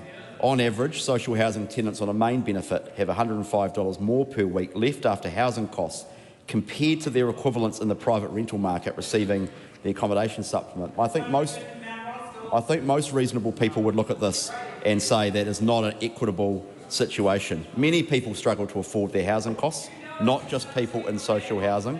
Well, actually, it's not like that, and there's been extensive economic evidence to the contrary. Sorry, Mr. Bishop. We're just responding to the... No, well, the person who is calling out across the House like that, is disorderly. Please don't do that anymore.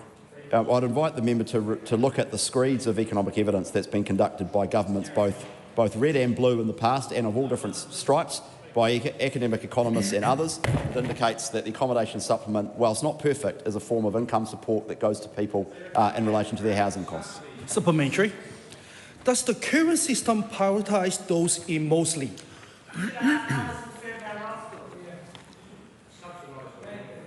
Mr. Speaker, the current system does not necessarily prioritise those most in need. It is expensive intervention by the government, and the government's view is therefore it should be targeted to those that need it most.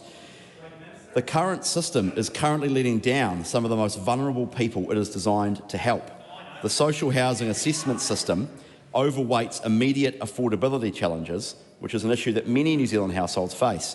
Quite often, the difference between someone that gets into a social home compared to one that doesn't is nothing, which shows the arbitrary nature of the social housing system. It's also the case that some people on the register are arguably in greater need than some people in social housing. As I said in the House yesterday, 29% of households in social housing have sufficient income to manage a lower quartile private rental and modest expenses. There are over 1,000 people in social housing who pay market rents. So in other words, they earn enough to pay the market rent for the area they live in. And this government's view is that we can do a better job targeting social housing for those who genuinely need it. What steps is government taking to support greater independence? Mr Speaker, social housing should be a safety net.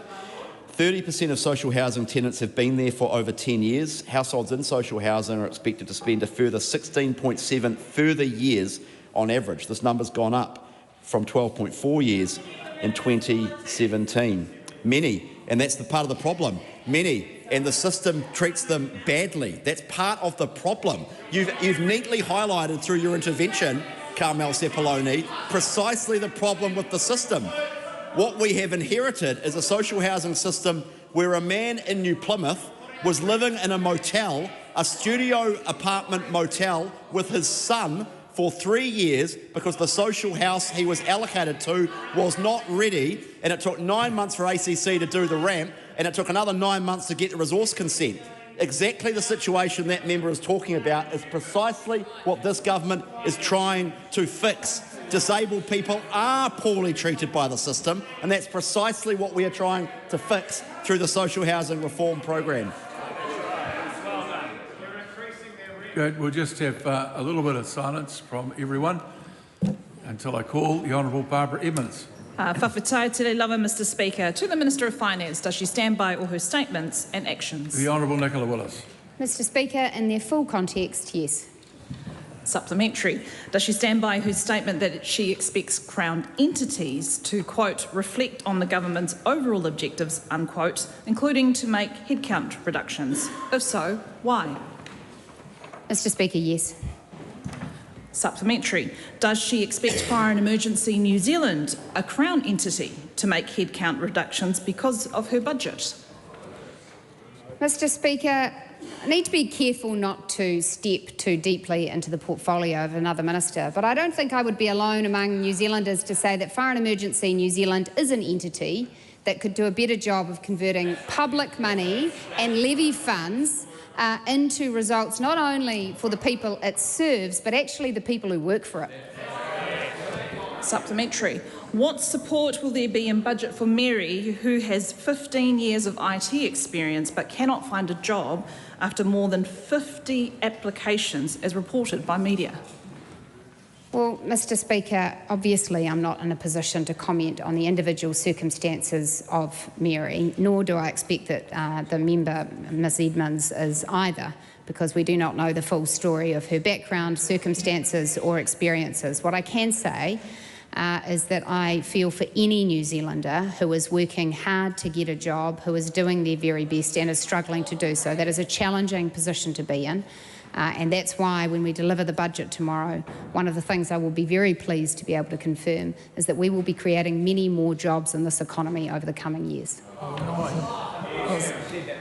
Supplementary. Well then, what support will there be in the budget for Benj, who was made redundant in the last round of cuts in 2024 and has applied for 130 jobs but is still out of work?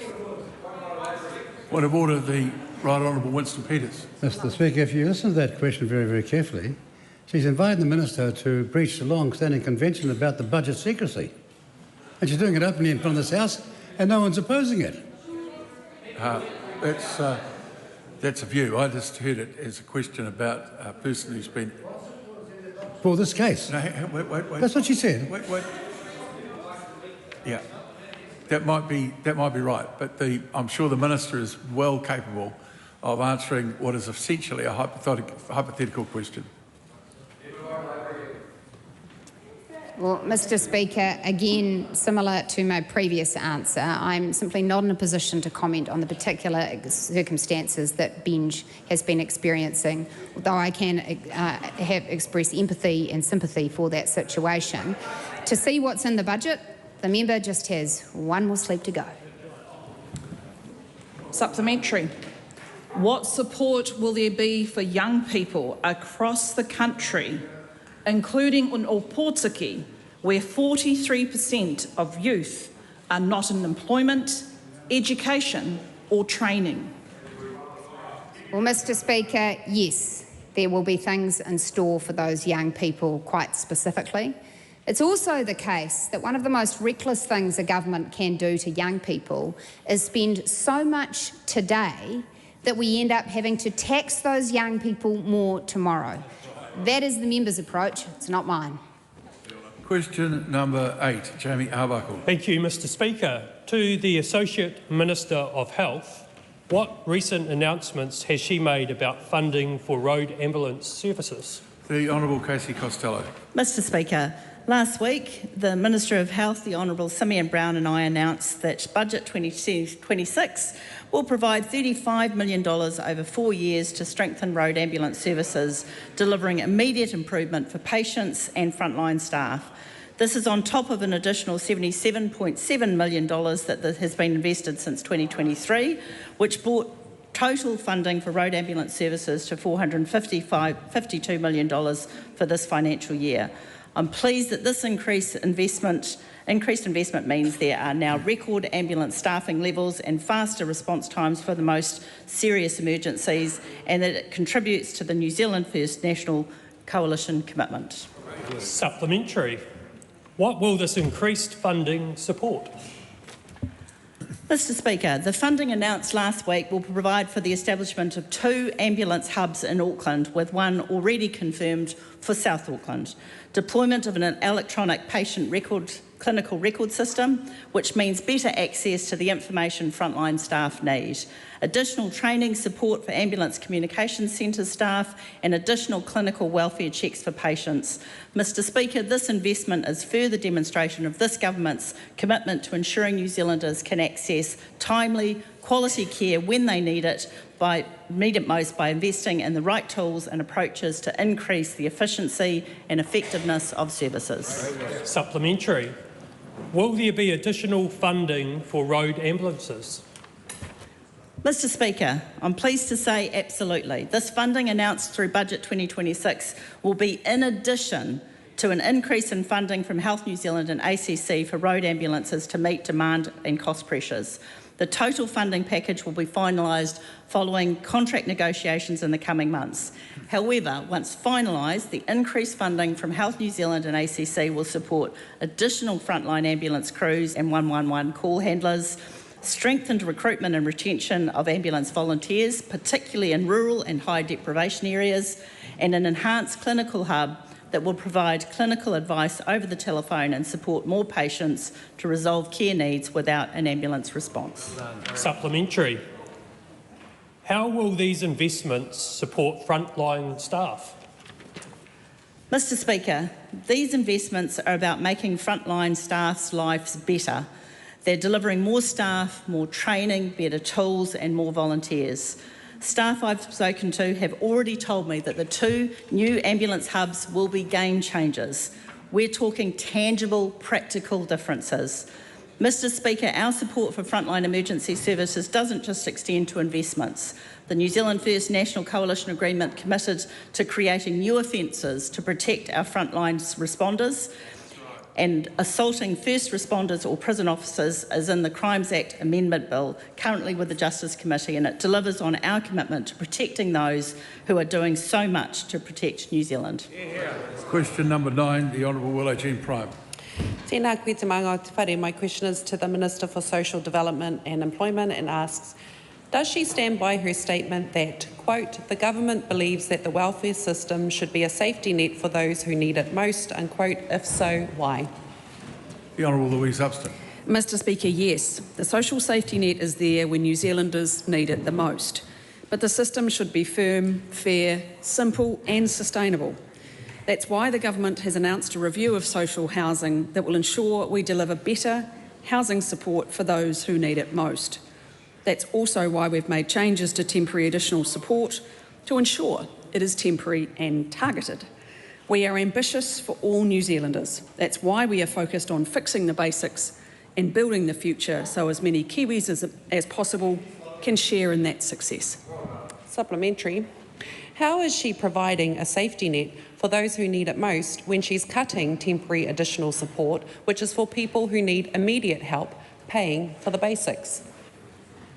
Mr Speaker, the temporary additional support is intended to be exactly that, temporary.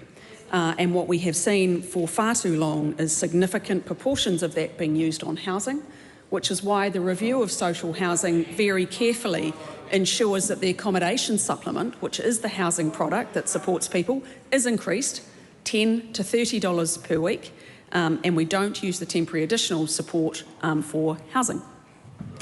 Supplementary. How many more struggling families will have to choose between rent, power or food as a result of her cuts to income support? Well, Mr Speaker, I reject the assertion that we are cutting income support. We are making a change in the way that social housing is delivered, and I've been clear about the fact that temporary additional support was never intended for housing and shouldn't be.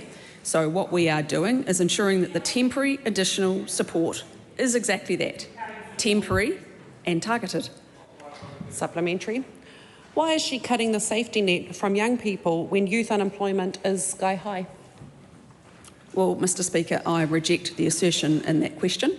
Our side of the House has great aspirations for young people to ensure that they are in education, training or employment rather than being stuck on a benefit for 21 plus years. That is not living a life of opportunity. That is not sharing the success of this great and mighty country. Supplementary. Was the Salvation Army wrong when they say her changes mean, quote, increased debt, greater stress and harder choices about how to get through the week in terms of the basics, such as food and heating? Mr Speaker, no, because what we are very focused on is ensuring that across the board we have a financial system that is delivering for all New Zealanders. As I said in my answer to the primary question, the social safety net must be firm, fair, simple and sustainable. And that is ensuring that we target support to those who need it the most. And when it is temporary, it should exactly be temporary. Supplementary. Who exactly does she think needs a safety net? People who do not have enough income to pay for their rent or private landlords? Well, Mr Speaker, as both my colleague and I have talked about in the review of social housing, the current system is inordinately unfair for a range of reasons. Those who require social housing the most often are the ones that miss out. In terms of those who are in very similar circumstances, who are in private rental, should not be hundreds of dollars worse off. And the incentives for people to shift their circumstances are completely wrong. And that is also one of the reasons that we have made changes to the temporary additional support, because there is no incentive at all to change and to provide people's circumstances. Supplementary. Mariamino Kapaki. Thank you. Does the Minister agree that increasing rents for social housing tenants is fair when in the far north alone 2,241 Māori are experiencing severe housing deprivation? Mr Speaker, absolutely, because a review of social housing will mean that there will people who are currently on the social housing register who have significantly higher needs than those currently in a social house get a chance of getting access to it. And my colleague spoke about the 1,000 people in social housing who pay market rent. No one in this House should argue that they need it more than those who are in the far north, who are currently in severe housing hardship, who don't have access to that support. Supplementary. What does the Minister say to the more than 12,000 Māori in the Far North and Whangarei receiving main benefits who describe the welfare system as a safety net while their housing costs increase? Well, Mr Speaker, it is absolutely a safety net, and that is always what it is intended to be. Our side of the House believe that we should be providing support in times of need for people who need it, but actually we want to see people improve their circumstances. The temporary additional support does nothing to incentivise people to be in work, to work more than they are, or to improve their circumstances. That is fundamentally what is wrong with the temporary additional support and the significant percentage of it being used for housing. Our side believes people can and do lift themselves up, and we want them to share in the success of this beautiful, amazing country we all live in. Supplementary, the Honourable David Seymour. Would she expect criticism if she introduced a policy of further improving the terms for those in state houses at the expense of lower accommodation supplements for everyone else? And if she would, how is it possible for the same people to criticise levelling that very playing field? Well, the member makes a very good point, and that's why the review of social housing has been very, very carefully considered to ensure that we provide support to those who have the highest needs. And actually, for those in very similar circumstances, we need to have a much more level form of treatment. That is why this budget puts an enormous amount of investment into the accommodation supplement, which is the primary housing support product, an increase of $10 to $30 a week into the accommodation supplement when it hasn't been changed since 2018. Question number 10, Oreni Kaipara.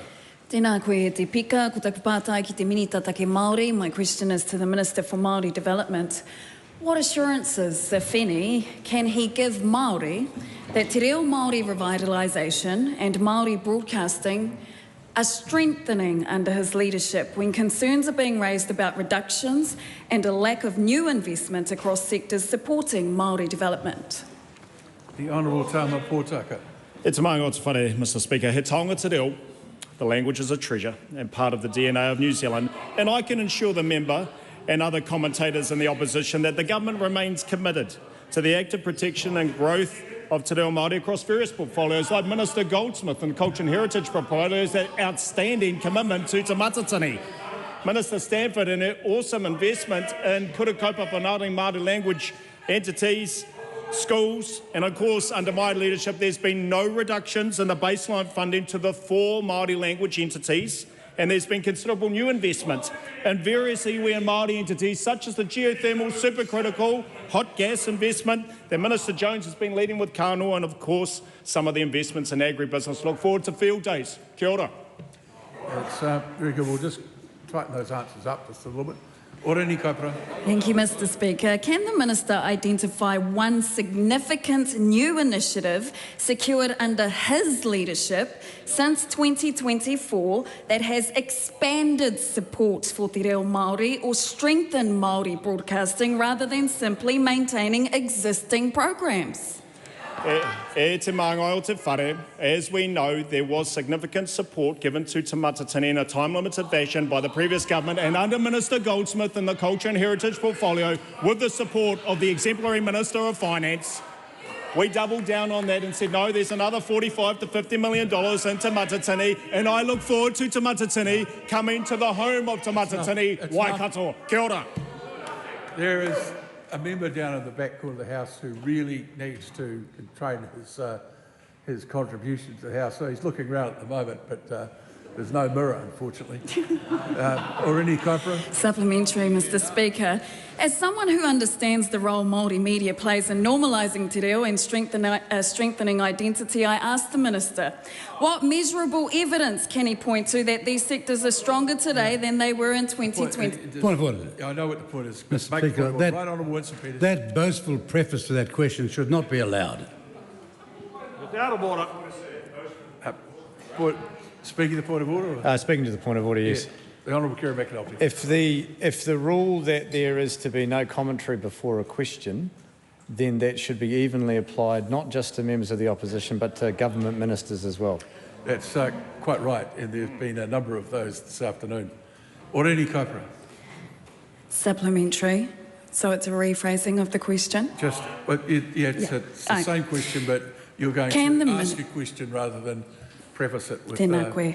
What measurable evidence can the Minister point to that these sectors are stronger today than they were in 2024?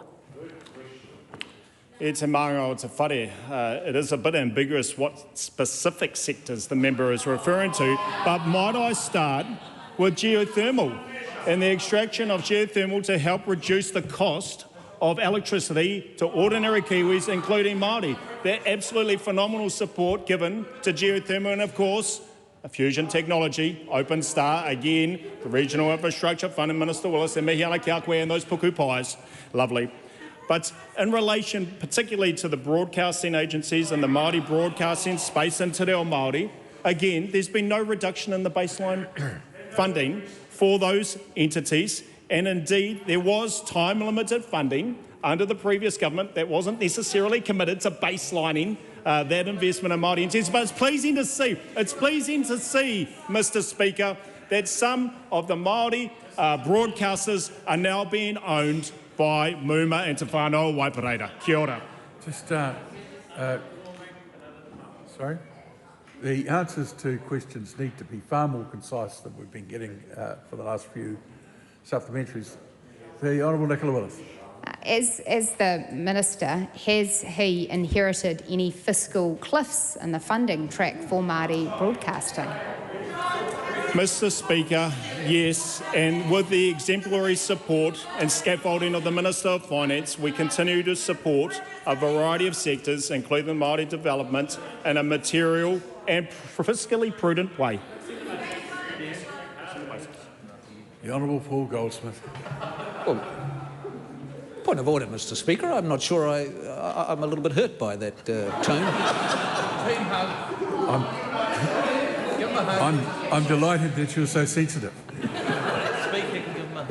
Can I ask the Minister, is it the case that the single biggest investment this government has made in the arts sector has been the funding of Te Matatine, because we recognise the power of Waiata Kapahaka and all the wonderful things that have been developed through that program?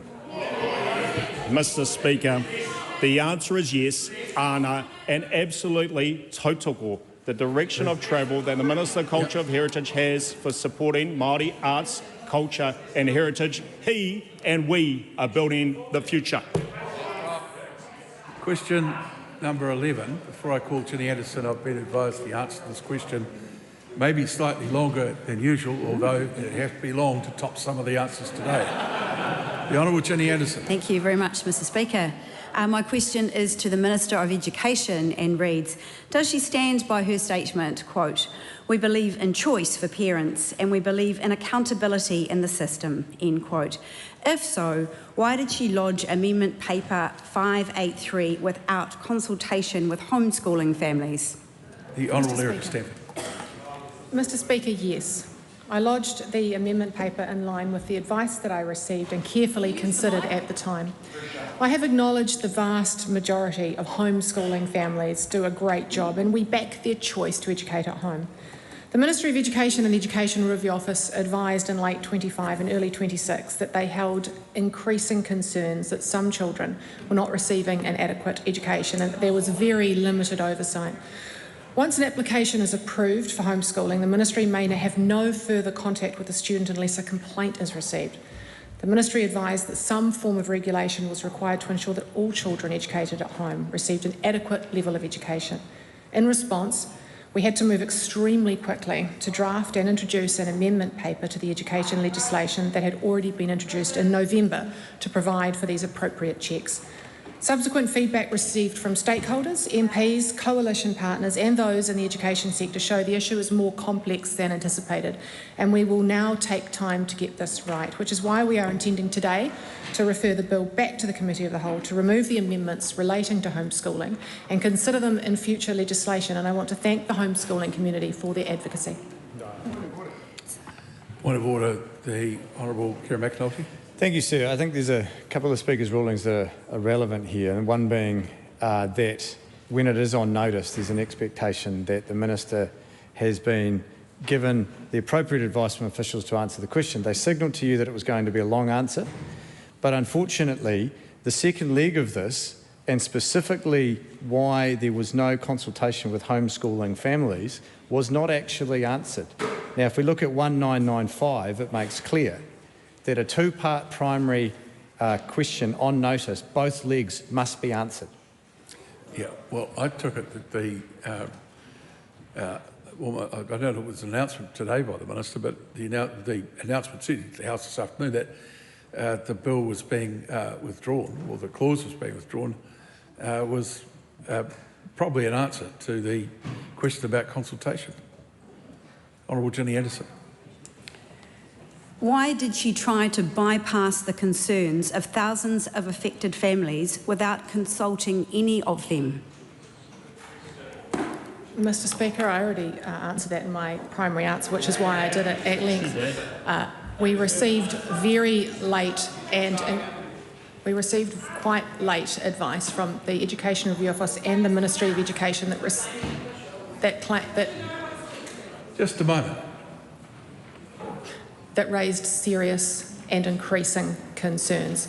We had to move extraordinarily quickly in order to get a cabinet paper drafted, through cabinet committees, through cabinet drafted, and in order to get it included in the bill that was before the House. If we hadn't done that, Mr Speaker, it would have been another couple of years down the track. We wanted to move at pace to make sure that we were protecting the very children that I was alerted to in December last year.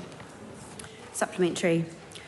Why did it take thousands of families writing to her, political pressure from across the aisle, for her to do at the 11th hour what she should have done in the first place?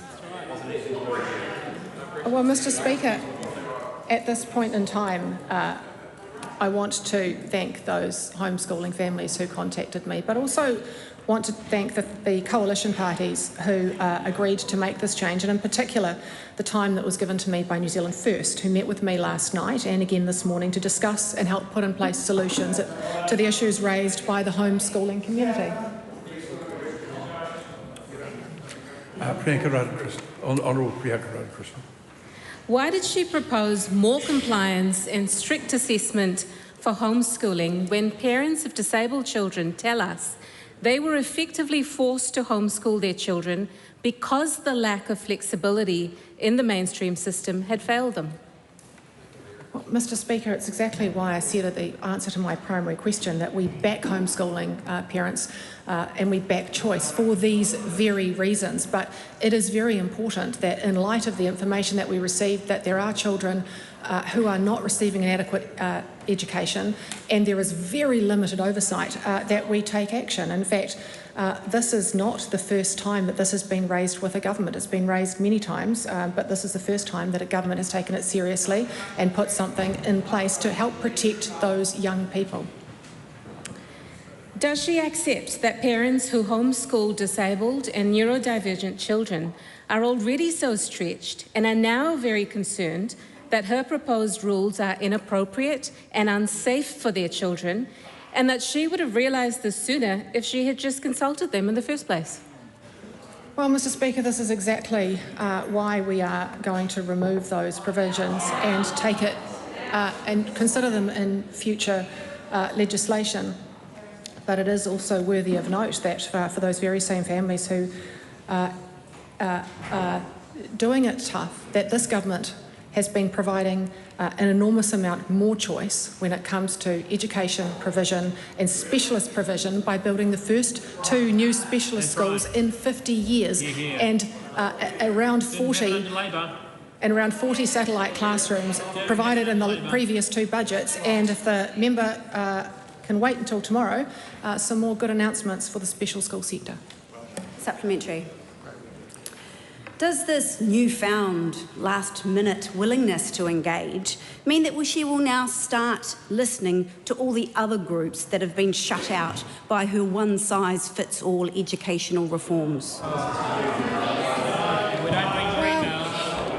Mr. Speaker, I think it's worthy of bringing to light a question that Jack Tame asked once, where he said it's extraordinary that there has only been 47 visits when 13,000 people have been given an exemption from homeschooling, and he asked, how do we know that any of these kids are getting a good education? And the answer from the Jan Tinetti at the time in 2023 was, I don't think that we do, and yet they did absolutely nothing about it.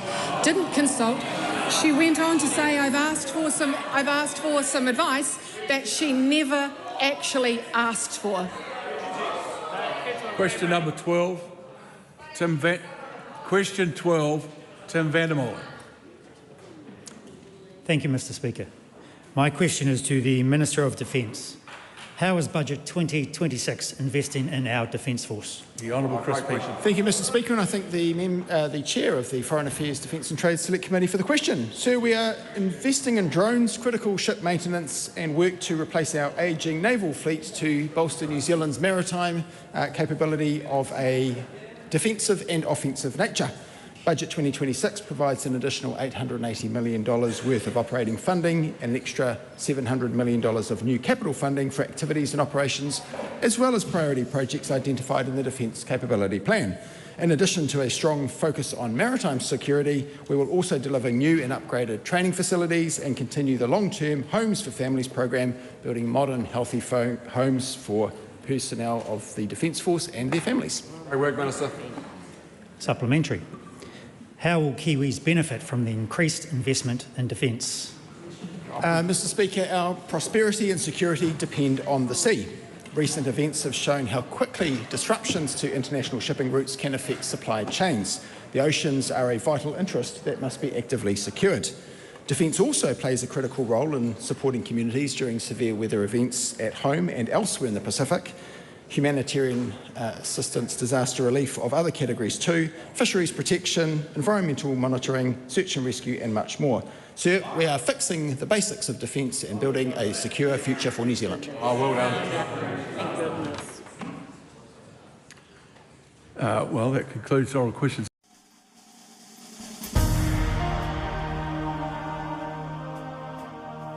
Live coverage from the House of Representatives will resume at 7:30 p.m. An uncorrected transcript of today's oral questions is available at www.parliament.nz.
Okay, sure.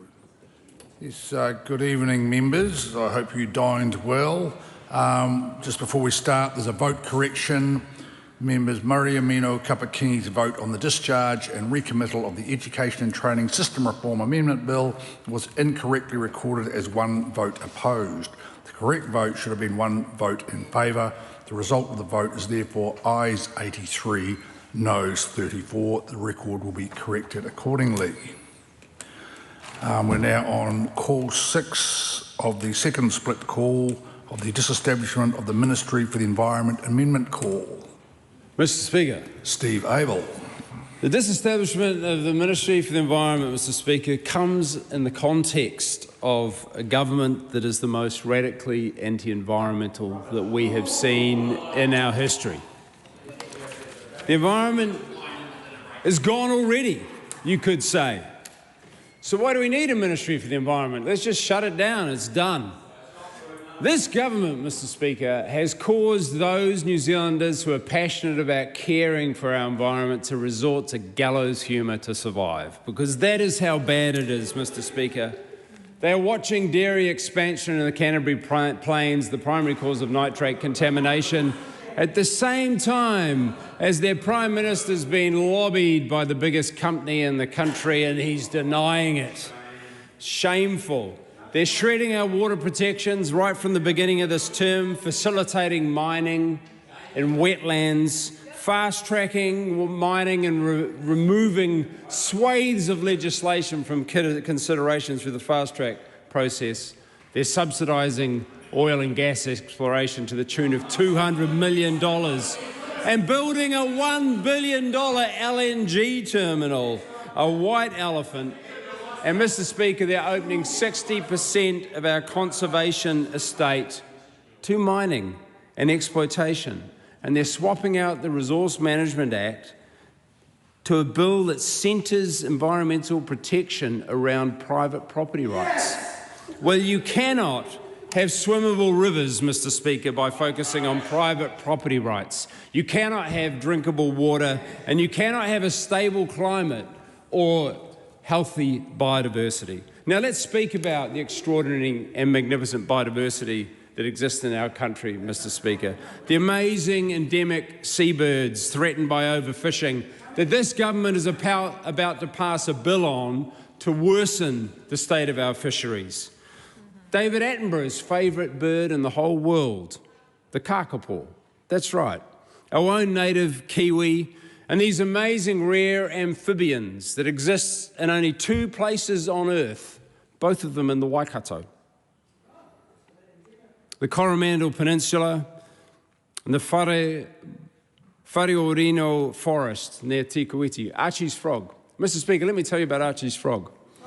Archie's frog is about the size of the top end of your finger. It's a tiny 3-centimetre frog. It has an extraordinary lifestyle.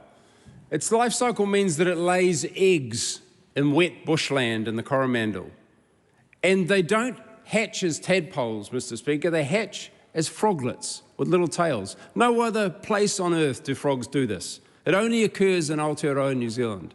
And then their father has looked after them for 8 weeks while they were incubating in the eggs. They proceed to climb onto his back and spend 5 weeks carried around on their dad's back until they get big enough to look after themselves. They're mute and they're deaf. Our birds don't fly and our frogs don't ribbit in Aotearoa, New Zealand, Mr. Speaker. And these frogs live for about 30 to 40 years, Mr. Speaker. They're extraordinarily long-lived, and they are critically endangered. And they are 200 million years old as a species. They existed in the time of the dinosaurs. And this government's attitude to that rare endemic species that only exists in the Waikato in New Zealand is bye-bye Freddie. That is literally the attitude. And they have just fast-tracked a gold mine in their habitat, Mr. Speaker.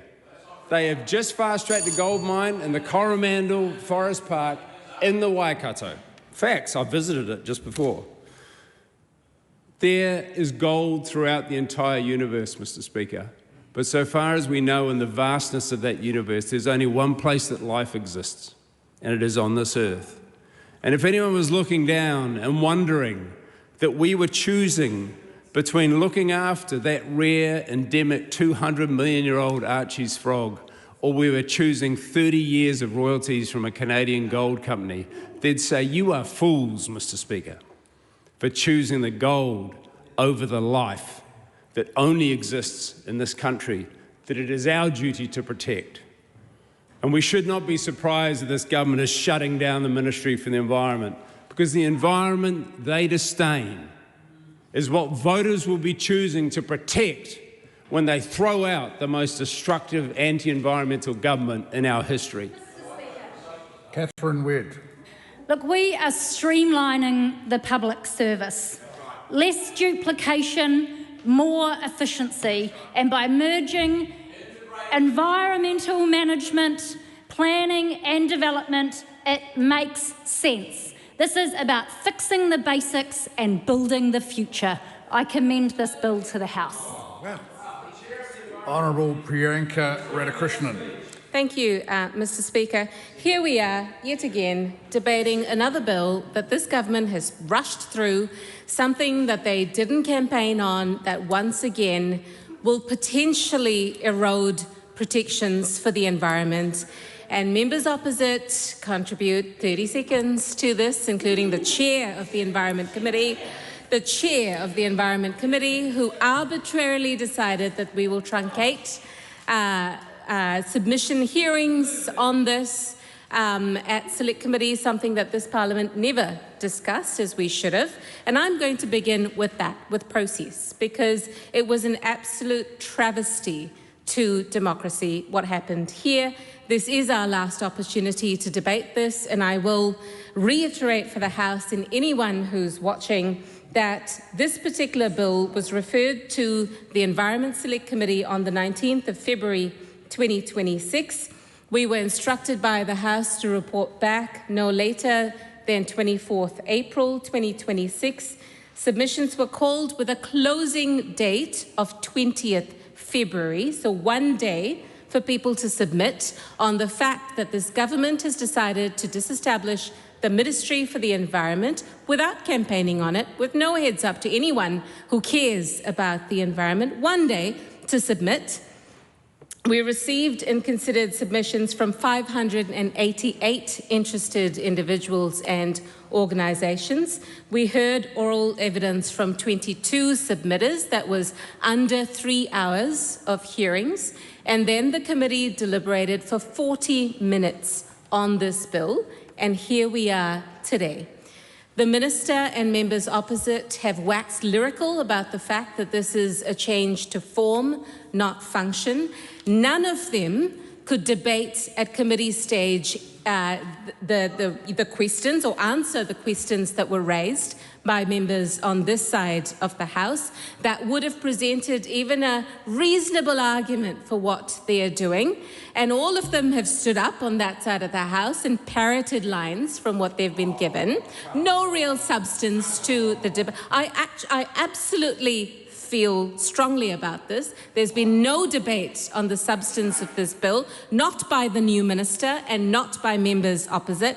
And I will go into a bit of detail as to why it is not just form over function. It looks like form over function, but it's most probably not, and I will go into, well, the minister's very vocal today, but she wasn't at committee stage, couldn't answer any of the questions that were raised, with no particular detail, dismissed the submission by the Parliamentary Commissioner for the Environment, former National Minister Simon Upton, who gave us a very detailed submission, but the minister chose to dismiss it and not even give us a fulsome response to any of the points that were raised by Simon Upton, and I will go into that in detail now, because one of the things that he said, and his submission finally, his recommendation was for the minister to leave out the Ministry for the Environment in this merger of the mega ministry that they are proposing, which is why we're here under rush timeframes to debate this bill.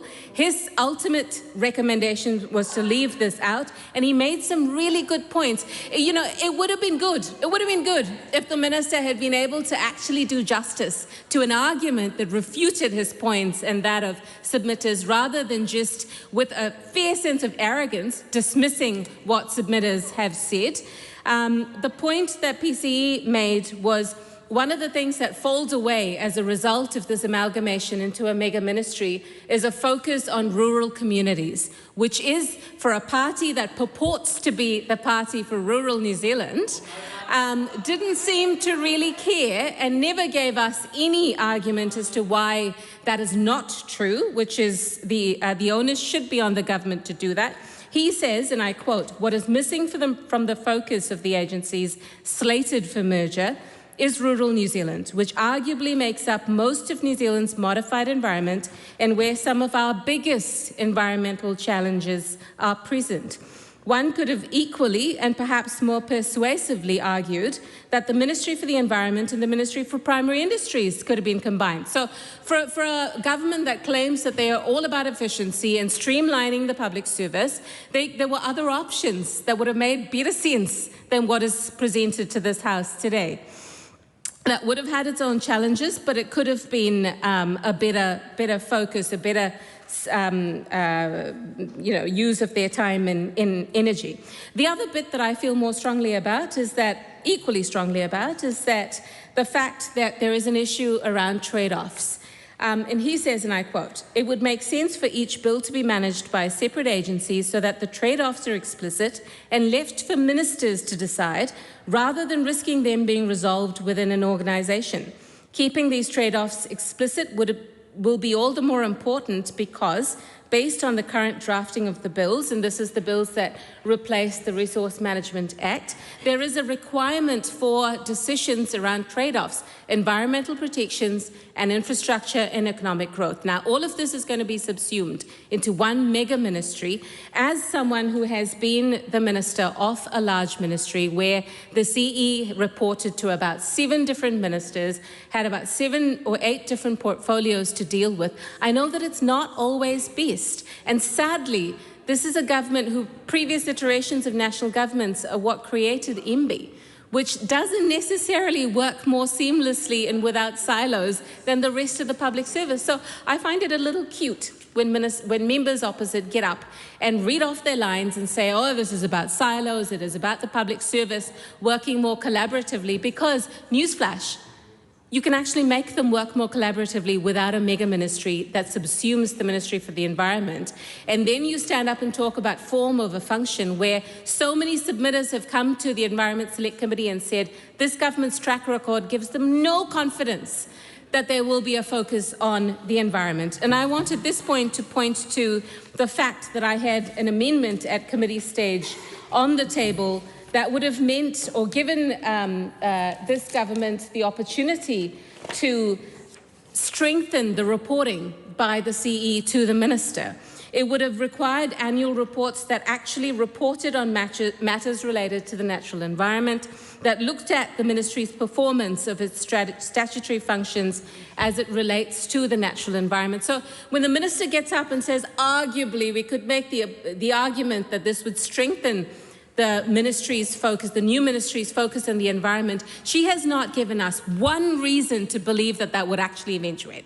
All she has done is to stand up and say, well, it could happen, but there was no support for an amendment that would actually strengthen that, and that is what gives us cause to be concerned. And that is what has given those 588 submitters who were largely opposed to this bill, the cause for concern. The fact that all this government has done is to water down protections for the Hauraki Gulf. They had a bill that they could have just passed, which would have strengthened protections. Sure, they passed the bill, but they watered down those protections for the Hauraki Gulf. They have stripped $1 billion from a focus on the environment. They have a former minister for the environment, who said that the pendulum has swung too far towards the protection of the environment. All this government has done is to pretend that we have a decision to make between economic growth and environmental protections. That is absolutely a false dichotomy. This government keeps pretending that with their fast-track bill that waters down environmental protections, with their planning bill and natural environment bills that water down environmental limits. They seem to pretend that there is that choice between a strong environment and a strong economy and a healthy environment. But that is a political choice that this government makes. There is no economy with polluted rivers. There is no productivity on eroded land. There is no growth on a warming planet. The environment is the economy. But they don't seem to get that on that side of the House. They frame nature as an obstacle to growth, and that is lazy politics. That is lazy economics and lazier governance from that side of the House. When members and ministers say that it's growth versus the economy, what they're really talking about is short-term gain for long-term loss on our part and long-term loss of well-being. This is a false dichotomy. It is a smokescreen from a government that has a failing economic model, and they are pillaging the environment to prop that up. It is a government that is out of touch, that they can neither address the cost of living for people nor protect the environment. Grant McCullum. Thank you, Mr. Speaker. Well, when you step back and think about it, how can you reflect the importance of the environment in our decision-making processes? How can you do that? You can do it by putting at the heart of the planning for our roads and for our urban development and our housing. Put at the heart of that and make it a more efficient system so the decisions have to be made in consideration with the environment. And for that, that is what this government is doing. It is fixing the basics and building the future, and I commend the bill. This is a 5-minute split call. Dan Rosewarne. I rise to take a call, an unexpected call actually, Mr. Speaker, on the environment disestablishment of the Ministry for the Environment bill. And it's very disappointing. We're getting such short calls. You know, the member over there tried so hard to get to this House. Once he arrives here, he's taking calls, very short calls, on such a supposed important bill. Mr. Speaker, I haven't got much time, so I will keep this very brief. But I just want to reiterate a couple of points that I made in my earlier contribution, Mr. Speaker, around, you know, I really get a kick out of bringing tourists over here when people visit from overseas, and we get to show them around New Zealand. A couple of years ago, I was able to host a 5-power defence arrangement delegation into Christchurch. We jumped on the bus. We went through Amberley, took them up to Hamner, and they were just absolutely amazed around this valuable asset that we have in New Zealand, which is our environment. And they could not believe that, you know, we would later on down the track try and derail or devalue the environment by putting in legislation like this that makes it almost like a second or a mixed priority in a mega ministry. And it reminds me of, and I won't intend to get too academic here, but there's an individual, an academic by the name of Peter Fever, and he's got the study around principal-agent theory, and there's 3 types of oversight that he purports. One is community policing, where the principal, i.e. the minister, works with the ministries to make sure that they can get the best value for money and the best result for the people that they serve. Then you also have community policing, which is alongside the agency and allowing them to come up with concerns, and you work with them to try and address problems as they come up. The third one is the fire alarm model, where the minister is absolutely hands-off and they rely on the fire alarm, i.e. something to go seriously wrong, before they'll pile in and address it. Usually they rely on things like the media or a whistleblower within the agency to raise any concerns. And what we've actually done with establishing this mega ministry is create it from a community policing model into a fire alarm model. And we're going to have to wait for something to go seriously wrong, which is a huge concern. Which brings me on to clause 13, because the closer the expert advice sits at the centre of a delivery-focused mega ministry, the easier it is for that advice to be filtered, delayed or reprioritised or pushed outwards, particularly when it cuts across a whole lot of other different objectives. And that's not a criticism of officials, that's just how large organisations work, and that's how the likes of academics like Peter Fever see that principal agent theory panning out. So having an individual ministry with one main effort is a lot more efficient and it serves the people a lot better. And I just want to also add, Mr Speaker, around other contributions by the ACT Party in the earlier readings around purporting to remove red tape, remove layers of bureaucracy to make things easier. Doing this and combining it into a mega ministry actually makes it, it creates more red tape. It actually makes it harder to navigate. And this is what academics say, that there's empirical evidence that suggests this. And so what this government's doing is just repeating mistakes that we've made in the past. So I'd just like to highlight that to the ACT Party, that inadvertently they've actually made things more difficult for themselves. The other thing is around how agencies work on the ground, and sometimes the legislation doesn't keep up with the realities. One example I'll quickly touch on is the Defence Act that was created in 30 plus years ago. That Act still exists today, but it doesn't actually reflect the operational realities of how the Defence Force works on the ground. Same thing with the Ministry of the Environment. It actually reflected, the value that New Zealanders placed on the environment. Unfortunately, changing into this mega ministry does not reflect the reality, and it will need amending later on, probably in the very near future, Mr Speaker. So for that reason, I do not support the bill. Our party does not support the bill, and I'll leave my contribution there. Ryan Hamilton. Mr Speaker. Look, I thought I'd make it really simple and use a bit of a diagram to help explain to the opposition, because they seem a bit confused. They think that we're dissolving the Ministry of the Environment, that we don't care. But, Mr Speaker, what we're doing is over here we've got cities, so this represents cities. We've got regions, and then we've got transport. And what we've got is environment all by itself, all over here feeling quite alone. So, Mr Speaker, what we're going to do is bring them all together and integrate them all so it makes a lot of sense and they can all get along together in an integrated fashion. Mr Speaker, we are fixing the basics and building the future.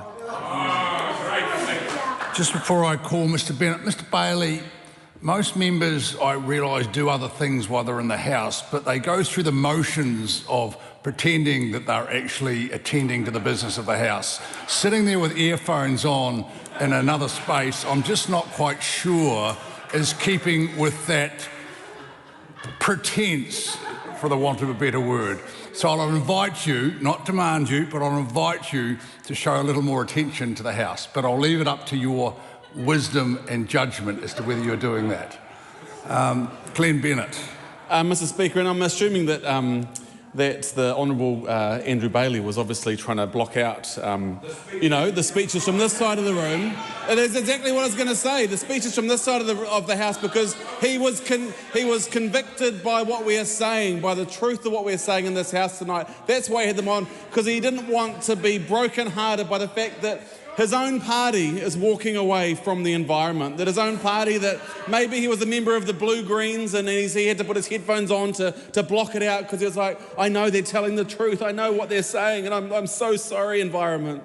But also, Mr Speaker, as I begin my contribution, and the previous speaker had a diagram which was on a piece of, well, not paper, but it was some props, I think.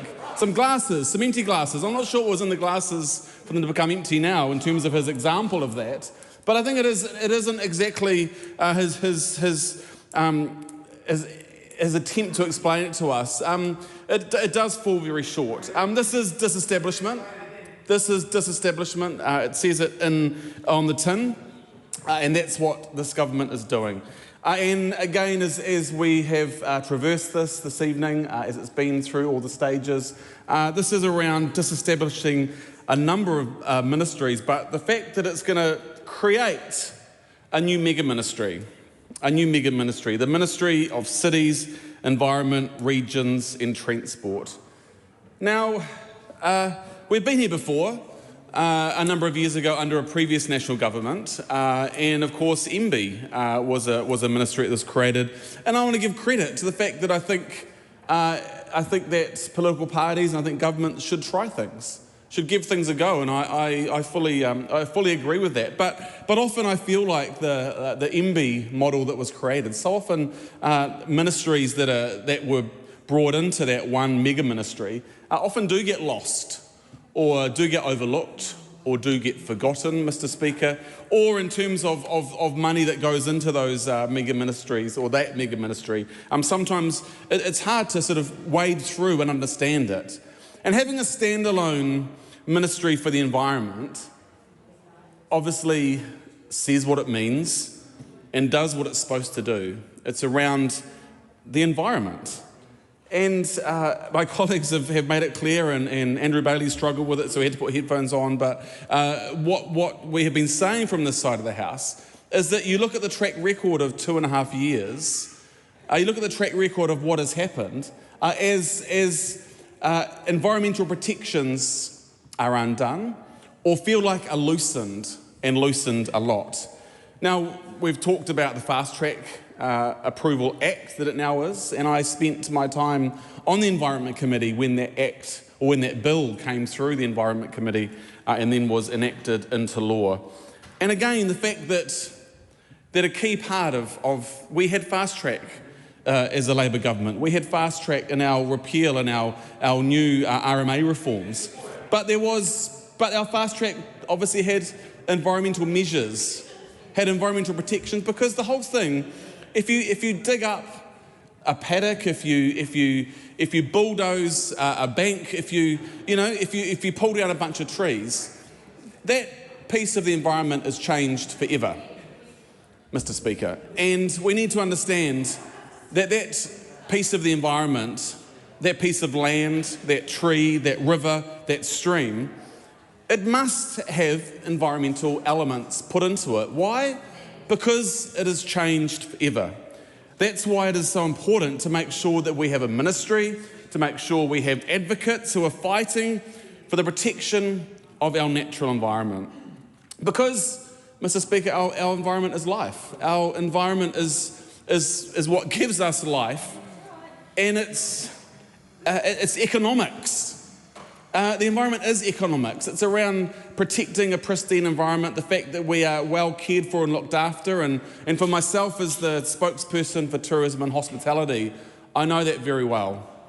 And we often talk about the 100% pure New Zealand brand. Well, Mr. Speaker, the postcard we send to the world is our natural environment. The postcard we send to people on the other side of the world, and people who have on their bucket lists they want to come to New Zealand. Why do they want to come to New Zealand? Not for some road or some big pylon, not for some big car park or 4 lanes here or there. The reason they come to New Zealand is for our natural environment. And that is good economics, Mr. Speaker. That is good economics, Mr. Speaker. And so, as we look at this, and as we meander, well, no, I'm not saying that at all. We have roads already, I think, unless the government is now talking something about getting rid of the roads. We have roads. We have the infrastructure that is in place, but we need to figure out how we actually honour our environment, protect it, to make sure it is given to our grandchildren in better condition than we left it. Now, looking at this legislation, I've got a few comments to make. And in terms of some of the thoughts from Select Committee and then in the report that came back to the House, there are things like the loss of independent advice and advocacy. That was something that was brought up and was very important. The institutional dilution and structural conflicts of interests within the new ministry. And so we had the 3 glasses that were brought together that were a bit empty and in different places. Who knows what was in them? But, Mr. Speaker, the fact that it actually dilutes the work of the Ministry for the Environment is a concern that we have.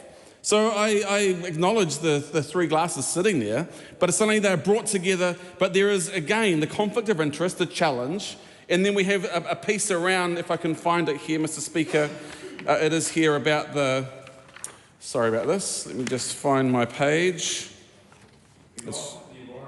It's right here.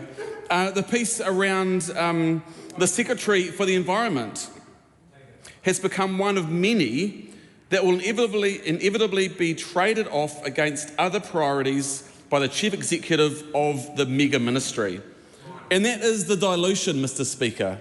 And that is something that, yes, of course, we've got to look at models and doing things differently. But when it comes to something as precious, as important, as fundamental, I think, to the values of what being a New Zealander is, I think we have to say no. It goes on in terms of the briefing that came to the Select Committee, that the process was concerned around governance, around consultation, and around perceived damage to democratic legitimacy. And that's something we really need to note, Mr. Speaker. So I talked about fast track and what that did and removing the environment. Of course, there's now the piece of work being done around regional councils and their place, and maybe it's something that we get rid of. And again, that's something that focuses on the environment, that focuses on water, that focuses on making sure the well-being of nature and of our communities. I think as I listen to some of the submissions and as I read through some of the reports, what I saw, Mr. Speaker, was the fact that this piece of legislation reduces visibility. It reduces visibility on the environment. I think, if anything, maybe we should have a mega ministry of the environment. Maybe a mega ministry of the environment that brings in other ministries into it. Maybe there are things around the ministry for water, maybe around the ministry for bird life, the ministry for biodiversity. We have a mega ministry that is actually about protecting those things, because we know that New Zealand is one of the worst countries in the world when it comes to our biodiversity and what is being done. And when it comes to, that's completely factual. Absolutely, look at the statistics. Look at our wetlands, Mr. Speaker. Look at what has been done in terms of our wetlands. And being someone who comes from Taranaki, seeing that of all of the Indigenous wetlands, Taranaki has been impacted the worst. And therefore, Mr. Speaker, we need to make sure that's absolutely true. Absolutely, 3% of Taranaki. That's exactly right. So what I'm saying, Mr. Speaker, is you can challenge it all you like, but the member can challenge it all he likes. The member can challenge it all he likes. But the fact that we're standing here disestablishing the Ministry for the Environment, just let that sink in. We are disestablishing the Ministry for the Environment. We're tucking it away into another mega ministry when it comes to cities, when it comes to regions, when it comes to transport. And a bit of environment sprinkled in there, just to maybe just to appease a few of the blue-greens, maybe. I don't know what it is, but I am concerned, Mr. Speaker. We cannot support this bill. It is yet again an attack on our environment. It is an attack on us. And, Mr. Speaker, there is no way we'll be supporting this legislation tonight. David McLeod. Thank you, Mr. Speaker. This bill is actually a very small bill. It's as a combination of the fact that the government of the day is wanting to join a number of ministries together, namely the Ministry for Housing and Urban Development, Ministry of Transport, the local government functions of the Department of Internal Affairs, and of course the Ministry of Environment, of what this bill is primarily about. Now, this bill is about, because that's the only entity, the Ministry for the Environment, that needs an act for it to be disestablished. So that's what the primary reason for this bill is all about. Very small bill. It's absolutely correct that we've had a lot of submissions that have been saying that our environment is at risk. And the Select Committee took that very much into account when we made a very specific amendment about making sure that the Secretary for the Environment, which happens to be the new CE of the new MCERT ministry, they are required to report annually to the House about them carrying out the responsibilities under the Environment Act. It is the fact that the function of the Ministry of Environment continues exactly as it is in the new form of the ministry there, but it's under a different form of MCERT. I commend this bill to the House.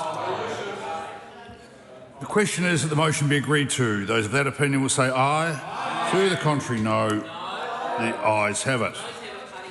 Party vote is called for. Please conduct the party vote. New Zealand National, 48 in favour. New Zealand Labour, 34 votes opposed. Green Party of Aotearoa, New Zealand, 15 votes opposed. Ag New Zealand, 11 votes in favour. New Zealand First, 8 votes in favour. Te Pāti Māori, 4 votes opposed. Takuta Ferris, 1 vote opposed. Maria Meno Kapakingi. 1 vote opposed.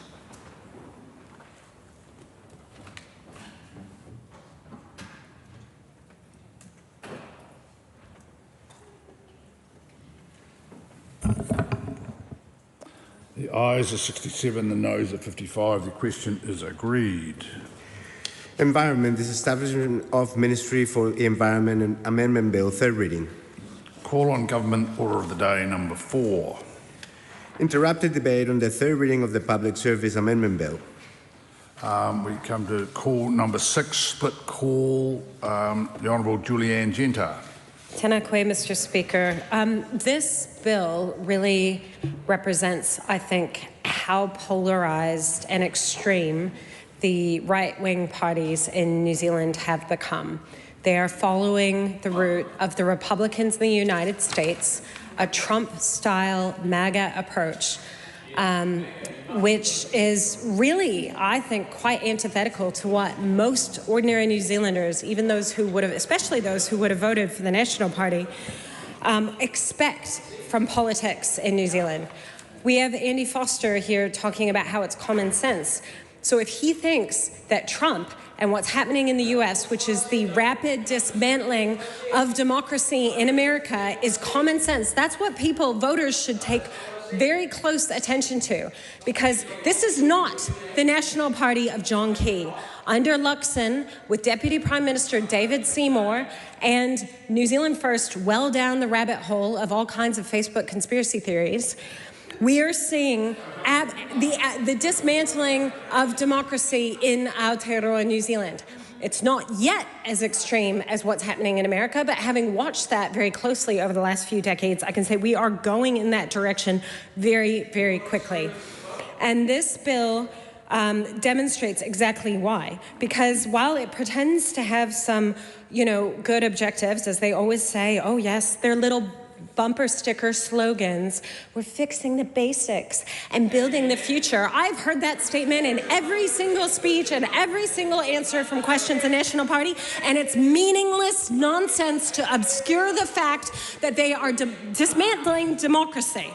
And they're doing that by politicizing the public service, by making it more privatized, by trying to cripple the ability of public servants to deliver on the long-term well-being and good for our country. That is how extreme. Melissa Lee must remember the relatively moderate John Key government. Remember the John Key who went and the National Party under his leadership voted to remove Section 59 from the Crimes Act? That would never happen today.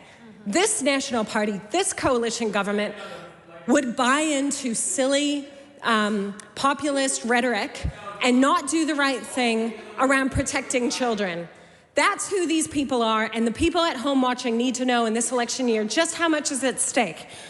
So not only are they politicizing and privatizing the public service by weakening the independence of government, we see it actually with the approach to the RMA reform, the Environment and Planning Bill. It's basically Muldoonist-style give control to ministers. They're trying to make it more difficult for the public to have their say, so it's easier for big corporates and the wealthy, vested elite to control the government for their own purposes. And this is what happens. This is how we see the rise of fascism right around the world. It's not as extreme here, but it is happening. Are you paying any attention to what's happening in the United States, Andy Foster? because they have armed thugs wandering the streets and murdering citizens who are standing up for ordinary people.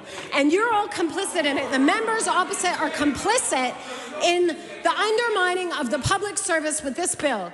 And it's all driven by polarizing politics, where they seek to blame the people who are the most marginalized, like they did last week, the New Zealand First Party, who want to harm people. Ms. Gender, I think we can come back a little bit closer to the bill. Well, it's actually very related. A little bit closer to the bill. It is related, Mr. Speaker. Let me, if you will, if I can get there.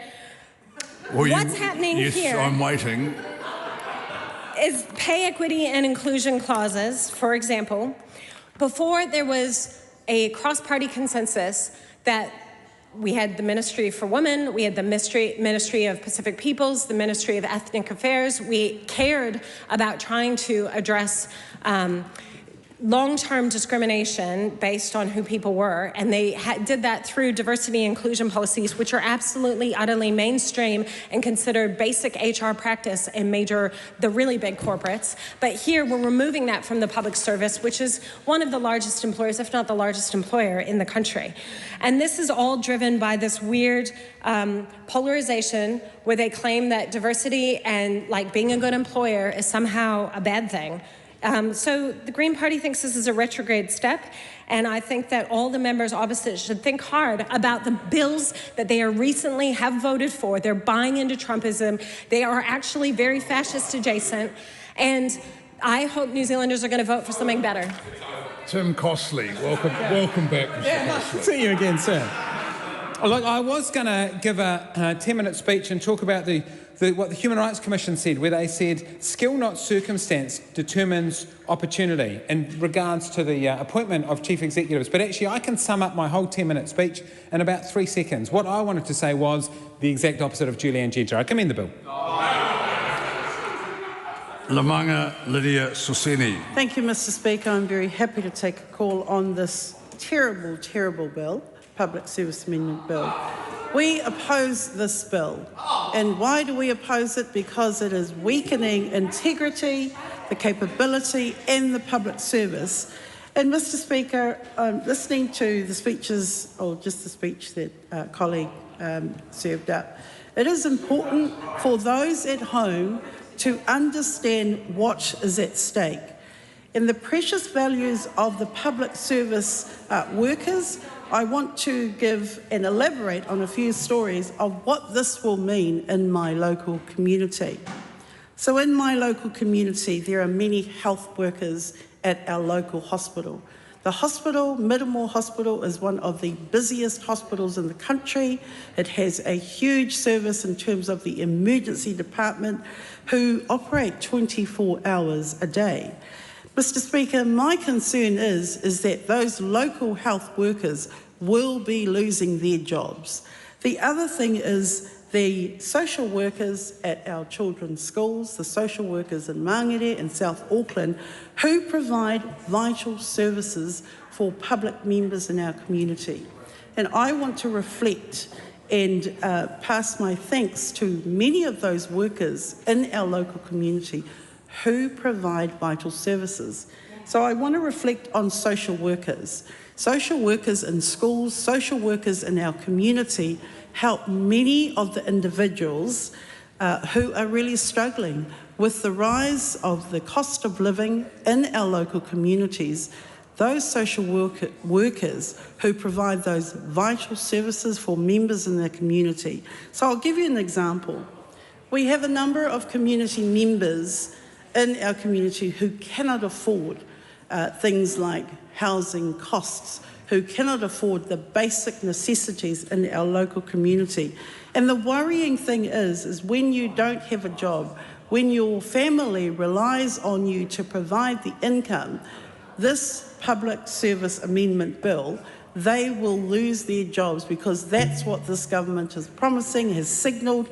9,000 public service jobs will be gone. So what that means is for the health workers in our community, there will be longer waits. Those support staff in our health services provide vital services, and there is a strong indication from the government, and we will see that tomorrow, Mr. Speaker, in terms of the vital services the social workers provide.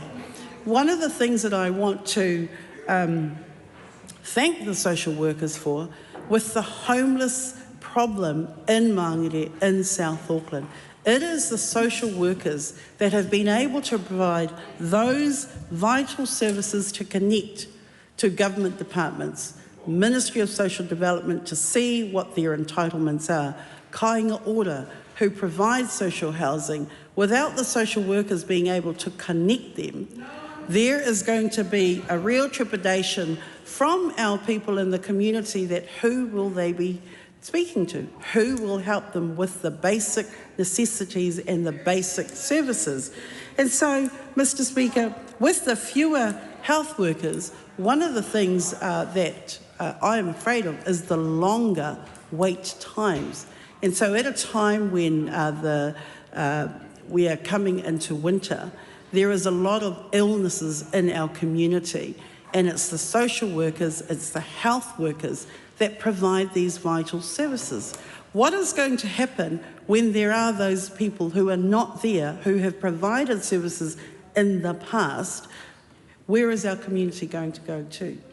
One of the things of this bill and why we are strongly opposing it is because we understand that the government has made the decision to take those funds or those government funds and support landlords and property speculators instead of investing more public funds so that people can attain and keep those public services, those vital public services.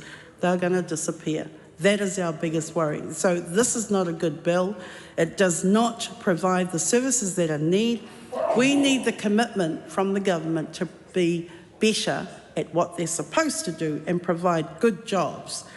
In terms of court staff and in terms of it has been indicated that court staff will be losing their jobs. I have been speaking to public officials who are very afraid about this program that has been signalled by this Public Service Amendment Bill. And so what is going to happen? Those people are very worried. Who is going to help them with their family bills, with the cost of living crisis, with the fuel crisis? Those things are going to mount up. Can I just refer to the social workers in schools? So social workers in schools in Māngere speaking to principals who are very worried about more and more neurodiverse children that are coming into schools. The parents need help. The neurodiverse students need help. And with the winding down of services, professional services, specifically of health services, health workers, that is going to erode that specific services. Where are those families going to go? The worry for principals is because they're losing some of their education funding. So the qualified teachers that they currently have are overloaded with work because of neurodiverse students that are coming in. There's extra services that are required. You have to go through assessments. You then have to replan your day. And the principals are worried that if there are cuts in public service of these vital services, who is going to assist those specific schools? Mr. Speaker, it's really important that we help people understand, especially the people listening to us this evening, about the Public Service Amendment Bill, about those public service cuts and the effects and the impacts and what it means for families who are struggling with the cost of living crisis. And so, Mr. Speaker, it is important that our people who are going to be making very vital decisions about their voting rights, I do want to remind people that that government has changed the law, and so people need to understand at home in terms of enrolment, and that there will come a time when you have to enrol to get your vote back. But what is important in this discussion, Mr. Speaker, is that the Public Service Amendment Bill the effects and the impacts on communities like mine in Mangere, in South Auckland. People really rely on social workers, and I want to keep hounding and I want to come back to the social workers. Mr. Speaker, there are people in my community who are sleeping on Mangere Mountain because they cannot afford social housing. There are elderly women, and I've mentioned this in the House before, there are elderly women who are unfortunately choosing to stay in bus shelters. That's a public space. There are also people that are choosing because they don't have anything.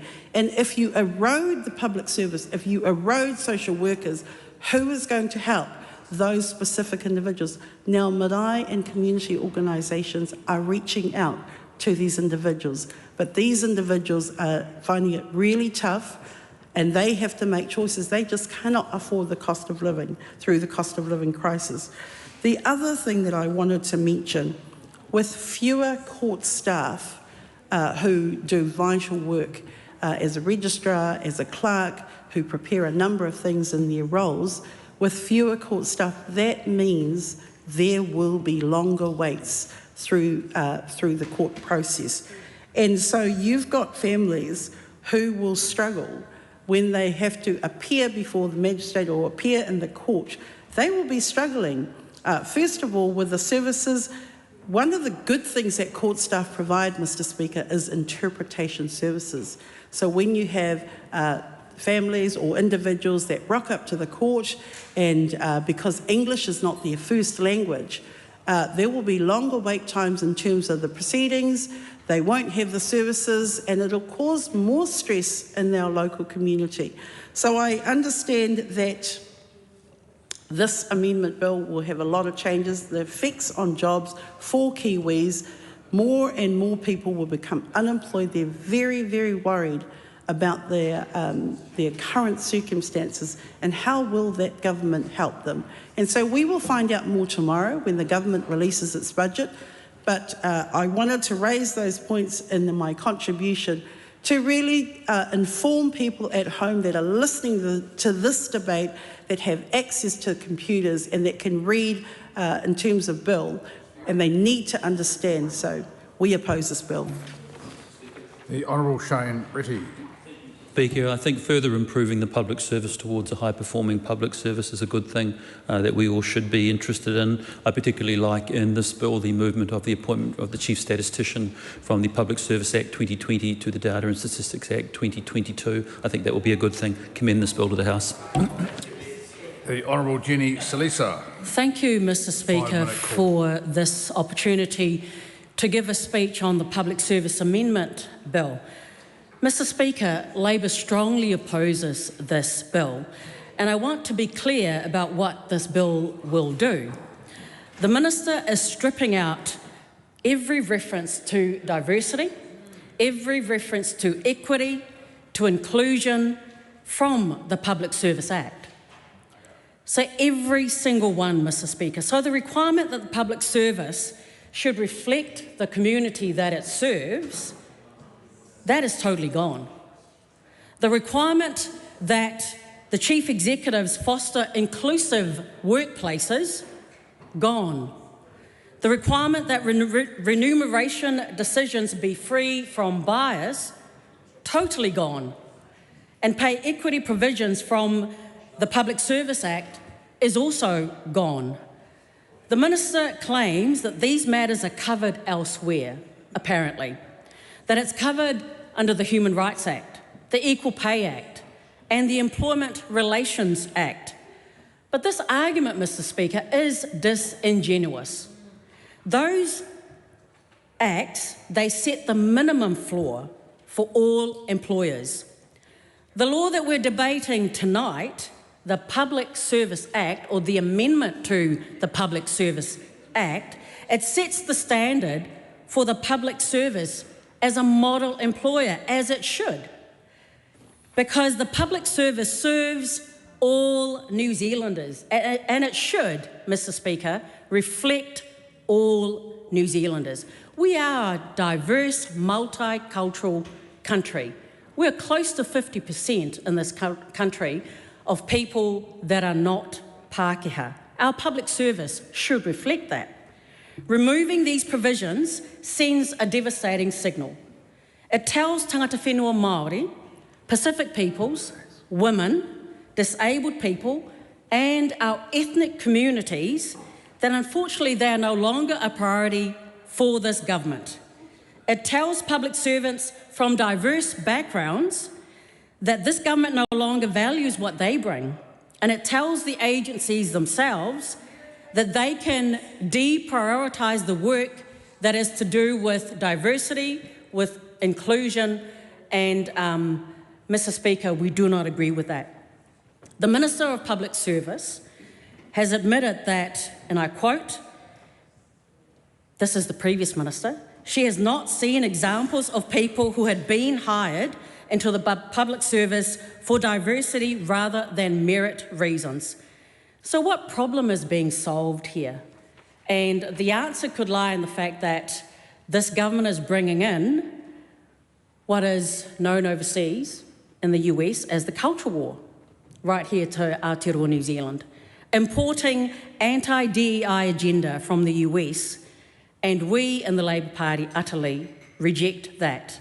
And on pay equity, the public service has been at the forefront of pay equity in Aotearoa, New Zealand, since the Government Service Equal Pay Act of 1960.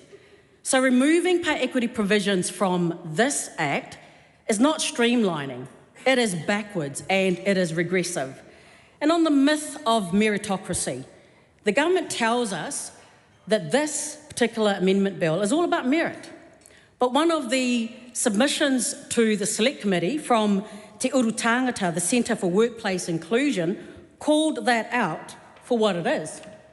They said in their submission on the myth of meritocracy, they warned the Select Committee that without deliberate checks against bias, decision makers unconsciously lean towards candidates who resemble themselves. The result, in their words, and I quote, is entrenched homogeneity at the top and a decisive step away from a system that actively works to level the playing field. That, Mr. Speaker, is not merit. That is privilege dressed up in a suit. Now, on the issue of undermining independence, this government is expanding ministerial influence over chief executive appointments by removing the ability to appoint chief executives so that every term it becomes contestable and politically charged. Our public service is one that should be politically neutral, to be able to serve whichever government and whatever stripes comes in. We totally reject this bill, Mr. Speaker. Katie Neiman. Pleasure to speak to this bill in the House, and look, there's nothing that niggles me more than mission creep, so it's great to see a tightening up of the public service and what it is there to do for the public in serving it. So with that, I commend this bill to the House. The Honourable Jan Tinetti. Mr. Speaker, this is an incredibly regressive piece of legislation, and it's very disappointing to see that the other side can't even give it what it deserves and speak to what they believe is going to strengthen the public service through this bill. One of the reasons that they can't do that this evening is because it doesn't strengthen the public service, Mr. Speaker. It absolutely weakens what has always been such a pride of our political system in this country. Mr. Speaker, the public service has always had the premise that they are required to serve the long-term public interest, and unfortunately that is being taken away and weakened within this. In fact, we're seeing a rather politicisation of the public service through what is happening here. Mr. Speaker, my colleague, the Honourable Jenny Salesa, talked about some of the real attacks that this bill has that make it an absolutely shocking piece of legislation when you really look at the nub of what it's trying to achieve here. And one of those is the absolute attack that this bill has on diversity, equity and inclusion. Removing those explicit duties to promote those areas, Mr. Speaker, that has made the public service in the past look like and feel like the community that they serve is really simply upsetting. and ensuring that the community that they do serve is not going to see themselves represented is what I've said already is completely regressive step. Mr. Speaker, it is important that those communities who need the public service to better their lives and need to see policies being enacted by those public service people, see those people that represent and look like them. In the past, Mr. Speaker, and my colleague, the Honourable Jenny Salesa, as I said, has explained that really well, biases do exist in appointments. Unless you shine a light on what should happen in the appointment process, biases, whether they're conscious or unconscious, because I'm not going to deliberately call them unconscious, because I do sometimes think there are conscious biases that exist as well, they will be there. And unless you legislate that that is going to be addressed, they will continue to happen. And we will go backwards. We will see a public service that will look more like the people that are making those appointments. And that is really worrying. The other area that I find incredibly disappointing, is the undermining of pay equity. Mr. Speaker, the public service has long held pay equity up as a value even. I'm going to say a value that is incredibly important. And when they had targets put upon them and shone a light on the pay gaps that existed within the public service, those started to change for the better. And in fact, when we as a country started to really look at pay equity and pay gaps and started to work on pay gap reporting, it was important, Mr. Speaker, that the government got their own house in order first, which is why the first emphasis was put on the public service for having targets to reduce those pay gaps. And wow, what a difference they made. By shining a light, those pay gaps reduced dramatically. And that led the way for what was happening in the private sector. Mr. Speaker, taking that away and undermining that is going to see a difference in the other way. We're going to see a negative difference happening here. Because again, those areas have not been fully addressed. We haven't got to zero. We have not seen the pay gaps completely being taken away. And while they exist, while even a small pay gap exists, there is more work to do. Unfortunately, this bill does not address that more work that is needed. It's painful, Mr. Speaker. It is incredibly painful because it is another act that this government, and here we go, we've got them going on the other side without even listening to the argument or the debate. We have this government once again hitting women, and that is just about almost a year after they took away a successful pay equity system away from women in this country. They are now doing it through the this bill, the Public Service Amendment Bill. Mr. Speaker, women see this. They are seeing that this government is not having their backs, is not sticking up for them, is not sticking up for pay equity within the whole of the system within the country. And Mr. Speaker, they will tell the government that. They will absolutely tell the government that. Mr. Speaker, one of the areas that ministers in the executive rely on very much is the long-term insights briefings. They make a big difference across what is happening in government, and they enable ministers to make decisions about whether aspects of their programs are working, whether the other areas of government are influencing into those areas.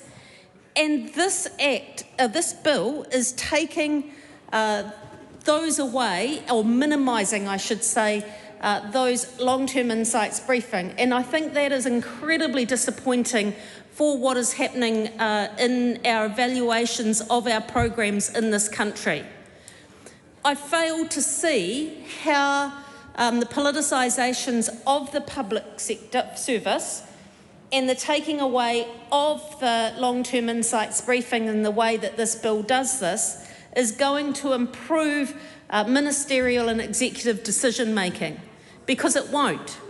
It means that the executive have more of an excessive influence without that neutrality of the public service and without that neutrality of evaluation that the public service provides.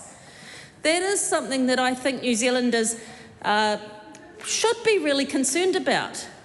They should absolutely be incredibly concerned about that we're losing that neutrality through this particular amendment bill, and we are losing the valid and valuable information that the public service provides in a very neutral way to ensure that ministers and the executive can be really confident in the decisions that they are making for the betterment of this country. Mr. Speaker, when I looked into this bill, and I've only just come in the last few months onto the Governance and Administration Select Committee, but when I looked into it and saw that as the bill was being put together by this government, that there had been a lack of consultation with the people who really make a difference and work within the public service and the people that support the public service, I found that that was also of a real concern. Mr. Speaker, it would not be a normal position for that to happen. Normally we would see that when the government was putting a bill together like this, that there would be an opportunity to look at how we can improve and strengthen the public service with those people at the table to be able to help form that policy. Well, that didn't happen in this case, and so that means that we've had a missed opportunity of positive reform. This is not positive reform. This is a regressive step in the history of our public service of this country. There is a potential overreach in the performance management. We have an erosion of stewardship. We've got an attack on diversity and equity and inclusion. We're undermining pay equity. There is a risk to independence of appointments. There is a merit-based appointment concerns, and the values and of the public trust are hugely at stake with this piece of legislation. Mr. Speaker, we on this side of the House value our public service. We don't see that this bill does that, and therefore we do not agree with this bill. The Honourable Melissa Lee. Thank you very much, Mr. Speaker. When 30% of public servants don't actually believe that the people who are appointed in their organisations are appointed on merit, you have a problem in public service. So when you can't have a high-performing public service without the right people, so merit-based appointments are essential and crucial, and that is one of the things that I really love about this bill. I commend it to the House. Oreni Kaipara, 5 minutes. Mr. Speaker, tēnā koe. Look, this bill is ridiculous. I mean, this government is trying to modernise the public service by removing the public from it. And the first clue, is in clause 10 of this bill. The government wants to remove the phrase facilitating active citizenship from the purpose of the Public Service Act. You know, a public service act that no longer thinks about helping the public participate in democracy is part of the public service. That's extraordinary arrogance. Apparently, New Zealanders are now expected to sit quietly while ministers and consultants decide what is best for everybody else. Consultation is inconvenient when communities disagree with ministers. Active citizenship becomes inconvenient when people challenge those powers, and Māori voices are inconvenient when they refuse to quietly disappear into the background of somebody else's version of New Zealand's history. Then we hear all this talk about merit-based appointments, as if Māori, as if Wahine, as if Pacifica and our diverse communities somehow wandered into senior roles by accident.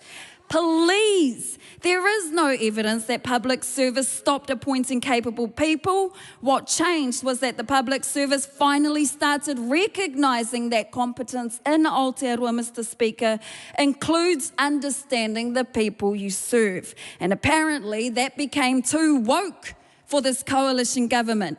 Now they want to strip diversity obligations while pretending this is all about neutrality.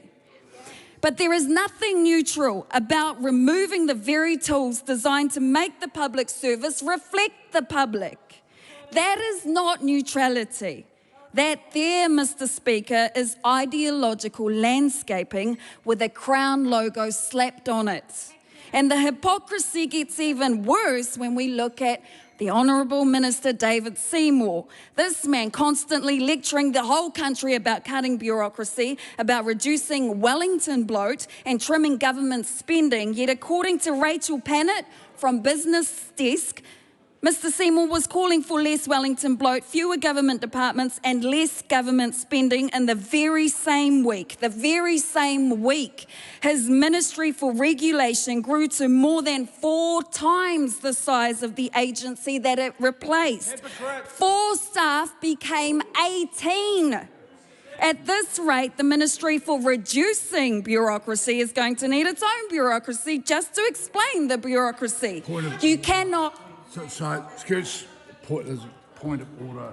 Cameron Luxon. Thank you, Mr. Speaker. I believe a word starting with H, which is well and truly out of bounds for use in this House, was used from that side of the House.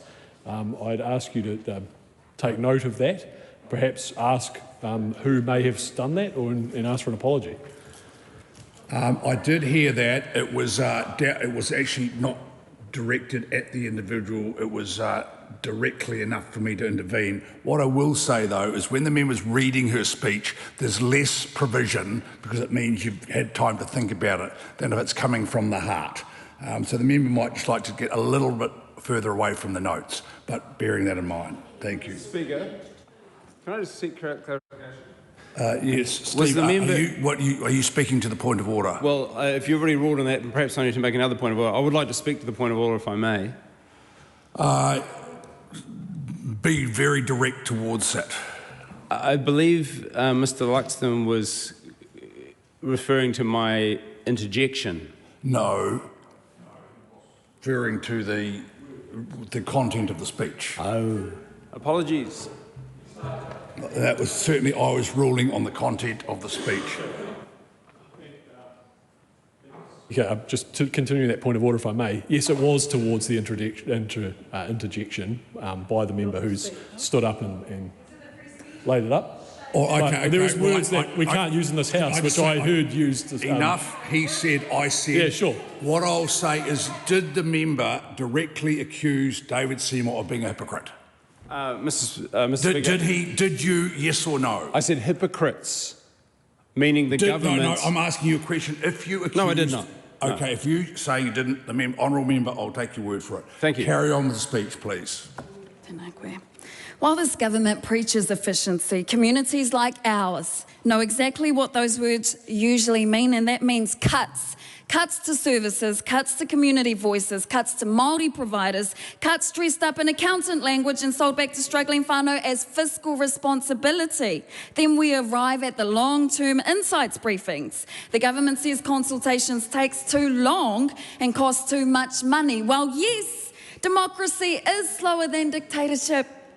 Listening to people will always take longer than ignoring them. But what an astonishing message to send to Aotearoa, that hearing from communities about the future of their own country is now considered administrative waste, especially our Māori communities who have spent generations fighting just to be heard in the first place. And despite all the spin, New Zealanders saw through this bill immediately. 72% of submissions opposed it. 72%. That's not a made-up figure. Most governments would treat that as a warning sign, but this coalition has treated it like a minor inconvenience, because this bill, Mr. Speaker, is not really about modernising the public service. It's about reshaping it in the ideological image of this government, which is less participation, less diversity, less treaty responsibility, and more centralised control. Mr. Speaker, a truly modern public service would strengthen democracy. I agree. It will deepen Te Tiriti o Waitangi and the partnerships that are promised and reflect the people that it deserves. Instead, this government is trying to whitewash both history and legislation while calling it reform. We oppose it. The question is the motion be agreed to. Those of that opinion will say aye. The contrary, no. The ayes have it. Party vote is called for. Please conduct a party vote. New Zealand National. 48 votes in favour. New Zealand Labour. 34 votes opposed. Green Party of Aotearoa, New Zealand. 15 votes opposed. ACT New Zealand. 11 in favour. New Zealand First. 8 votes in favour. Te Pāti Māori. Oti whakahe. Tāket Ferris. 1 vote opposed. Mirameno Kapakingi. 1 vote opposed.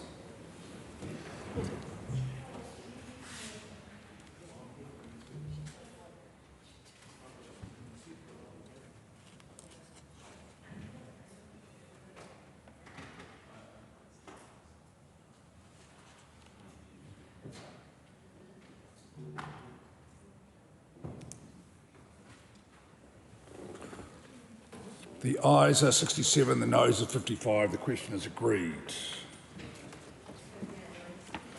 Public Service Amendment Bill, third reading. Just before I call on the next bill, I'm just reflecting on that last interchange around the word hypocrite.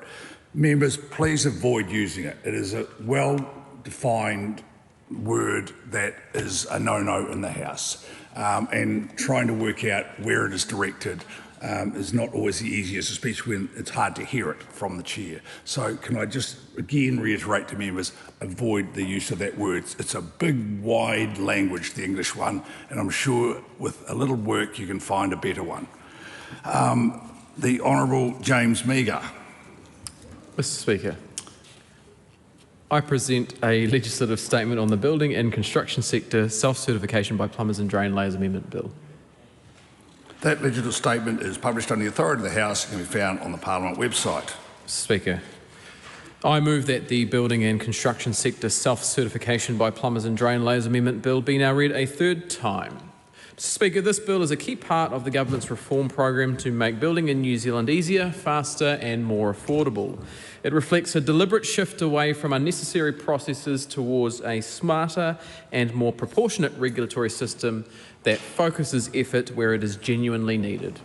Mr. Speaker, for too long, inefficiencies in the building consenting system have contributed to higher costs, delays on building sites and frustration for homeowners, councils and the construction sector alike. This bill responds directly to those issues by cutting red tape, easing pressure on building consent authorities and placing responsibility where it can be exercised most effectively on qualified and experienced construction professionals. The bill makes targeted but substantive changes across 2 acts to streamline the consenting system and ensure regulatory resources are used where they add the greatest value. It is about improving outcomes rather than expanding regulation, and about ensuring the system works in practice as well as it does on paper.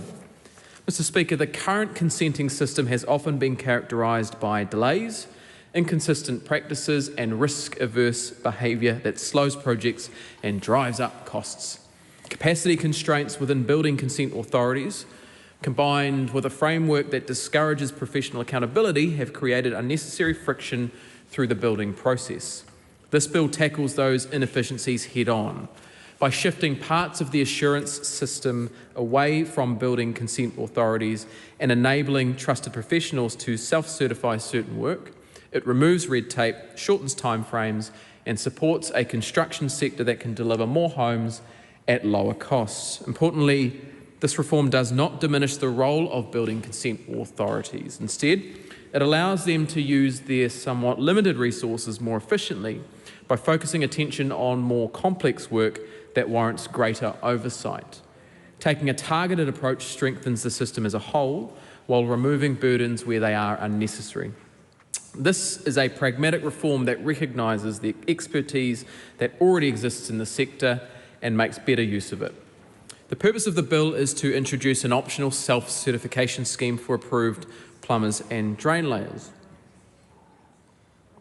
Under this scheme, endorsed professionals will be able to take responsibility for their own work while maintaining strong consumer confidence that the work will be consistent with both the building consent and the building code requirements.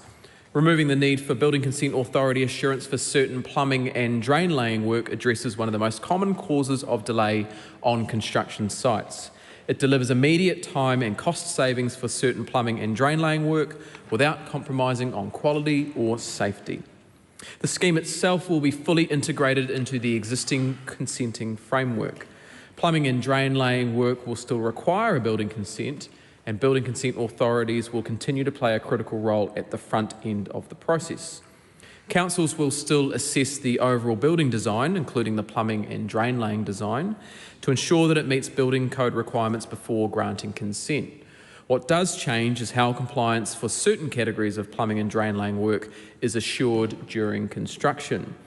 Consent applications will be required to state whether plumbing or drain laying work will be self-certified. This provides early clarity for building consent authorities, allowing the authority to issue a suitable inspection schedule and allow parties to be clear on responsibilities throughout the build process, ensuring improved transparency from the outset. Once the work is complete, the endorsed professional will issue a certificate of compliance confirming that the work complies with the building consent. Building consent authorities must accept that certificate as evidence of compliance when issuing the final code compliance certificate for the project. All very important and technical work, I'm sure. In doing so, councils are protected from liability for self-certified work, and responsibility and accountability are placed clearly and appropriately on the professionals who have carried out or supervised that work, Mr. Foster. This clarity reduces administrative burden and supports faster decision-making while encouraging a strong culture of professional ownership in the work. Mr. Speaker, the scheme is expected to apply to the majority of plumbing and drain laying work.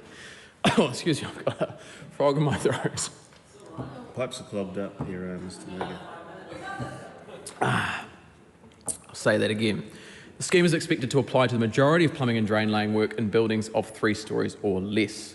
This presents a significant opportunity to remove inefficiencies from the consenting process, reduce delays on construction sites and lower the overall cost of building.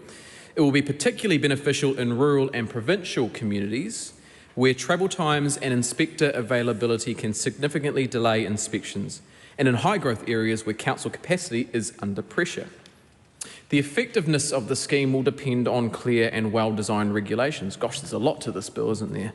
Officials have been working closely with the board, industry groups, insurance providers and building consent authorities to ensure definitions setting out the scope of the scheme are broad enough to add real practical value to the sector.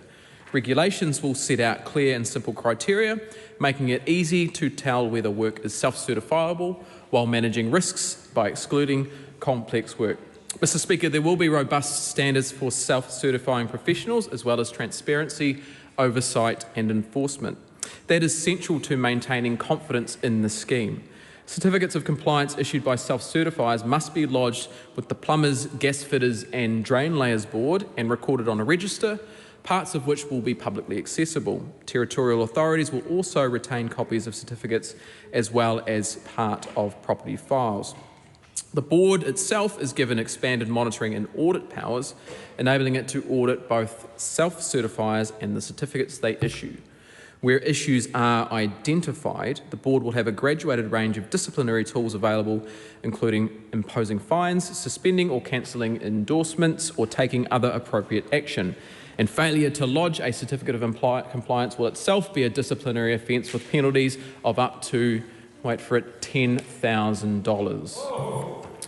Mr. Speaker, the Minister of Building and Construction is also progressing a bill to strengthen occupational licensing regimes for licensed building practitioners, something I'm sure is of much interest to Mr. Luxon.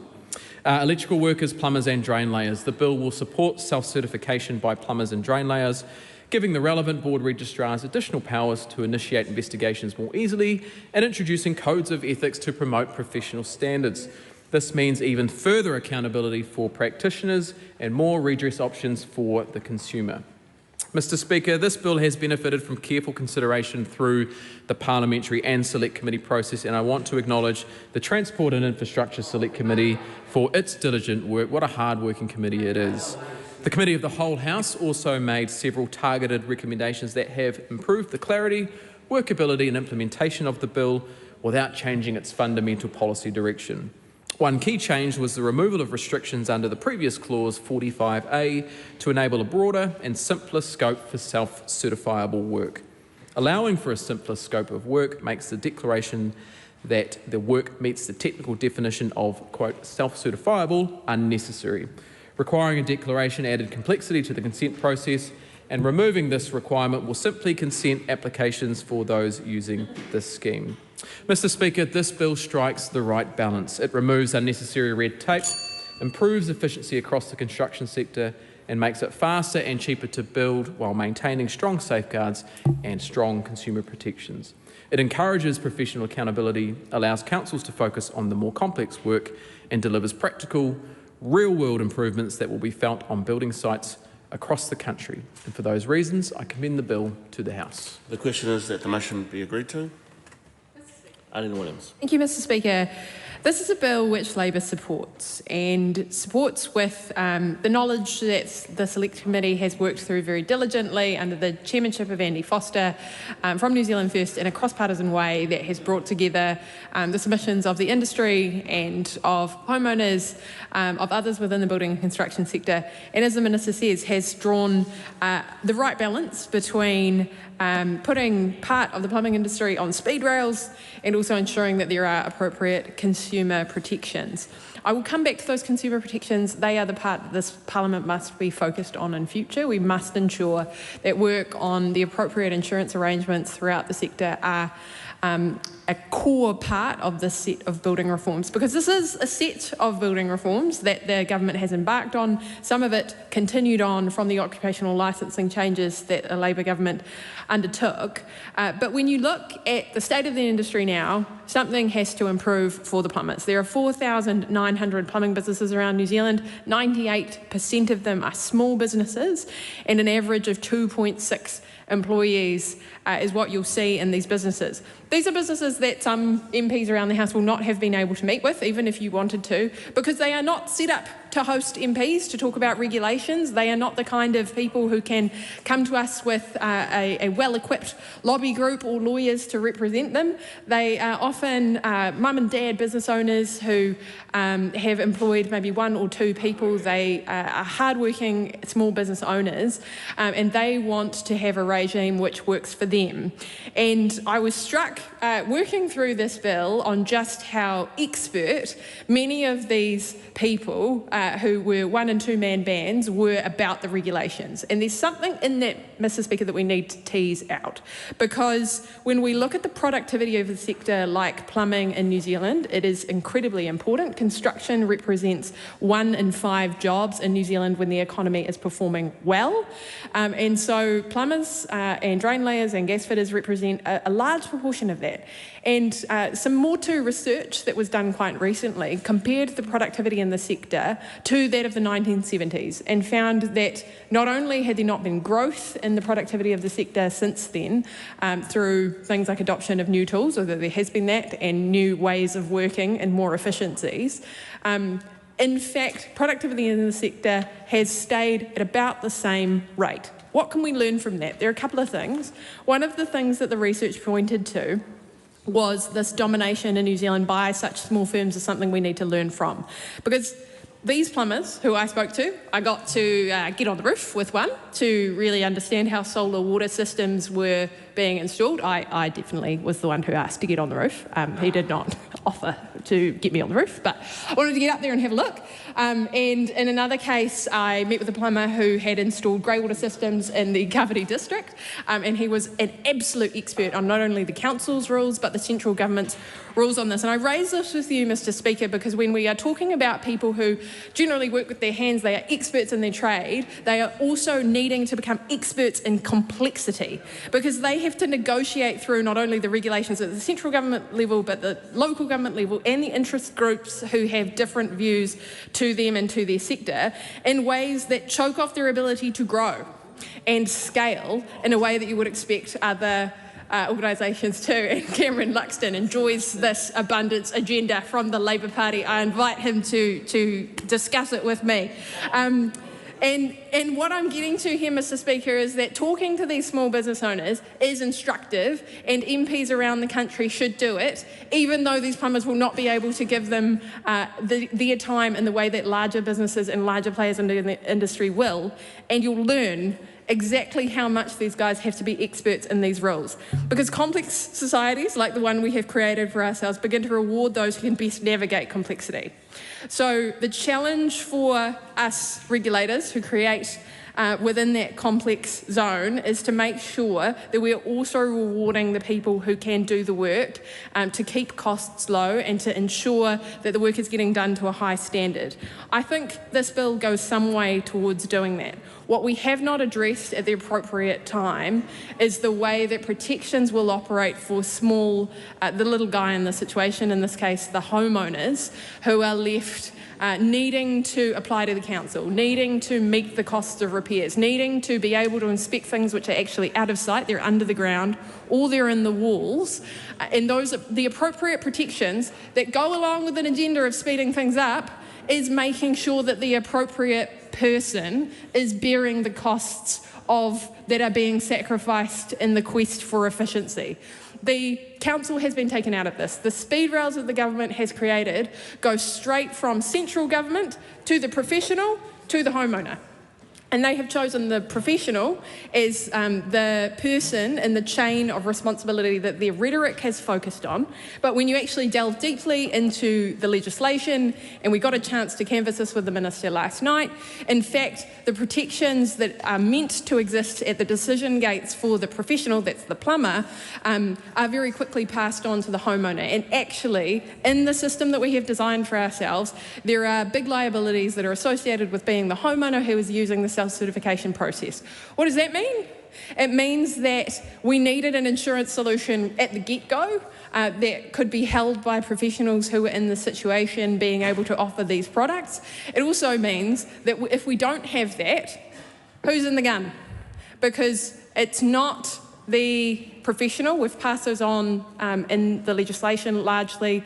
When the homeowner cannot repair, or when there is a systematic failure across our housing system, which compromises the whole housing market, we get a situation like 2011, but we have taken out the local authority in the middle. So this is a bill which creates further future liability for central government. We must be clear-eyed about that. That is what we are sacrificing and trading off when we create a system where we shift parts of the assurance system onto professionals who can further shift it on to homeowners. That then becomes, in a system failure, a larger burden that we must meet collectively. And this is the Labour part of the story.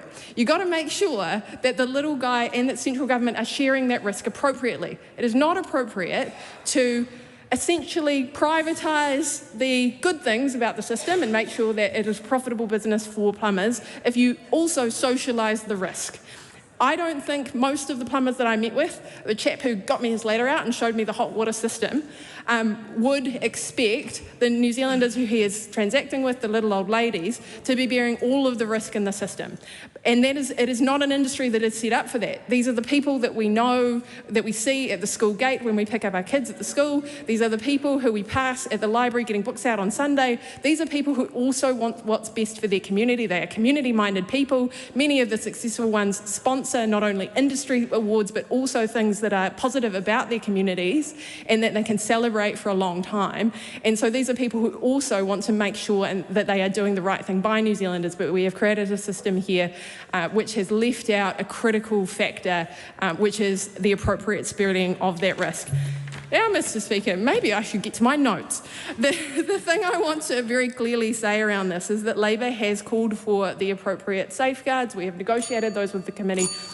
Many of those have been included at the Select Committee stage, and I am proud of the work that the Transport and Infrastructure Committee has done to be able to accommodate some of those things which make this both quick and efficient and also better for consumers and to have more safeguards. There are things which we tried to include that have not been included, and so there remain outstanding concerns. The insurance product is not yet confirmed.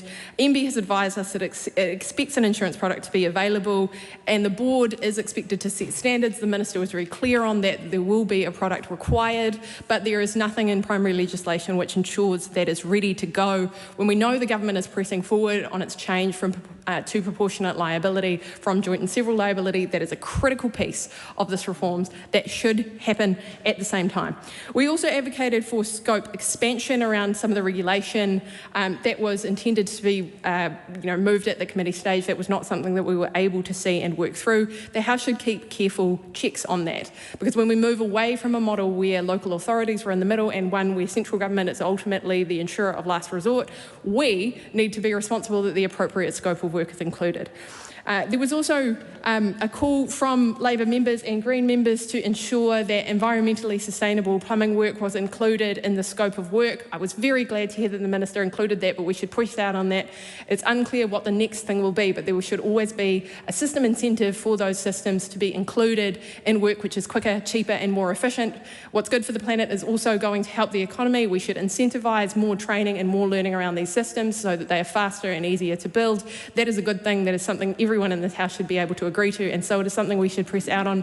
Mr. Speaker, I'm very happy to support this bill. Thank you to all the plumbers who I bothered during the course of it. Tēnā koe te manga o te whare. I rise to speak to the third reading of the Plumbers, Gas Fitters and Drain Layers Self-Certification Bill. Before this House considers the merits and the risks, and they are, it's in the balance. I want to take a moment to acknowledge the people the legislation is primarily about. Aotearoa, New Zealand has nearly 28,000 registered plumbers and drain layers. They're not unskilled workers. Entry to the trade requires formal apprenticeship of 3 to 4 years, on-the-job training and technical study. And that registration is mandatory and regulated under the Plumbers, Gas Fitters and Drain Layers Act. And many of the practitioners hold a wide range of skills and a breadth of technical knowledge, but they don't exercise that knowledge in the comfort of an air-conditioned, well-watered parliament. They are under our houses, they are on the roofs, and I do like to acknowledge my colleague for going on the roof. I've mainly spent more time with plumbers under the house, checking things out.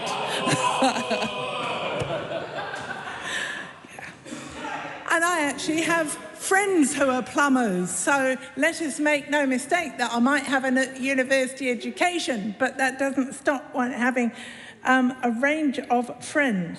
But every time something goes wrong with burst pipes, sewers, flooding, often outside business hours, those are our first responders. We rely on them being able to stop that leak before it goes through the ceiling to the next floor, to stop the bubbling up of what the unmentionables, and to make sure that our baths and our showers are hot but do not scald the babies. So I would also like, as my colleagues have said, to thank the Transport and Infrastructure Select Committee and its chair, Mr. Foster, but also the submitters. And there was a really wide range of submitters. There were councils, there were individuals, and I'm going to shortly make a number of quotes from one in particular. But what I see as a fundamental flaw is the argument that the consequences of errors are confined to the property on which the work is done, and they are not. No property is an island.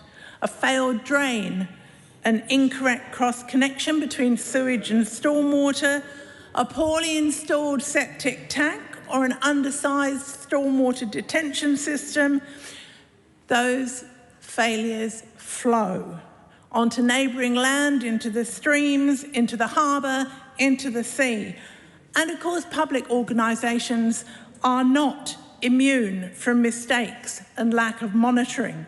So if a large organisation can fail, so can small businesses. When I was a councillor on the Wellington City Council, we had smoke testing to try and reduce the pollution into our streams. Now, smoke testing means that you have a coloured smoke that goes up the pipes, and it should come out from the stormwater up through the drain pipes. Unfortunately, it does not always work that way. We found, for example, in the Aotearoa Bay catchment, a huge number of cross connections. Now, some of those might have been naughty homeowners, but some of them might have been poorly trained apprentices, or some of it might have been bad inspections by councils. But some of those mistakes are not as rare as we would like. And the thing about plumbing and drain laying is it's not something that's very easily inspected once a building is complete. It might be under a concrete floor, it might be in lined walls, or it might be under a planting bed. So it's very difficult to check until it fails. And then that's too late to find out. You know, it might be 15 years, we don't know how long it could be till those things fail. And the risks are increasing because with more and more climate-charged rainfall events, the margin for error in drainage is decreasing. It's not acceptable to say, as my colleague from the ACT Party might, that people should be able to do what they like on their own land or under their houses. That argument only holds if the effects stop at the boundary. In plumbing and drain laying, they rarely do. And so I'm going to move to this particular submission that for me carried particular weight. The person is has been a certifying plumber and drain layer, a former building consent authority plumbing and drainage inspector, and a former central government regulator. And their assessment is pretty direct. They say the proposal appeared to be driven more by political considerations than by a practical response to an identified problem within the building regulatory system. They remind us that plumbing and drainage systems are complex and largely inaccessible once construction is complete. And the consequences are health-related, environmental, and financial. Now, their submission also suggests that the current cost of a building consent authority inspection for a simple home is modest and proportionate. And there is a question of whether self-certification is actually going to save much in the way of costs and time.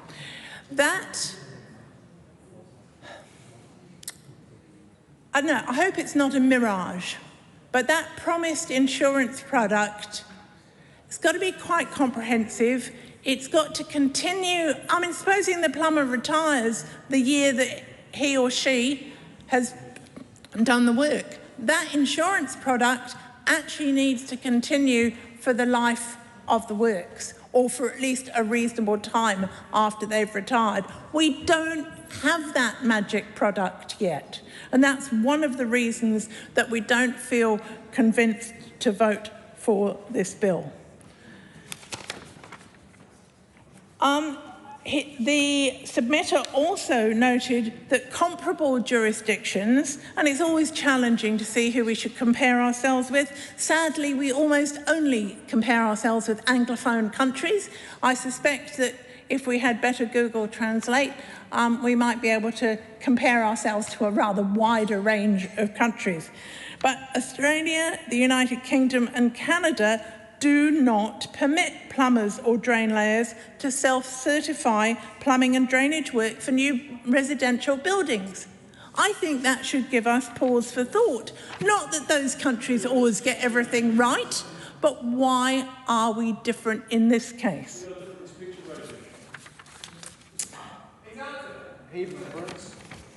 I look forward to listening in turn.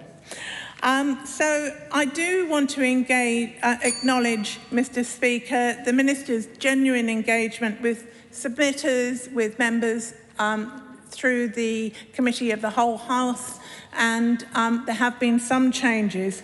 But we are just unclear what is going to be coming in the regulations, how extensive they're going to be, how sustainable the methodology that's preferred will be, and that very, very big question of insurance. So we remain unconvinced that the benefits outweigh the risks to public health and to private homeowners. We will vote against the bill despite recognising some improvements. Cameron Luxon. Thank you, Mr. Speaker, and I acknowledge the members of the House who have been on roofs and under houses with our erstwhile colleagues, the plumbers and drain layers. But, Mr. Speaker, I've worked with these professionals and I have managed sites where I've had to organise subbies, including plumbers and drain layers.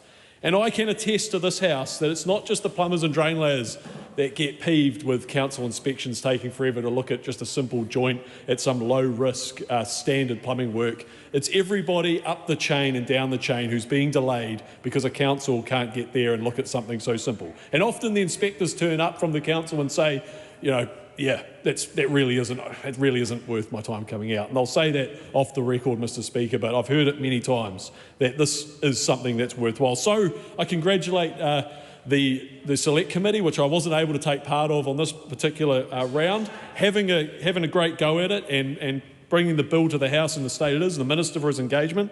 But I have to say, Mr. Speaker, it's another one of the innovations that's come out of this government. We've got product substitution. Another thing that, oh my God, can it delay a site when you're trying to just swap a brand name on the piece of stamped consented plans. Remote inspections, another great thing that's come about in this term of government. And this, Mr. Speaker, is another thing. A majority of plumbing work on a building site simply needs to be allowed, to allow building professionals, licensed plumbers and drain layers to be able to self-certify makes perfect sense. Can I just also have a shout out to my fellow bush lawyers out there who learnt their trade on the tools, but also had to navigate the morass of rules and regulations and become self-certified bush lawyers to try and build a house in New Zealand in these heady days. And the complicated society we seem to have built, in the words of Arena Williams. Mr. Speaker, there are other LBPs out there, roofers, the foundation guys and girls, the bricklayers, the plasterers, site LBPs. I mean, design, I don't know how much self-certifying you can do there, but maybe a little bit. There's a lot to be done. And to my fellow LBP carpentry out there, one day we will be able to make sure that you're seen as the trusted building professionals that you are as well. Mr. Speaker, I commend this bill to the House. Andy Foster. Thanks, Mr. Speaker. Look, I rise on behalf of New Zealand First and also as Chair of the Transport and Infrastructure Select Committee, and I just wanted to start off by saying thank you to the Select Committee for your always diligent and collaborative work on this bill as on so many others. Look, Mr. Speaker, we often talk about a housing crisis, and let's reflect on what that means. We have not enough houses. Maybe we have too expensive houses. Maybe they're not of good enough quality, but it's a combination of those three things. And this government has done a lot, and this is one of those elements of this, to try and reduce the costs of actually building houses. Because you can't just say, well, what we're going to do is try and jawbone down the value of houses, because if you do that, all you're going to do is make it less attractive for people to actually build houses. Because that's the reality, is if you can't make money out of building houses, you're not going to do it. So the way in which we actually tackle this is by actually reducing the cost of building. And this is one of those initiatives to do exactly that. And I do note that there are parties in this House who would actually like to increase the costs of building houses. They want to add capital gains taxes to them, they want to tax landlords, and they want to increase standards, all of which will make building housing more less attractive. It will make it less attractive. It will make it less, no, it will make it less attractive, colleagues. Ultimately, so, Mr. Speaker, what we need to do is to reduce the costs of housing and of actually delivering housing, and building consents are part of that. It's not just the cost of the building consent, the dollars you sign off the cheque, it's also the delay, and that's the thing that Cam Luxon was talking about, and he will be more experienced about that than anybody else. I'm glad that Mr. Speaker's not actually in the chair, because he'd probably tell me off for saying that, but I'm sure that Cam Luxon will be the most experienced of us in seeing the delay it actually costs, and that delay is money. That delay really is money. So that's what this bill is about. This bill allows self-certification by endorsed plumbers, and it's not all plumbers, endorsed plumbers and drain layers. And we've got the plumbers, drain layers and gas fitters bill. You know, one of them is already able to do the self-certification, the other two are not. And so this is bringing them all in line with each other. What we heard during the submission process, and we didn't have many submitters, we only had 25 submitters, and only heard from 4 of them, but we had quality submitters. What we heard from them is that they had to have at least 7 years of training and experience. And I think we should respect that, and that is what the message that we got was. So only some plumbers and drain layers will be self-certifying. They've got to be approved and endorsed by the board.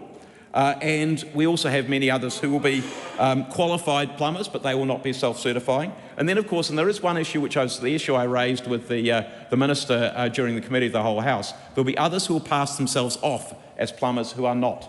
And in conversation with the Minister, what becomes apparent is we actually do have a gap in the legislation, or more possibly the ability to be able to do something about it when somebody fraudulently misrepresents themselves as something they're not. And that is something which I think we do need to pursue, but it is not relevant to this legislation per se.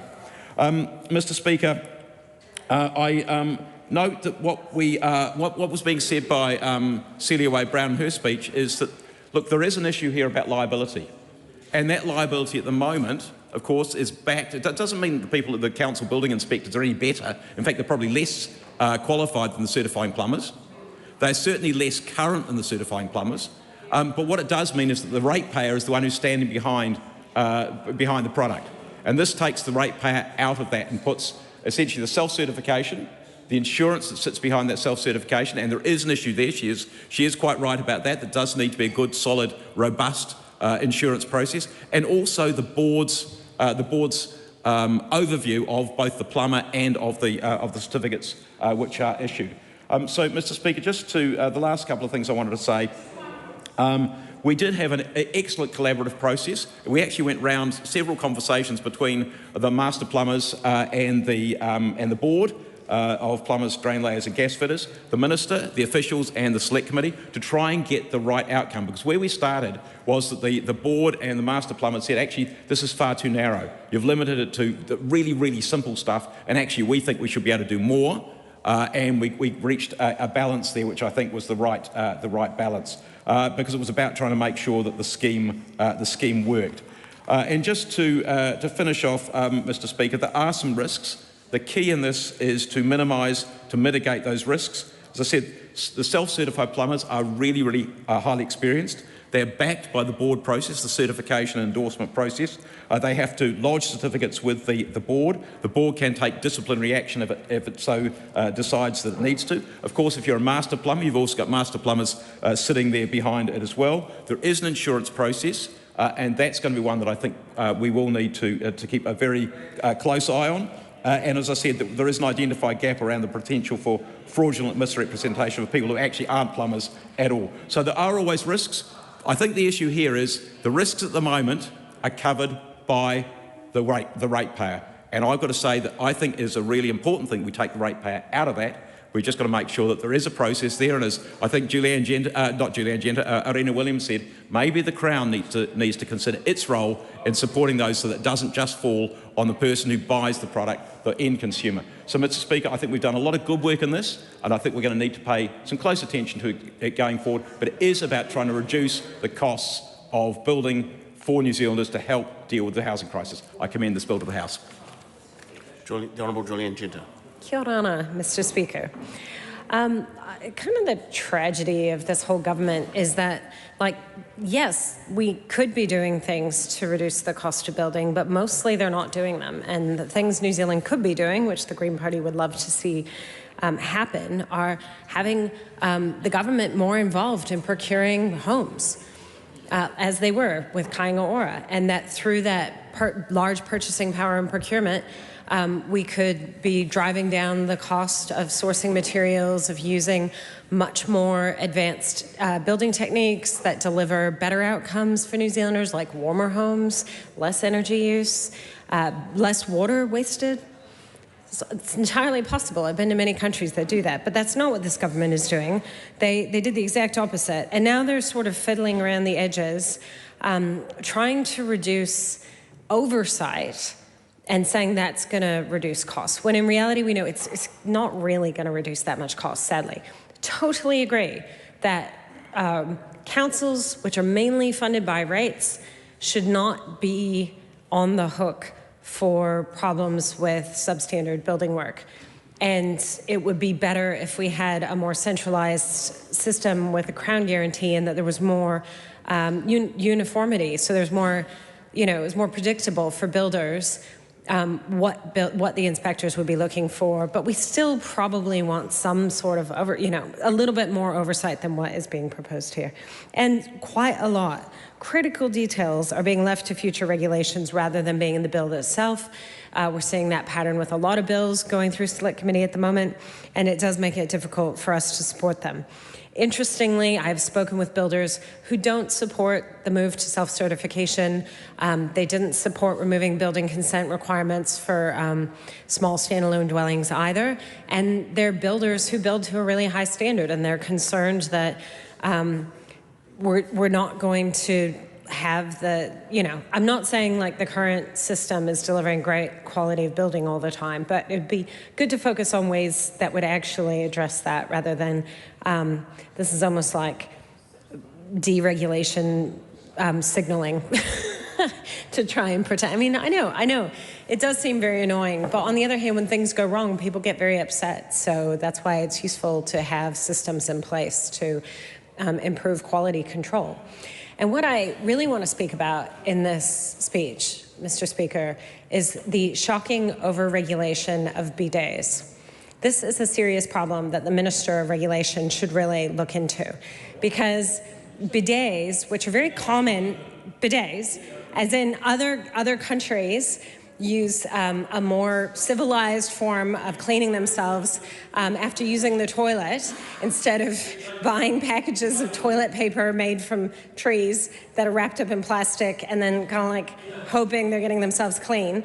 But when you look into it, I have a constituent who recently raised this issue with me. The off-the-shelf bidet toilet seats that you can get that are common in Japan, or there's like in Southeast Asia, they have the like separate hose option, which, could be practical. All of these require, in New Zealand, high hazard backflow prevention devices, which cost thousands of dollars to install. So you have a product that might cost $200, but to install it legally in New Zealand and be compliant, you have to spend thousands and thousands of dollars. Like, it's actually outrageous. And it's not about self-certification. Even if there's self-certification, it's the requirement for the high hazard backflow prevention device. And yet that's not required for your garden hose, but the same problem is just as likely to happen, which is very, very unlikely to happen, very, very rare, that there'd be some sort of siphoning effect from a garden hose left in the garden, and maybe like there was some animal, waste there that got trapped and got siphoned into the drinking water system. Like, that could happen, but it's not requiring. So maybe Mr. Luxon could take that to his party leader who happens to be the Minister of Regulation and try to deal with this issue of the over-regulation of bidets, which is preventing, better hygiene in toilets in New Zealand. And I think that would be a real win. Dr. Hollis-Chong. It's a common sense bill because this government have trust and confidence in our plumber and drain layer. This bill will save time, save construction costs, and it has strong support across the sector. I commend this bill to the House. Oh, yes. Kia ora, Mr. Speaker. It's a pleasure to take a call on this bill, and I am surprised that the newly minted Deputy Chair of the Transport and Infrastructure Committee took what was less than effectively 30 seconds to outline the position of the government around this, which seems to be a consistent approach. Mr. Speaker, I want to acknowledge the work of the hard-working Transport and Infrastructure Select Committee. On this particular bill, the committee did receive, according to the report, 22 submissions, and 4, largely from industry participants and industry bodies, meant that the committee was able to work through a number of issues that was transversed in the Committee of the Whole stage last night. This will, as some members have said, change 2 pieces of legislation. One is the Buildings Act, and the one is the one that's in front of us as it relates to the plumbers and drain layers. And the Labour Party, as has been indicated by my colleague Aotearoa Williams, our spokesperson of this area, has indicated that we will support this bill. There were a number of issues that were raised throughout this process, some of which has been identified in the bill that's currently before the Parliament as a result of changes that were progressed by the Labour Party and supported by other parties as well. But there are still some elements that Ms Williams herself has indicated would like to see a little bit more strength in, and there has been an assurance from the Minister and from the Government that as regulations are worked through, that those issues will be sorted. It is important, Mr Speaker, that any changes that might be promoted through this process, that yes, they are efficient where possible, but they're also effective, and they cannot compromise safety. That is a fundamental bottom line, that any changes to any regime when it relates to building and construction absolutely must not compromise safety, and at the same time it must not leave consumers or homeowners in a sticky or pickly situation, prickly situation as a result of that. Ms Williams has talked about the fact that many small businesses, around 96 to 97% of businesses in New Zealand are small businesses, and many for whom this law change will apply will fall within that particular definition. So on the one hand, it might make it slightly easier to go about their business, but on the other hand, it's important that that safety is not compromised, and that the consumer, the homeowners, those that are residing in properties are not left short.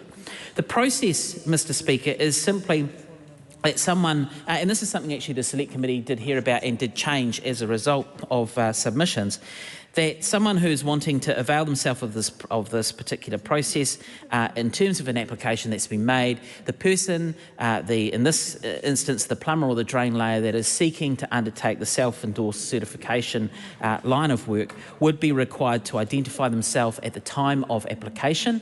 Now, that is because it is possible that there might be changes in the person who is undertaking that work once the application is actually lodged, and that this bill does provide for some change through that process. But there also needs to be a declaration that is made, and it's not a statutory declaration. This is something that we did talk to the Minister about last night. Is the threshold at the right level? And this is really important, because if we're having individuals that are professionals who have all the years of training that other members have already touched on, we need to make sure that when they make a declaration, just as anyone else would, that there are consequences if that declaration is found to be false. And so part of the issue that we sort of covered last night was whether, because it used to be a statutory declaration, now it's just a declaration. And the Minister has indicated that no, that threshold is still met, and that's still sufficient. One of the changes that the Select Committee did promote was not just having a plumber or a drain layer, but broadening that to include a registered architect, a chartered professional engineer, or a specified licensed building practitioner, to ensure that that was capturing the range of options that might exist there. That broadening of that aspect of this bill is something that the Select Committee did in response to the submissions that it heard, to also acknowledge the fact that when some of this work is being done, that they are specified professionals who should be able to be held to account as part of that process. Now, one of the interesting things, of course, that we learnt last night is the Select Committee had an expectation from the Minister that Cabinet was going to undertake some approval process around broadening the scope of work that might be captured here. What we learnt last night from the Minister, and in the absence of any amendment papers, was that that suite of work had not been done at this point, but that it was to come. So it's a little bit difficult where the Select Committee has reported back to the House on the understanding that some work's going to be done, and then we get to this point and that's not the case. Do we take the Minister at his word? That is a very high threshold and a lot of goodwill there. Preference would be that actually it's specified in the legislation to provide that there's a level of protection for industry participants, whether they be those that are undertaking the work or indeed the people that own these homes and are having this work undertaken. One of the aspects that we've talked about previously is the introduction of a civil liability clause. And this was a change. This was not something that was in the bill when it was first sent off after first reading. But this is an important provision that will protect those who find themselves, again, in a tricky situation. It is an aspect that the Labor Party, in earlier contributions in this House, had indicated that it wanted to see this, Mr Speaker. We wanted to see the provision of liability so that homeowners, those who are having this work undertaken on their properties, would not be caught short. That is not an unrealistic or unreasonable expectation to hold, and it's something that was put into the bill and something that we are quite keen to obviously see within that. One of the aspects that I'm really quite pleased with this bill is in relation to the professional duties that the professional bodies would undertake. In any circumstance, whether someone is a medical professional, whether they are an engineer, whether they are a teacher, there are always professional bodies that, yes, have a discipline arm to it, but also have an obligation to ensure that professional standards and conduct is at a level that is appropriate to meet the needs of those within that particular sector. And so what we now see in this bill are some changes that reflect the fact that the professional body and organisation do have some tools to be able to go out and to initiate some sort of inquiry or audit. Actually, audit is the word that is used, sir, to ensure that there is a level of professionalism amongst practitioners that folk can expect that they sort of live up to. And so that is a particular change in terms of the audits that is a pleasing thing to see. One of the aspects around the endorsement process that I'm still not entirely convinced around is where a self-certification endorsement is authorised by the board. As the bill currently stands, if there is a term or condition that is imposed on a professional in this space, they could simply sort of time out that after a 3-year period, not seek a renewal process, but instead seek to have a new application. There's nothing in the bill that would require the board to turn their mind to the fact that there were terms and conditions that were imposed previously. And I do think that is somewhat of a gap. The preference, I think, would have been to have something in the legislation that required some form of reporting clause or something that would capture that fact and not rely on a kind of catch-all opportunity that the professional board could basically turn its mind to a range of things. Now, that is the view of the Minister. That's a different. I hold a different view around that. It's not in the bill, but hopefully if there are circumstances where someone who is subject to having previous terms or conditions imposed upon their their licence or their ability to practice in a self-certified way, there needs to be a mechanism that that information is not lost and that that information finds its way to the professional board when they are considering future applications. Now, we hope that those numbers would be light, that they wouldn't be right up there. But what we really need to ensure from the Labour Party perspective is that those safeguards are in place to ensure that there are protections that are available to those who might need to utilise them when they do it. So yes, this is seen as something that's effective, it's seen as something that's efficient, but the bottom line from our perspective, Mr Speaker, is that these changes need to be safe, they need to protect the consumer, they need to protect those whose properties this work would be underdone, and that's what we'd like to see. These are effective changes, they are efficient changes, they are changes that have been dreamed of for some time by the plumbers and drain layers of Maungakea. I thank the Select Committee for its assiduous work on this. I'm excited for that dream to be granted, and I commend this bill to the House. The Honourable Damien O'Connor. Mr Speaker, thank you very much. Look, I was sitting in my office watching this debate. I hadn't heard the debate last night, I was at other meetings, and I was somewhat alarmed. I've seen some faith-based legislation in this House before, but not recently. This is a faith-based piece of legislation, and I know that my colleagues through the Select Committee have done their very best to try and improve it, and on balance, we need to try and reduce the cost of building.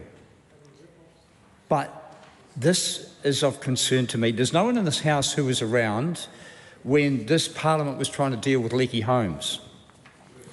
I was around. In fact, I came in just after the Occupational Safety and Health legislation and the Building Act of 1991 came in, you see. The government of the day, national government, came in wanting to lower the cost and deregulate. They deregulated health and safety and they deregulated building. Mr Speaker, I just want to put on the record, because I know my colleagues have done a great job in trying to improve this government's piece of legislation. I was also, as Associate Minister of Health, responsible for plumbers and drain layers. And they said, why is it in health? Well, people should be reminded that the basis of public health was actually plumbing. And it started in London when you had open drains and people realised that disease was widespread and there needed to be a system of looking after water and wastewater. And so plumbing is still at the heart of public health. Mr Speaker, as I say, we support the lowering of cost wherever possible, but this is a bit of faith-based legislation, trusting that people will do the right thing. Now, for the most part, over the decades, Kiwis have been really good people. But for whatever reason, and all through, there have been people who cut corners. And the pressure that has come on post-80s or thereabouts on individual small, medium enterprises and individual tradespeople has been so intense through competition, and usually competition drives efficiency, lowers cost, we're told, but the temptation to cut corners was such that we had more people killed in workplaces and injured in workplaces because we trusted that the employer and the employee would work out what was safe and what wasn't. People are dead because of that naive trust that systems can be developed through self-regulation. In leaky homes, the estimate is anything from $11 billion through to $47 billion of costs, where honest Kiwis thought that they were getting a proper home built. Can I just say that in spite of the improvements that have been made through this piece of legislation, the Select Committee, and I acknowledge my colleagues, if you have plumbing done that is not up to standard or is faulty, you'll not only not be able to see it, but you won't be able to go back to a plumber or a business person who's gone broke, who doesn't have any bond or any proper insurance in place. And Mr Speaker, the $47 billion that it cost honest Kiwis up and down this country through leaky homes, could be repeated again because of this piece of legislation. And so the members over there that think deregulation and lowering costs is great for everyone, go back and read a little bit of history. Go and talk to the widows of people who have been killed unnecessarily on work sites. Go and talk to the people who have spent millions of dollars doing up their buildings. And when this piece of government legislation is passed, it must come with a guarantee in some way that plumbers and drain layers under pressure from either their businesses or the contracts or their employer don't cut corners and leave people with buildings and homes that are deficient, defective, and ultimately cost them a fortune. Mr. Speaker, this for most people seems like a piece of progress. It comes with huge warning, and I say and put in this House here that unfortunately we will see through human nature and commercial pressure and the naivety that meant people cutting corners. Miles Anderson. I rise to speak on the building and construction sector self-certification by plumbers and drain layers amendment bill. For those people at home who just heard the last speaker, you wouldn't believe it, but he's actually supporting this bill, as I do, and I commend it to the House. Dr. Tracy McCallum. Mr. Speaker, and thank you for the opportunity, and I'm going to take a call on the Building and Construction Sector Self-Certification by Plumbers and Drain Layers Amendment Bill, and I think there are a few more things that need to be said on this. I would like to reiterate the comments of my colleague, Tangi Utikere, who was a little bit dismayed that some of the members across the House haven't really made contributions. The chair of the Select Committee, he made a bit more of a fuller contribution, as I would expect from him, it's kind of a bit of a loss because it's at the stage where it's the opportunity to sum up everything that we've heard. It was a really interesting bill to be part of the Select Committee process on, and for those of us who don't have that lived experience, like my colleague Cameron Luxon, and who hasn't been, under the House and done all the things that you might do under there. But the experience of knowing the reality of the types of skills and the way in which not only are those skills applied, but those businesses are run with those skills in mind.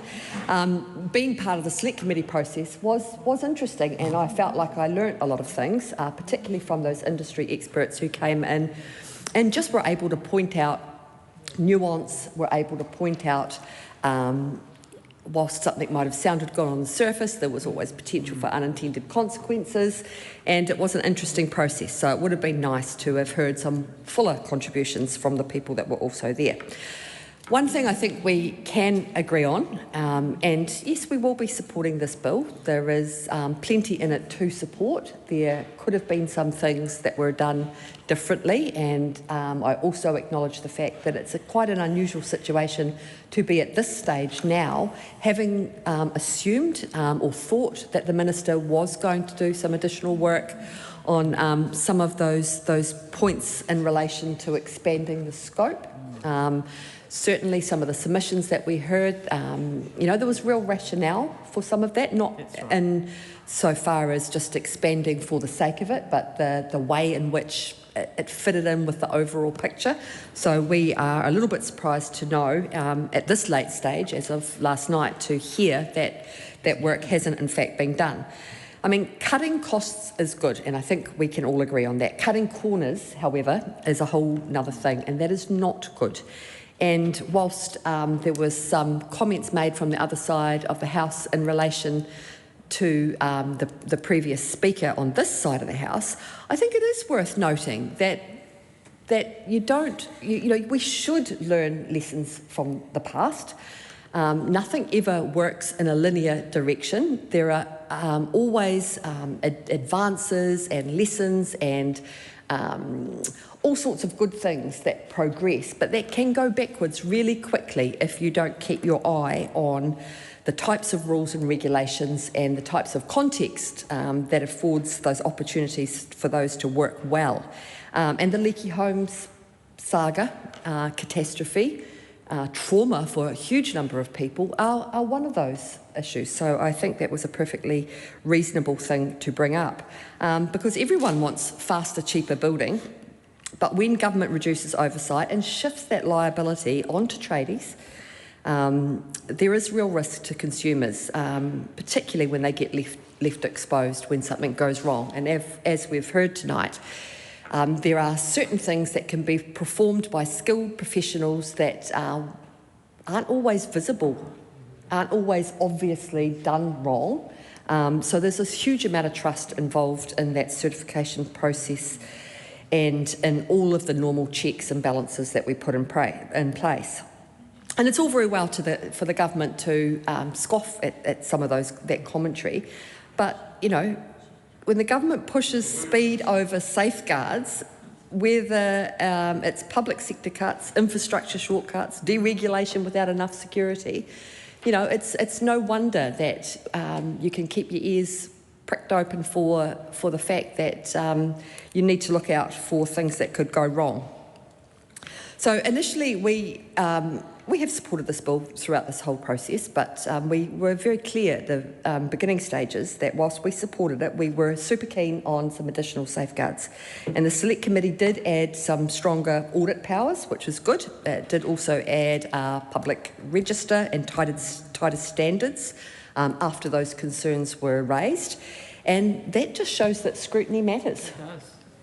Good legislation is often improved, I think, through a Select Committee process and through the work that is done by Select Committee and the opportunity and the affordance that Select Committees have to garner and to be recipient of those submissions and those advice from other experts. So bear that in mind as we head into another round of urgency. That's right. If councils step back, homeowners still need protection, and I think one of the things that has been somewhat left not unsaid and not investigated, but there hasn't been as much meeting of the minds as we would have hoped to have been able to influence through the Select Committee process, was the fact that sure, councils may no longer be inspecting some plumbing and drain laying work, but homeowners themselves still need clear ways to get the defects fixed if they do emerge. And I think everybody could relate to the fact that, you know, if we're talking about a residential property, a family who have discovered some defective plumbing after the walls have been closed up, it becomes incredibly expensive and stressful to go about doing that. So it's all very well for the government wanting to shift that responsibility away from the state and councils, but we do have to, it is incumbent upon us to make sure that there are still protections. And also for those tradespeople, they shouldn't be carrying all of that risk alone themselves. Plumbers and drain layers, whilst they hold major professional responsibility, if the liability is expanded, there's also got to be proper insurance products and proper insurance support available so that they can protect themselves. And many of them are small business owners, small tradies running family-owned businesses, and one dispute or a defect claim too many, and all of a sudden they could get themselves into difficulty as well.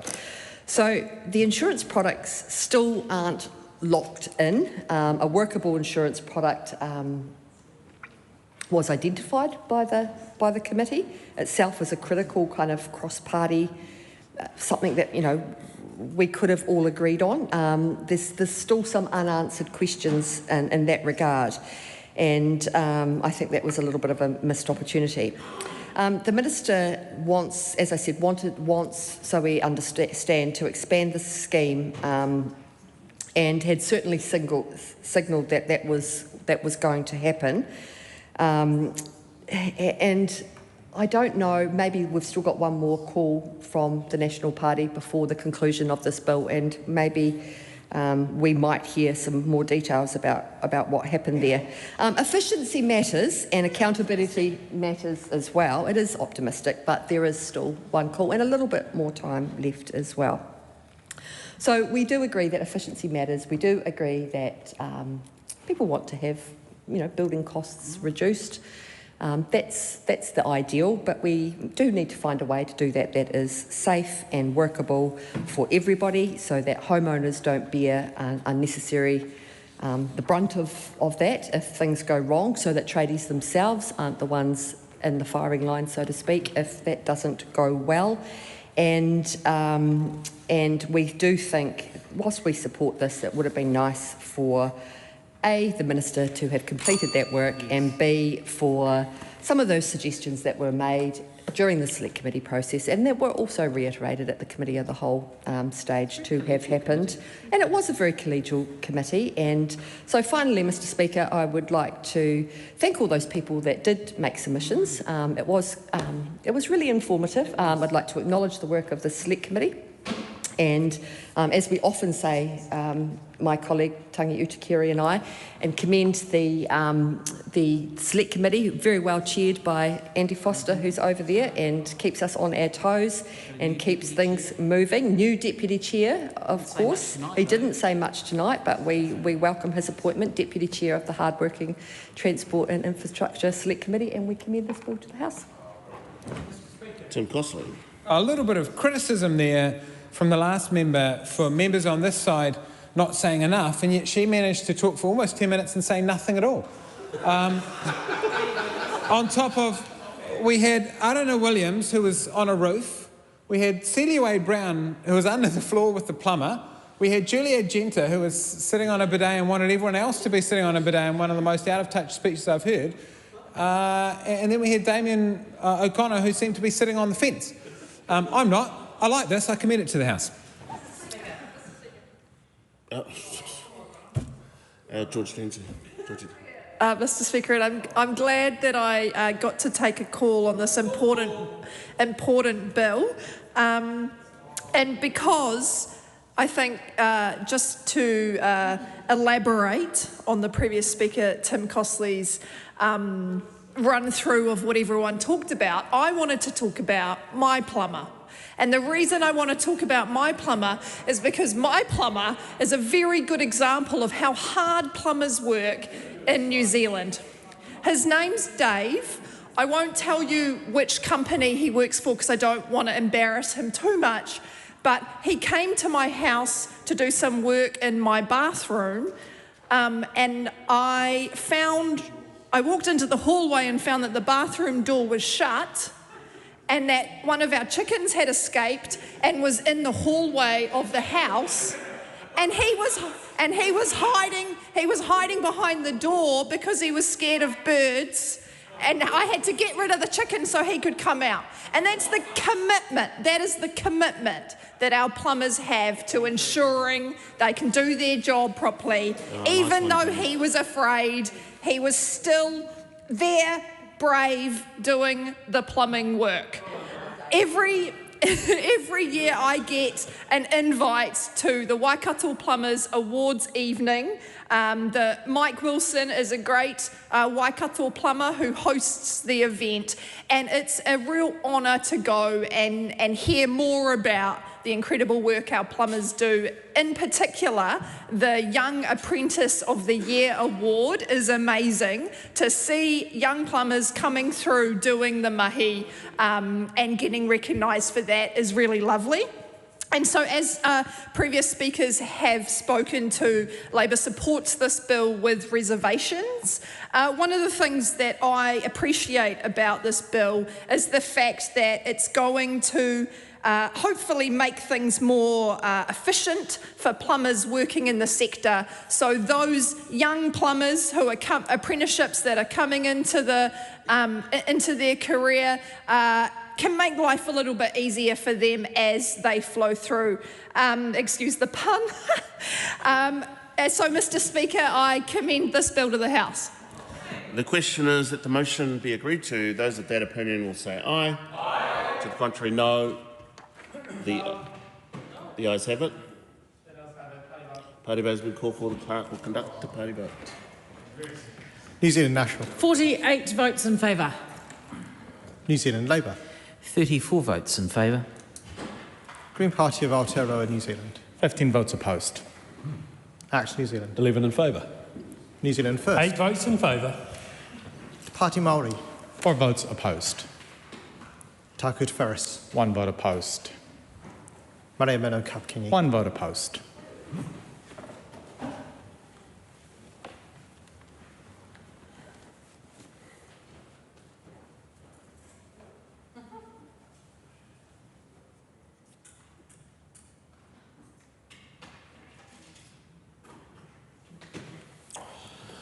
The ayes are 101, the noes are 21. The motion is agreed to. Building and Construction Sector Self-Certification by Plumbers and Drain Layers Amendment Bill, third reading. Members, the time has come for me to leave the chair. Good night to everyone, especially Dave the plumber. The House stands adjourned until 2 p.m. tomorrow.